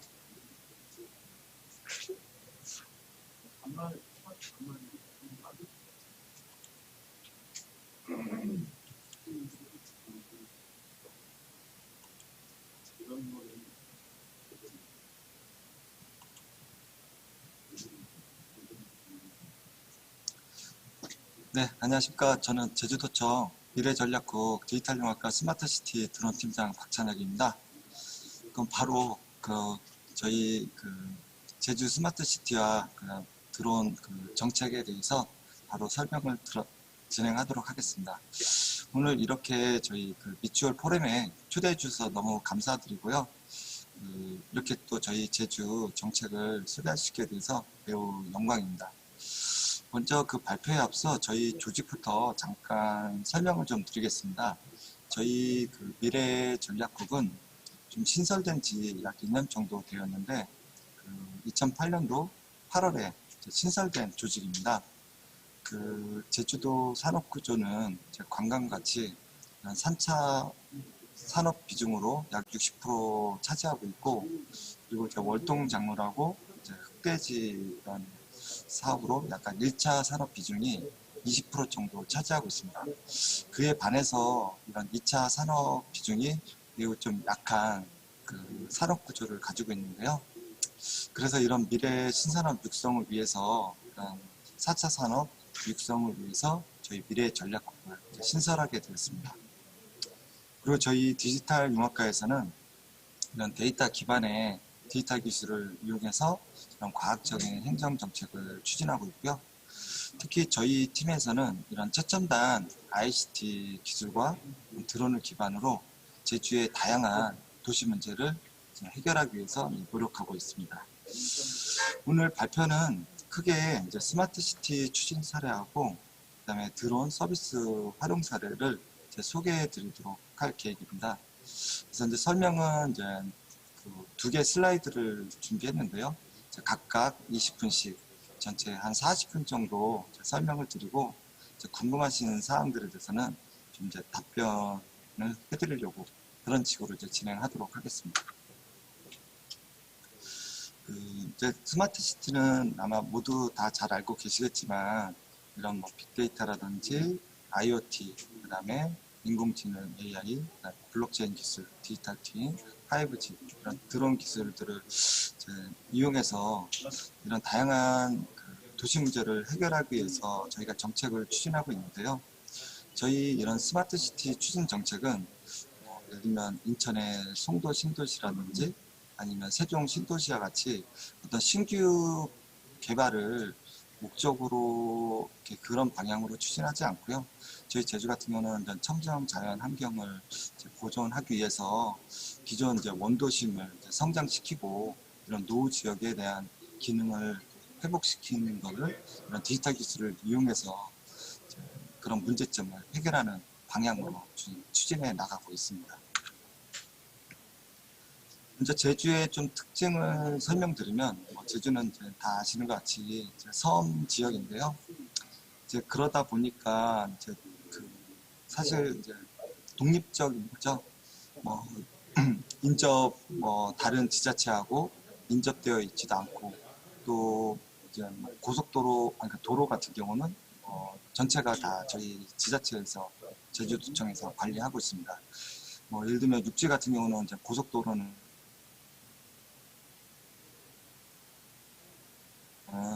이제 국토관리청에서 관리하고 또 일반 시도는 지자체에서 관리하는데, 저희는 이런 것도 다 저희 지자체에서 관리하고 있고, 서귀포시 이런 행정시도, 서귀포시하고 제주시도 이제 지자체가 아닌 저희가 행정시 도지사님이 전체적으로 정책하는데 하나의 지자체로 정책을 추진하고 있고요. 그리고 또 수도권 쪽은 이제 서울, 인천, 아니면 경기 쪽에 다양한 버스 노선들이 이렇게 연결되어 있지 않습니까?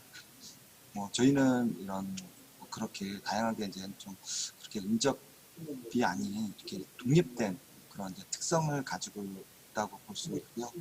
그렇지만 이렇게 또 독립된 특성과 반해서 저희 제주에는 약 1년에 약 1,500만 명 정도의 방문객이 찾아오고 있습니다.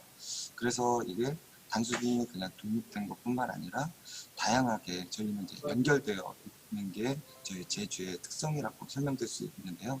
저희 제주는 이런 독립성과 이런 연결성을 특징으로 해서 저희 제주만의 이런 독창적이고 다양적인 혁신하는 정책을 추진해서 이런 행복하고 지속 가능한 이런 미래도시 구현을 목표로 스마트 아일랜드 정책을 추진해 나가고 있습니다.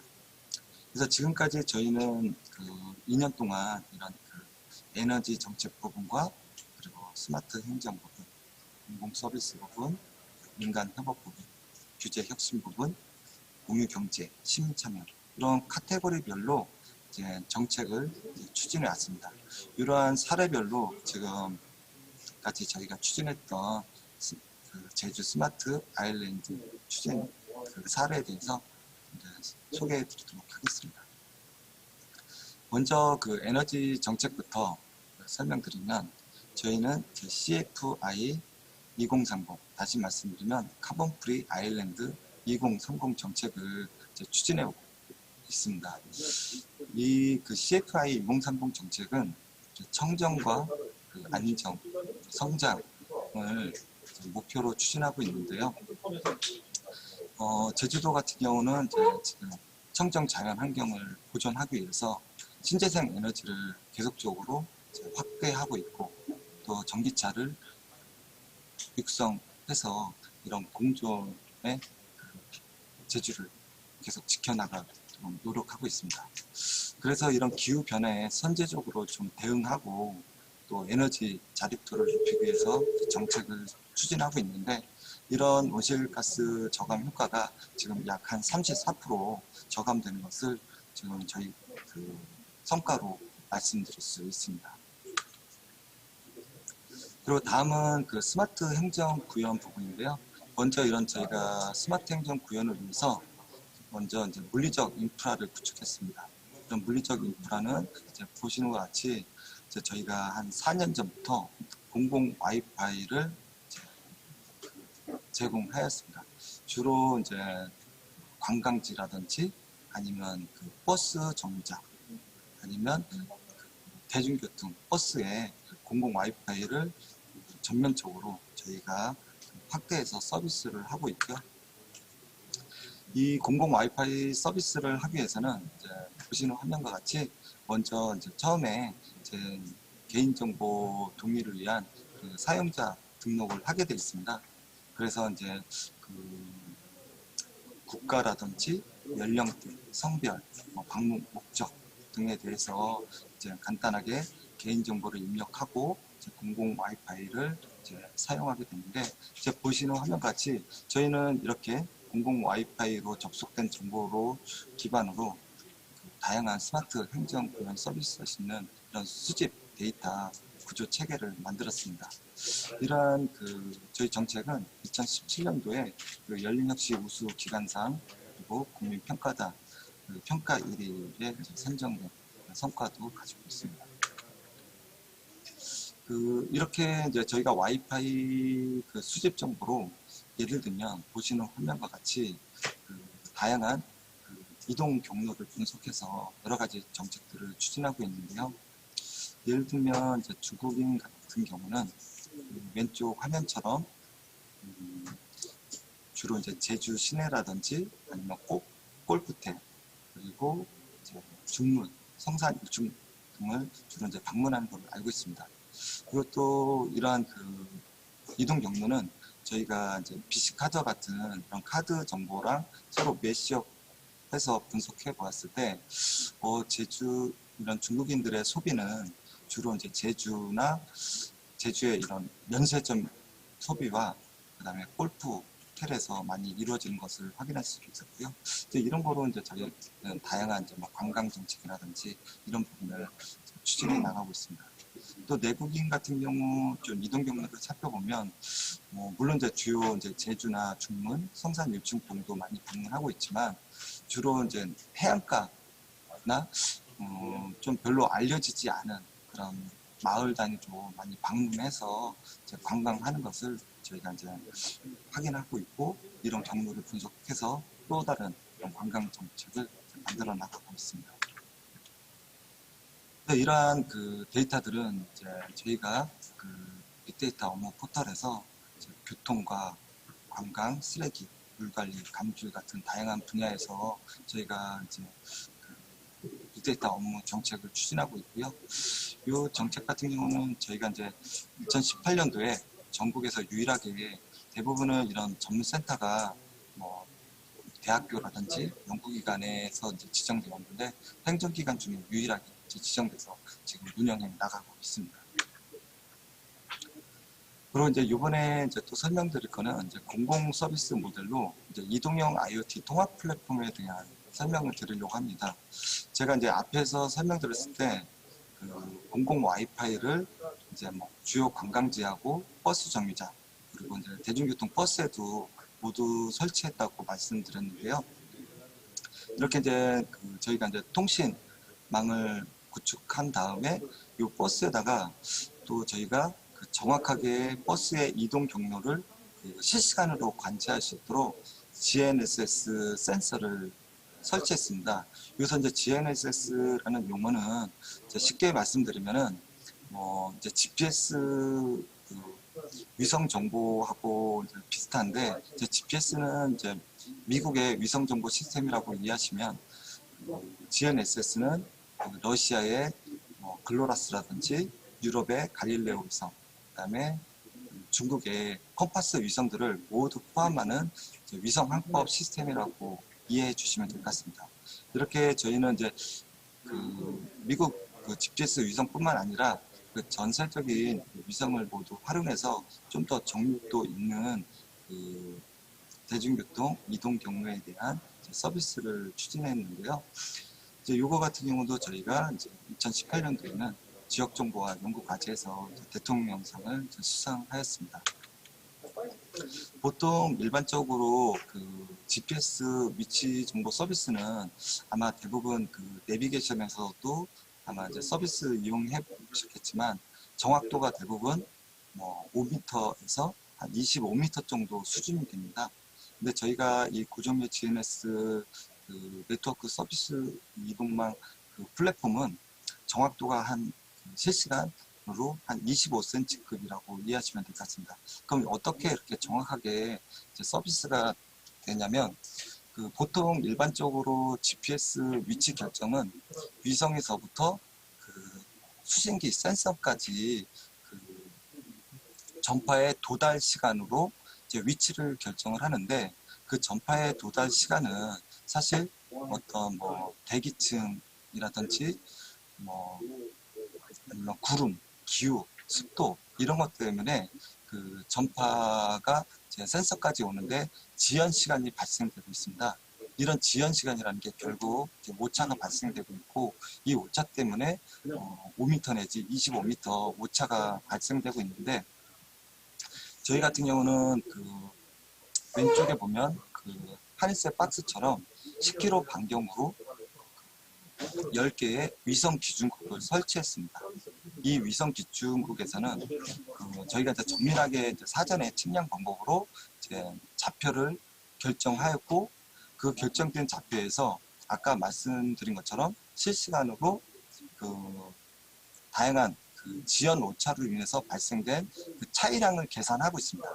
그 차이량을 정확히 알고 있는 좌표값과 그 차이량을 계산을 하면 그 오차를 계산할 수 있기 때문에 그 위치 보정 데이터를 다시 위성을 이용해서 통신망으로 해서 이제 그 버스에 설치된 수신기에 이제 전송해 주기 때문에 위치 보정을 해서 이제 25cm 정확도로 이제 위치 감지할 수 있는 그런 그 이동형 IoT 플랫폼 체계를 구축했다고 설명드릴 수 있습니다. 뭐 쉽게 설명드리면 이제 군대 같은 경우 저희가 이제 0점 사격을 하지 않습니까? 그런 이제 0점 사격의 이제 원리라고 보시면 될 것 같습니다. 저희가 이렇게 이제 이동형 IoT 통합 플랫폼은 크게 이제 4가지 인프라를 구축한 건데요. 이제 첫 번째는 앞서 설명드린 바와 같이 이제 공공 와이파이 같은 그 통신 인프라를 구축했고, 두 번째는 그 10개의 위성 기준국을 설치했고, 그리고 세 번째는 각 버스마다 그 GPS, GNSS 수신기를 설치했고, 네 번째는 이러한 데이터를 수집하고 분석할 수 있는 플랫폼, 이 4개의 이제 인프라를 구축해서 운영하고 있는데요. 이러한 이제 그 플랫폼을 구축함으로써 보시는 화면과 같이 그 왼쪽, 오른쪽 그림에 보면 빨간색 같은 경우는 위치 정확도가 이렇게 많이 흔들리는 거를 아마 볼 수 있습니다. 그렇지만 이제 파란색 같은 경우는 되게 정밀하게 이제 위치 감지되는 거를 이제 확인할 수 있는데요. 이러한 서비스는 다시 말씀드리면 빨간색 같은 경우는 사실 차선 수준의 어떤 서비스가 어려운데, 이제 파란색으로 되면서 우리가 이제 차선 수준의 이제 서비스까지 이제 가능하다고 이제 말씀드릴 수 있을 것 같습니다. 저희가 이렇게 이제 이동형 IoT 플랫폼 체계를 이제 구축을 해서 이제 보시는 화면과 같이 이제 모든 버스를 1초 간격으로 25cm 정확도로 차선 수준으로 이렇게 하나하나 모두 관제할 수 있게 저희가 이제 플랫폼 체계를 만들었습니다. 그리고 이 그 플랫폼에는 그 GNSS 뿐만 아니라 그 첨단 운전 지원 센서 ADAS나 ABS, 그리고 그 우리가 이제 뭐 그래서 눈동자가 깜빡거린다든지 아니면 두리번거린다든지 해서 그런 걸 탐지할 수 있는 DSM 센서, 그다음에 우리 스마트 밴드, 이런 다양한 센서를 이제 부착해 가지고 이런 고정률, 이런 GNSS IoT 센서와 서로 종합적으로 결합해서 이런 대중교통 버스가 이제 졸음 운전을 탐지할 수 있는 대응 서비스 체계를 구축했는데요. 이제 요거 같은 경우는 저희가 2018년도하고 19년도에 ICT 기반 공공 서비스 촉진 사업이라는 그 과기부 국비 지원하는 사업을 2년 연속 지원받아서 추진할 수 있게 되었습니다. 그래서 이제 그 좀 전에 설명드린 사업을 저희가 이제 좀 더 고도화하기 위해서 그 앞서 설명드린 바와 같이 이렇게 정확하게 이제 버스 위치 감지가 되다 보니까 그래서 이제 버스가 뭐 급정거한다든지 급출발한다든지 아니면 중앙선을 침범한다든지 이런 이제 난폭 운전에 대한 알고리즘을 개발해서 이제 드라이빙 퀄리티를 또 개선하고, 또 그래서 뭐 직진 차선이 막히는지 좌회전 차선이 막히는지 이런 것들에 대한 분석을 통해서 실시간 교통 체계까지 이제 연계시키고, 또 사고가 발생됐을 때는 자동, 이콜, 긴급 대응체계 이런 알고리즘을 개발해가지고 저희가 이제 자동으로 이제 119나 아니면 그 경찰에 연결돼서 신속하게 사고에 대응할 수 있도록 이런 데이터 기반의 과학 행정을 추진하고 있습니다. 또 이제 제주도 같은 경우는 지금 사실 다 버스가 공영제로 운영되고 있는데요. 나중에 이거에 대한 그 운영에 따른 보조금 지원할 때 사실 정확한 이동 경로에 대한 분석이 지금까지는 어려워서 그냥 뭐 단순한 그냥 엑셀 수준으로 정산해주고 했는데 이제 앞서 설명드렸지 이제 이런 서비스를 통해서 이제 그런 부분이 이제 정확하게 이제 저희가 이제 과학적으로 이제 정산할 수 있는 그런 체계까지 향후에 확대할 수 있을 것으로 지금 저희는 보고 있습니다.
이렇게 이제 저희는 이제 이동형 IoT 통합 플랫폼을 구축해가지고 이런 이제 다양한 이런 교통 정보 데이터를 이제 수집하고 분석하고 있습니다.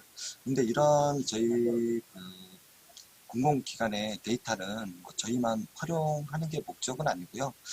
다양한 민간 또 데이터랑 서로 매시업을 통해서 어떤 더 좋은 서비스를 만들기 위해서 노력을 하고 있습니다. 그래서 이제 지금 이제 그 서비스 모델에 대해서 또 이제 한번 설명을 드리겠습니다. 저희가 이제 이 서비스 모델 같은 경우는 이제 카카오 맵하고 같이 이제 개발한 서비스인데요. 추진하게 된 배경은 제주도 같은 경우는 사실은 뭐 지하철도 없고 가장 유일한 대중교통 수단이 이제 버스입니다.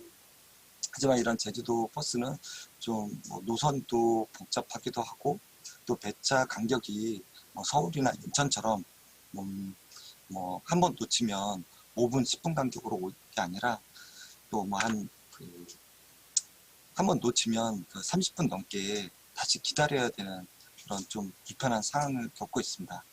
그리고 저희 제주도 같은 경우는 또 대부분 이제 시내권에는 이런 BIS 정보를 제공하면서 버스가 언제 도착하는지 알려주지만 뭐 산간 지역이라든지 아니면 농촌 지역, 저희는 이거를 이제 중산간 지역이라고 하고 있습니다. 이런 중산간 지역에는 이런 BIS가 설치되어 있지 않은데 언제 버스가 도착할지도 모르고 언제 올지 모르고 이런 게 이제 불편하니까 모두들 다 각자 이제 자가용을 운영하고 있고 그러다 보니까 모두 뭐 집집마다 버스 3대, 4대 이상은 기본으로 운영을 하고 있습니다. 그래서 저희가 이제 이런 자가용을 이제 그러니까 줄이기 위한 정책을 하고 있는데 이제 이런 그 정책을 하기 위해서는 대중교통의 편의성을 이제 향상시켜 보려고 이제 이런 서비스를 이제 만들고 있습니다.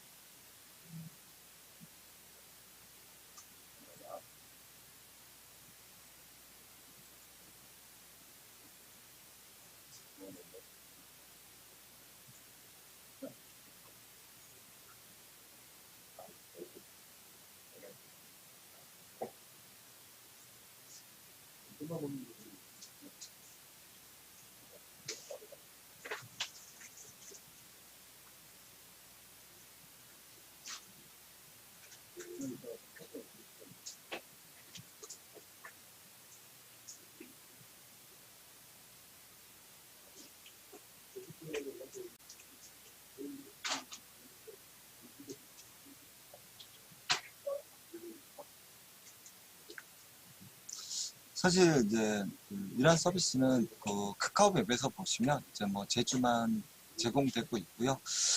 이거는 이제 뭐 앞에서 말씀드렸지만 물론 이제 인프라 데이터는 제주도 데이터를 이용했지만 이제 카카오와 함께 민감 협업으로 이제 비예산 사업으로 저희가 이제 추진했던 사업이고요. 또 이런 데이터는 이제 사실 이제 국가로부터 고퀄리 데이터라고 저희가 인정을 받았습니다. 그래서 다양한 뭐 연구라든지 교통정책 자료로 활용될 수 있다고 판단해서 2019년부터 2020년도까지 국가 중점 데이터로 저희가 이제 개방하는 사업을 19년도에는 7억, 20년도에는 약 10억 이상의 예산을 지원받아서 저희가 데이터를 개방하는 사업을 추진도 하고 있습니다.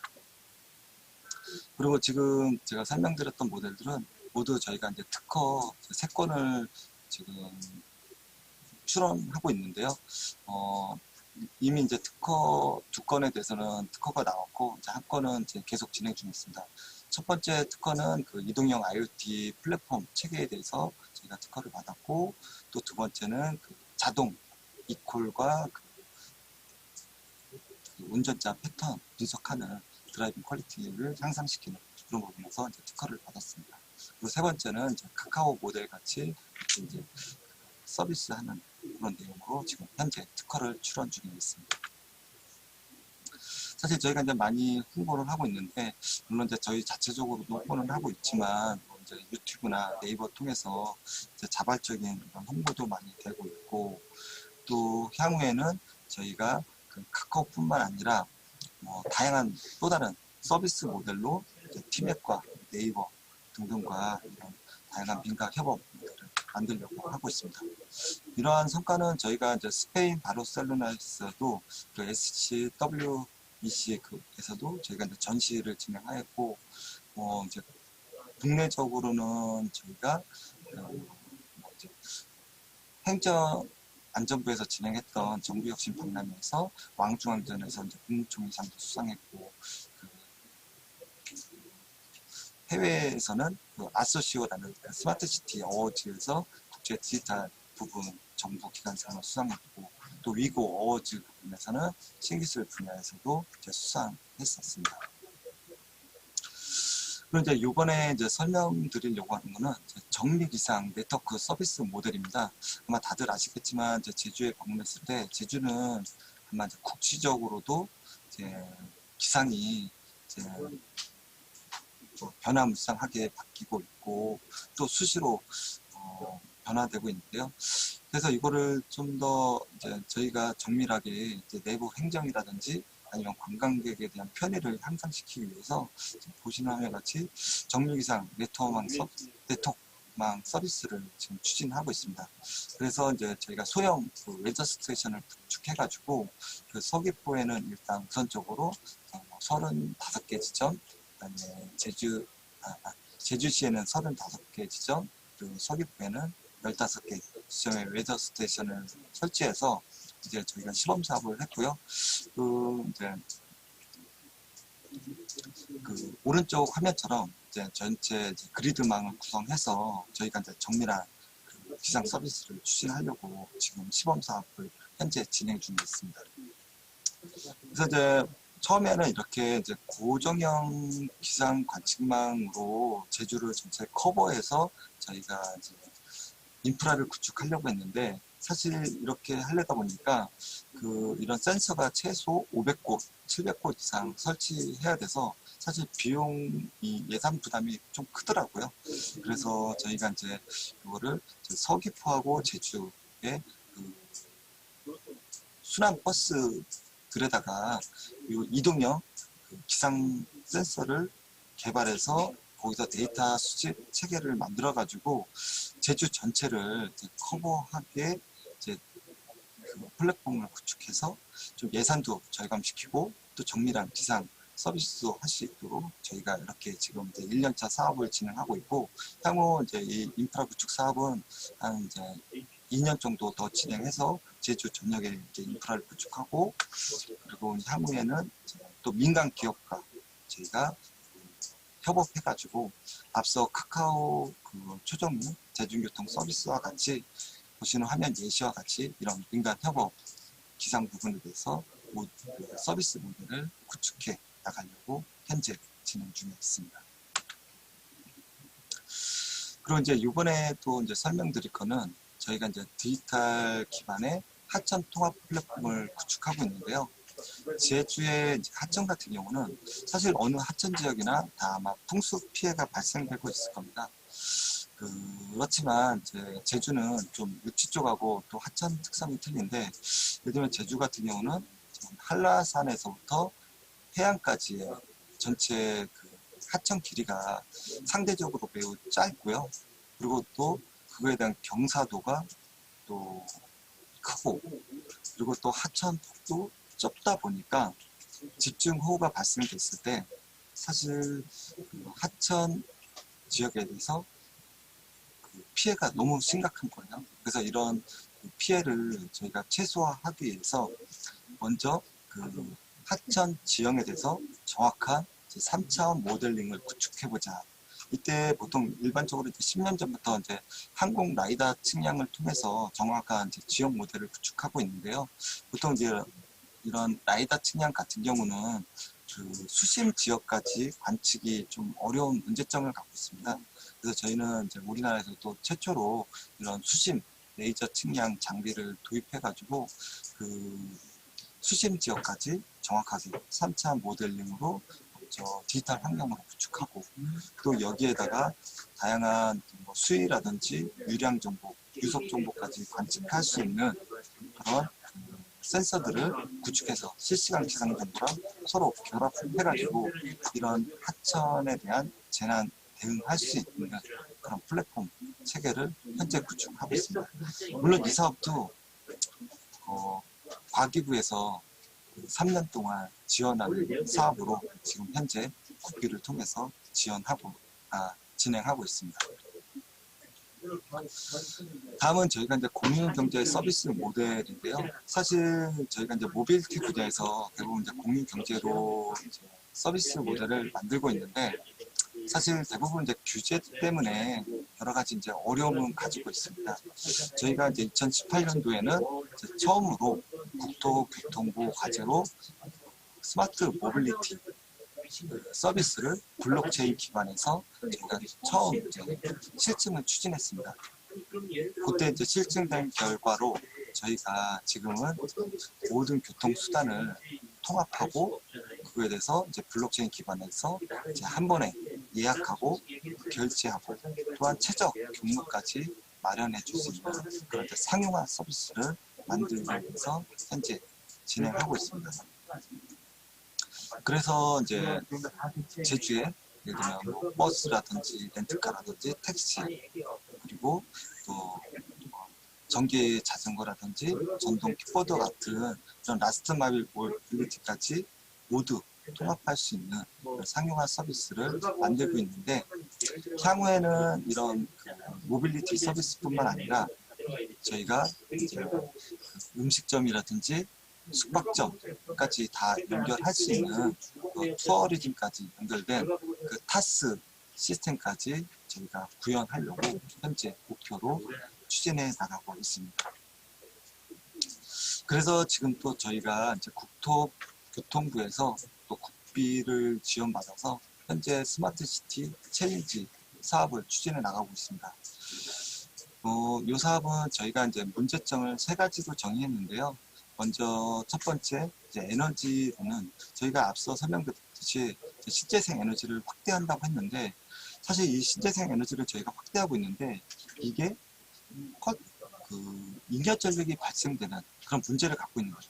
사실 저희가 이제 신재생 에너지가 발생되는데 그거에 대한 남는 전력을 사실 뭐 우리가 이제 그 페이같이 저축을 했다가 사용하면 되는데, 사실 그 에너지 같은 경우는 그 세이브 시켜놓고 다시 활용하는 게 사실 너무 좀 어려운 부분이 있습니다. 그래서 이렇게 저장했다가 사용하는 게 어렵다면 또 우리가 서로 이제 그 거래를 통해서, 전력 거래를 통해서 또 이 문제를 해결하면 될 텐데, 사실 이 전력 거래조차도 저희가 규제에 묶여서 어려운 부분이 있는데, 그래서 이런 신재생 에너지에 대한 잉여 전력 문제를 해결해서 신재생 에너지를 더 확대해보자는 부분. 또 제주도 같은 경우 또 앞서 설명드렸듯이 좀 대중교통이 매우 불편한데, 그러다 보니까 이런 다양한 스마트 모빌리티 서비스를 통해서 교통 편의를 향상시켜 보자라는 거. 그리고 또 제주도 같은 경우는 앞서 말씀드렸듯이 그 전기차를 계속 확대한다고 말씀드렸지 않습니까? 그렇게 전기차를 계속 확대하다 보면 저희 기존의 이런 주유소가 향후 20년 후에는 70%가 폐업할 거로 지금 전망하고 있습니다. 그럼 이런 기존 이런 주유소 같은 산업시설이 폐업하는 것조차 저희 제주도 문제로 보고 있는데요. 그래서 이런 주유소는 기존의 주유소가 아니라 충전도 되고 다양한 이런 그 모빌리티 거점도 되고 드론 스테이션도 되고 이런 새로운 비즈니스 모델로 서로 전환을 해보자라는 챌린지 사업을 추진하고 있습니다. 물론 이런 스마트 허브 중심으로 저희가 에너지 문제와 그 모빌리티 편의성을 향상시키고 있는데, 이제 그러려다 보면 충전에 대한 예약과 서비스 결제해야 될 텐데, 또 그거에 대한 그 데이터를 모니터링하고 분석해야 될 텐데, 그거는 이제 2,3다 플랫폼으로 저희가 관리하고 있습니다. 잠깐 또 동영상 보도록 하겠습니다.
초청강사 내일 12월 17일부터 7시 1분까지 대외 도시과학연구원은 선제본목 게이트를 통해 출입할 예정입니다.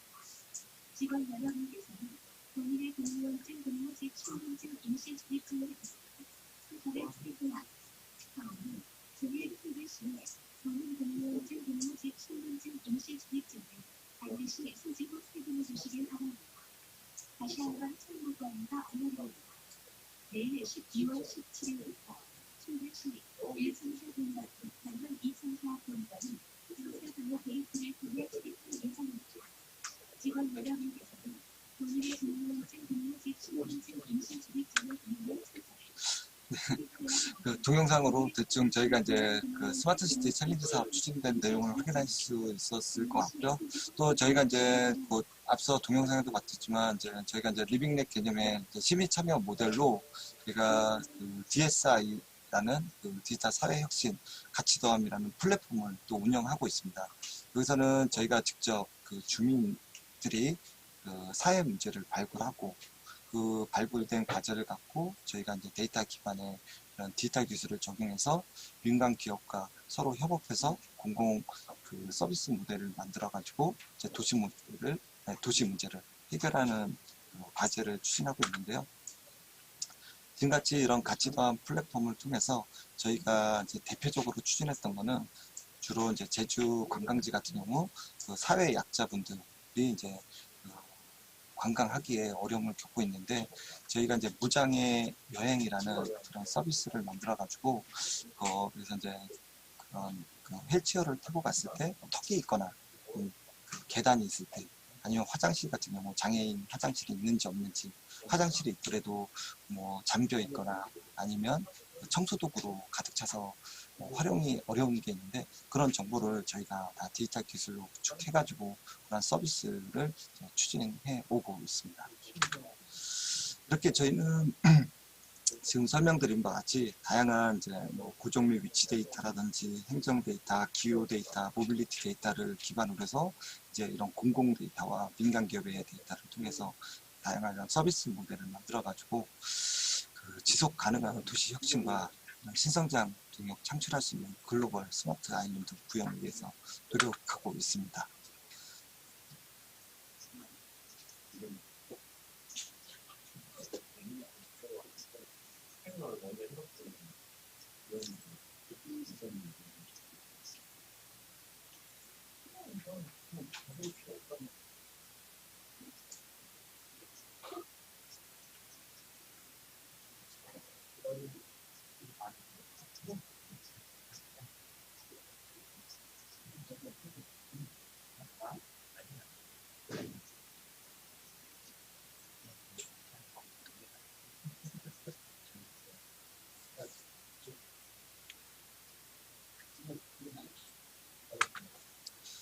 네, 이렇게 해서 이제 저희 제주는 뭐 이러한 그 계속 앞으로도 이런 데이터 기반의 이제 신규 서비스 모델도 만들고 그 CFI 2030이라는 규제 자유 특허를 운영하고 계속 민간 기업과 협업하고 규제 완화를 통해서 혁신 서비스 모델을 만들고 또 이런 그 링넷 개념의 시민들이 함께 참여할 수 있는 디지털 사회의 문제 해결을 위해 통해서 이런 글로벌 스마트 미래 도시 구현을 목표로 해서 추진해 갈 계획입니다.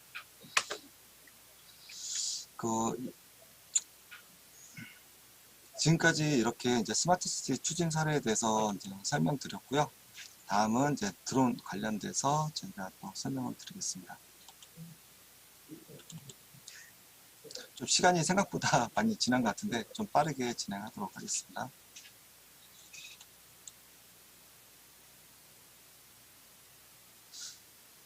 우리도는 지금까지 2년 동안 국토부에서 추진했던 드론 규제 샌드박스 실증 도시라는 사업을 2년 연속 추진해왔고 또 지난달 11월에는 제주 드론 특별자치도 드론 산업 비전 선포를 저희가 추진을 했는데 이러한 내용을 기반으로 해서 또 이제 다양한 동영상 중심으로 드론 서비스 사례를 설명드리도록 하겠습니다.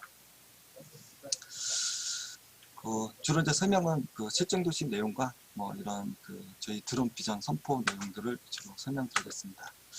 지금 현재 드론 산업은 이런 4차 산업혁명 시대의 미래 이제 신산업 기술로 떠오르고 있는데요. 특히 제주도 같은 경우는 넓은 해안과 한라산, 그리고 도심지, 농경지 등 이런 다양한 제주 환경을 대상으로 각종 도시 문제를 해결하기 위해서 핵심 기술은 뭐 드론밖에 없다고 판단하고 있습니다.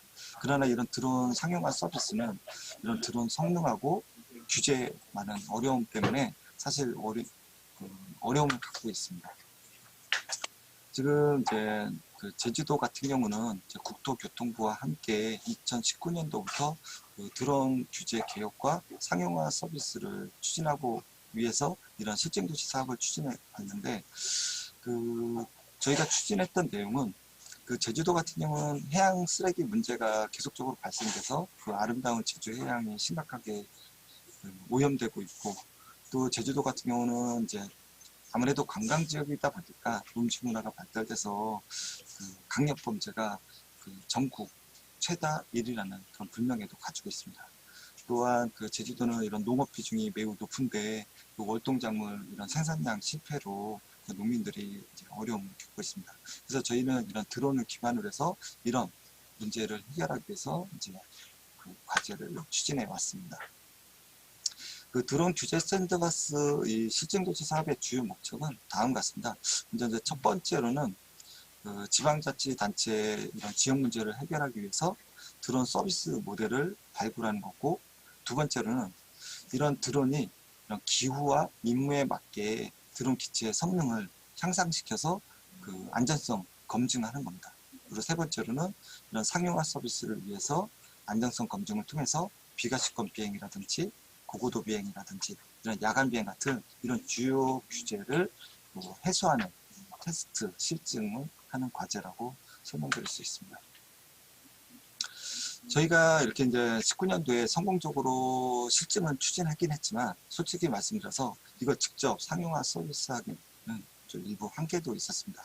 그래서 20년도 사업에서는 이걸 좀 더 안정화하기 위한 그 고도화 사업을 좀 추진해왔고, 일부는 또 안전 예방을 위해서 저희가 신규 사업에 대한 서비스 모델도 또 추진하게 되었습니다.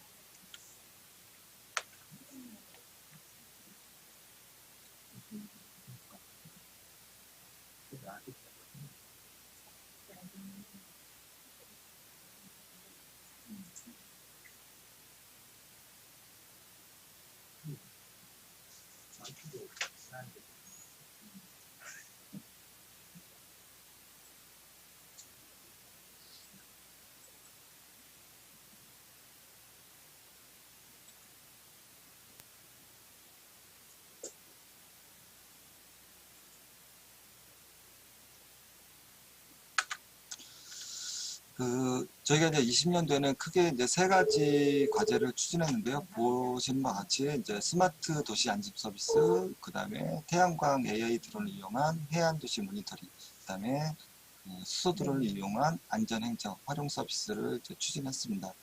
그 도시 안집 서비스에서는 이제 뭐 지인 안림 서비스 같은 것도 구축했고, 그 다음에 태양광 드론을 이용을 좀 안전적으로 하기 위해서 뭐 저희가 이제 전파맥 구축이라든지 안전맥 구축을 했고, 그 다음에 수소 드론을 이용해서는 뭐 한라산의 그 장거리 딜리버리 서비스나 긴급 구호 물품 서비스, 그 다음에 가스 배관 모니터링 서비스 등 추진했습니다. 그 도심 안심 그 모니터링 서비스는 보시는 화면과 같이 저희가 지금까지는 대부분 이제 외곽 지역에서 이제 실증을 추진했는데, 우리나라 최초로 고도심 지역을 대상으로 저희가 이제 실증을 추진했습니다. 그리고 실증 그 시나리오는 보시는 화면과 같이 뭐 관광객이라든지 아니면 그 자치경찰단 소방본부에서 그 웹 호출을 통하면 통합관제 시스템을 통해서 드론 스테이션에서 이제 스마트 드론이 자율 비행을 해가지고 상황을 송출해주는 그런 임무를 진행하고 있습니다. 그 영상에서 보시는 것 같이 이게 이제 스마트 스테이션인데요. 드론이 호출하면 보시는 화면과 같이 자동으로 출동을 하고요. 또 자동 복귀해서 이제 충전까지 진행을 하고 있습니다. 그리고 이제 관광객이 이제 드론을 호출하면 스마트폰의 GPS 위치로 임무를 수행을 하고, 또 야간 비행 할 수 있도록 각종 LED라든지 아니면 보시는 화면 같이 열화상 센서를 추가로 설치해서 야간 비행할 수 있는 최적화된 드론을 구축했습니다.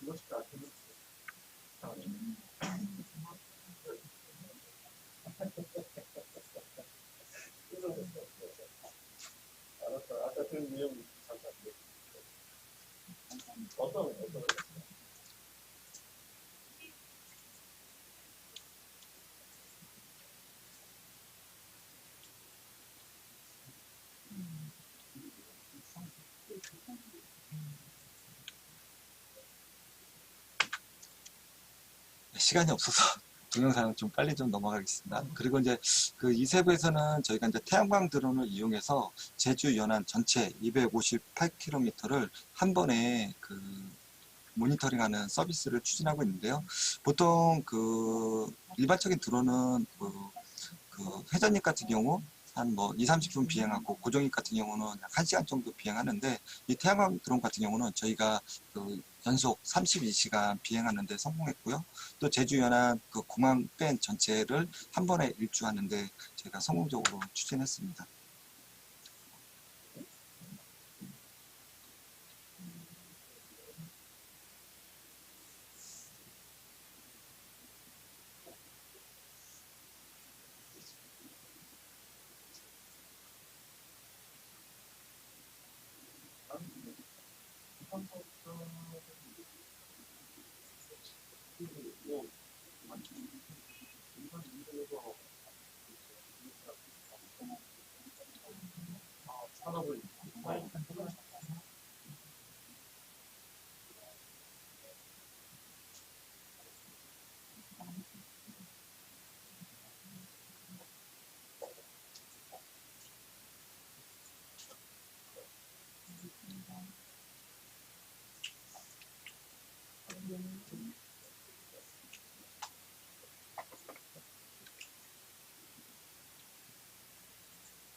또 보시는 화면같이 태양광 드론에서 동영상을 LTE로 그 실시간 저희가 이제 전송을 해주고, 실시간 그 매핑까지 해서 보시는 화면과 같이 그 페트병 하나하나까지 자동으로 탐지할 수 있게 저희가 이제 해양 쓰레기 문제를 해결하기 위해서 개발을 했습니다.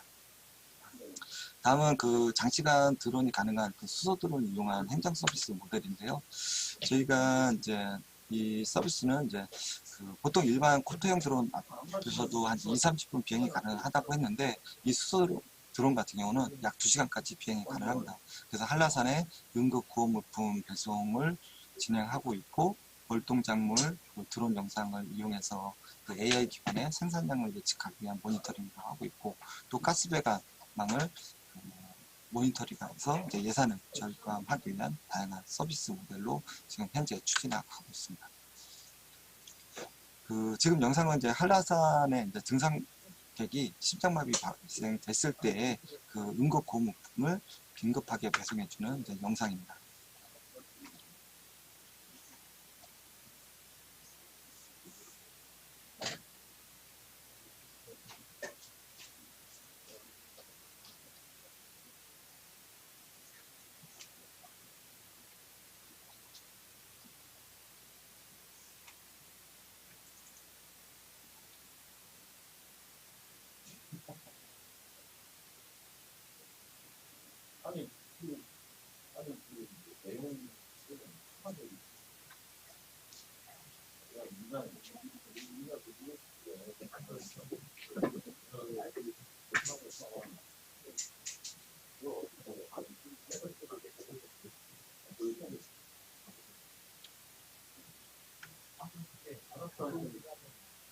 네, 이렇게 이제 그 한라산의 딜리버리 서비스를 이제 하고 있고요.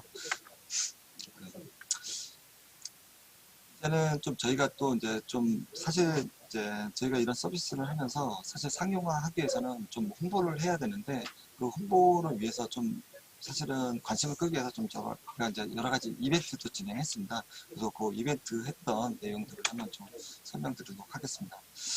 저희가 그 지난 그 4월에 그 제주도에서는 코로나 감염이 좀 심각하게 전국적으로 확산됐지 않습니까? 그런데 이제 마스크 구매가 매우 좀 어려웠었는데, 이 수소 드론을 이용해서 저희가 이제 가파도 마라도 비양도에 외딴섬에 마스크를 배송한 서비스입니다. 사실 이때 이제 뭐 어떤 분들은 섬 지역에 무슨 마스크가 필요하냐고 말씀하시는 분들이 있었는데, 다 아시겠지만 가파도 마라도 같은 경우는 많은 관광객들이 찾아오고 있고, 그러다 보니까 그 코로나 감염이 사실 많이 우려되기 때문에 마스크는 꼭 필요한 상황인데, 사실 이때 주민들 같은 경우는 이 당시 오부제에 맞춰서 그 배를 타고 마스크를 구매해서 2매밖에 구매 못하는 그런 많은 좀 불편함을 가지고 있었습니다. 그래서 이제 이거는 이제 저희가 두산 모빌리티하고 국토교통부하고 사실 협업해가지고 그 서비스를 진행했습니다.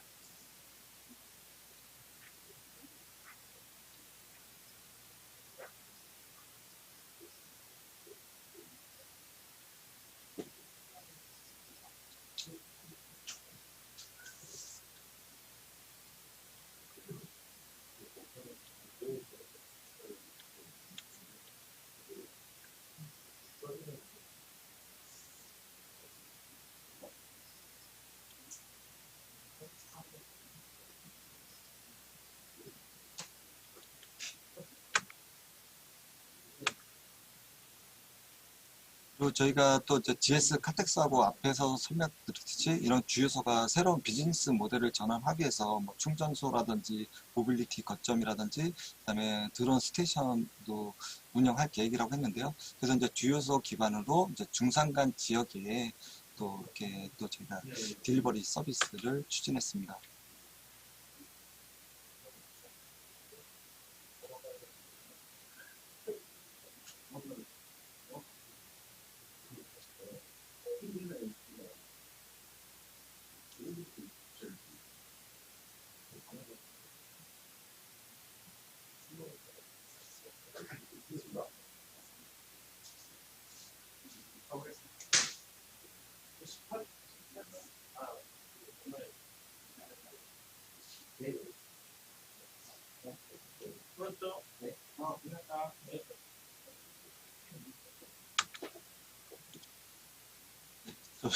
시간이 좀 많이 지난 것 같습니다. 그래서 지금 저희는 그 GS 칼텍스랑 저희가 이제 새로운 비즈니스 모델로 이제 전환하기 위해서 진행하고 있는데, 이 그림은 이제 향후 주유소 기반으로 드론 서비스 추진하기 위한 이제 컨셉 이미지로 봐주시면 될 것 같습니다.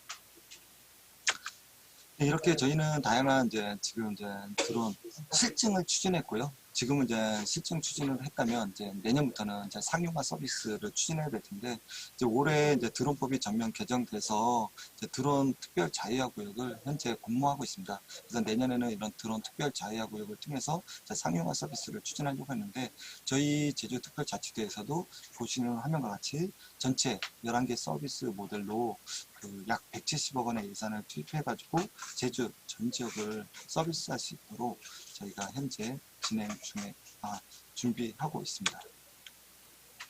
그리고 저희가 이제 차세대 이런 드론 택시 에어투어 서비스까지 현재 상용화할 수 있도록 진행하고 있는데요.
네, 좀 시간이 많이 좀 걸렸는데요. 이렇게 좀 저희 추진했던 스마트시티 사례하고 드론 사례를 설명을 마치도록 하겠습니다. 예, 감사합니다.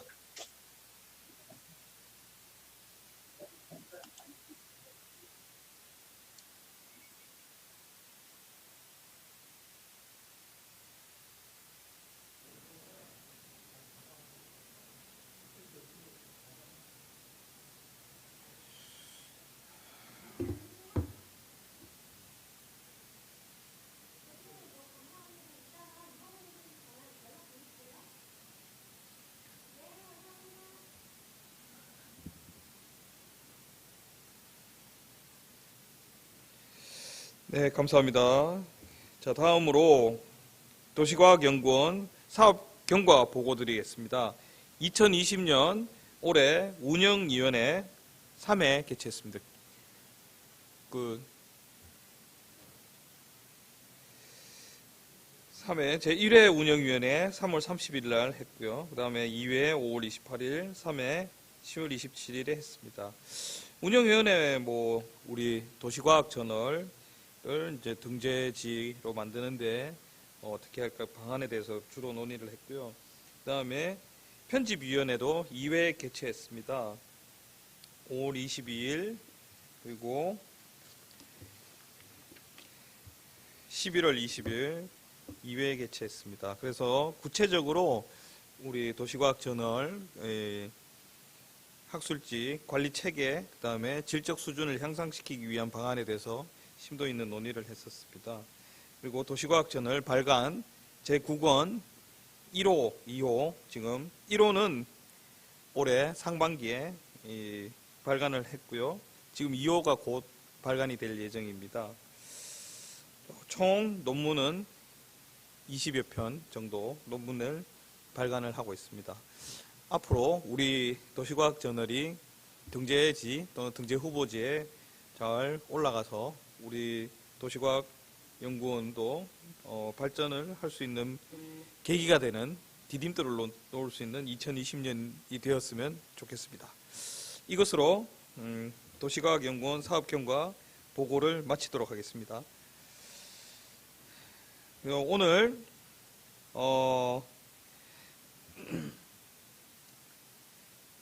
도시과학연구원 주최 미추홀포럼 참석해 주신 여러분께 대단히 감사의 말씀 전하는 바입니다. 늦은 시간까지 함께해 주셔서 대단히 감사합니다. 이것으로 모든 걸 마치도록 하겠습니다. 감사합니다.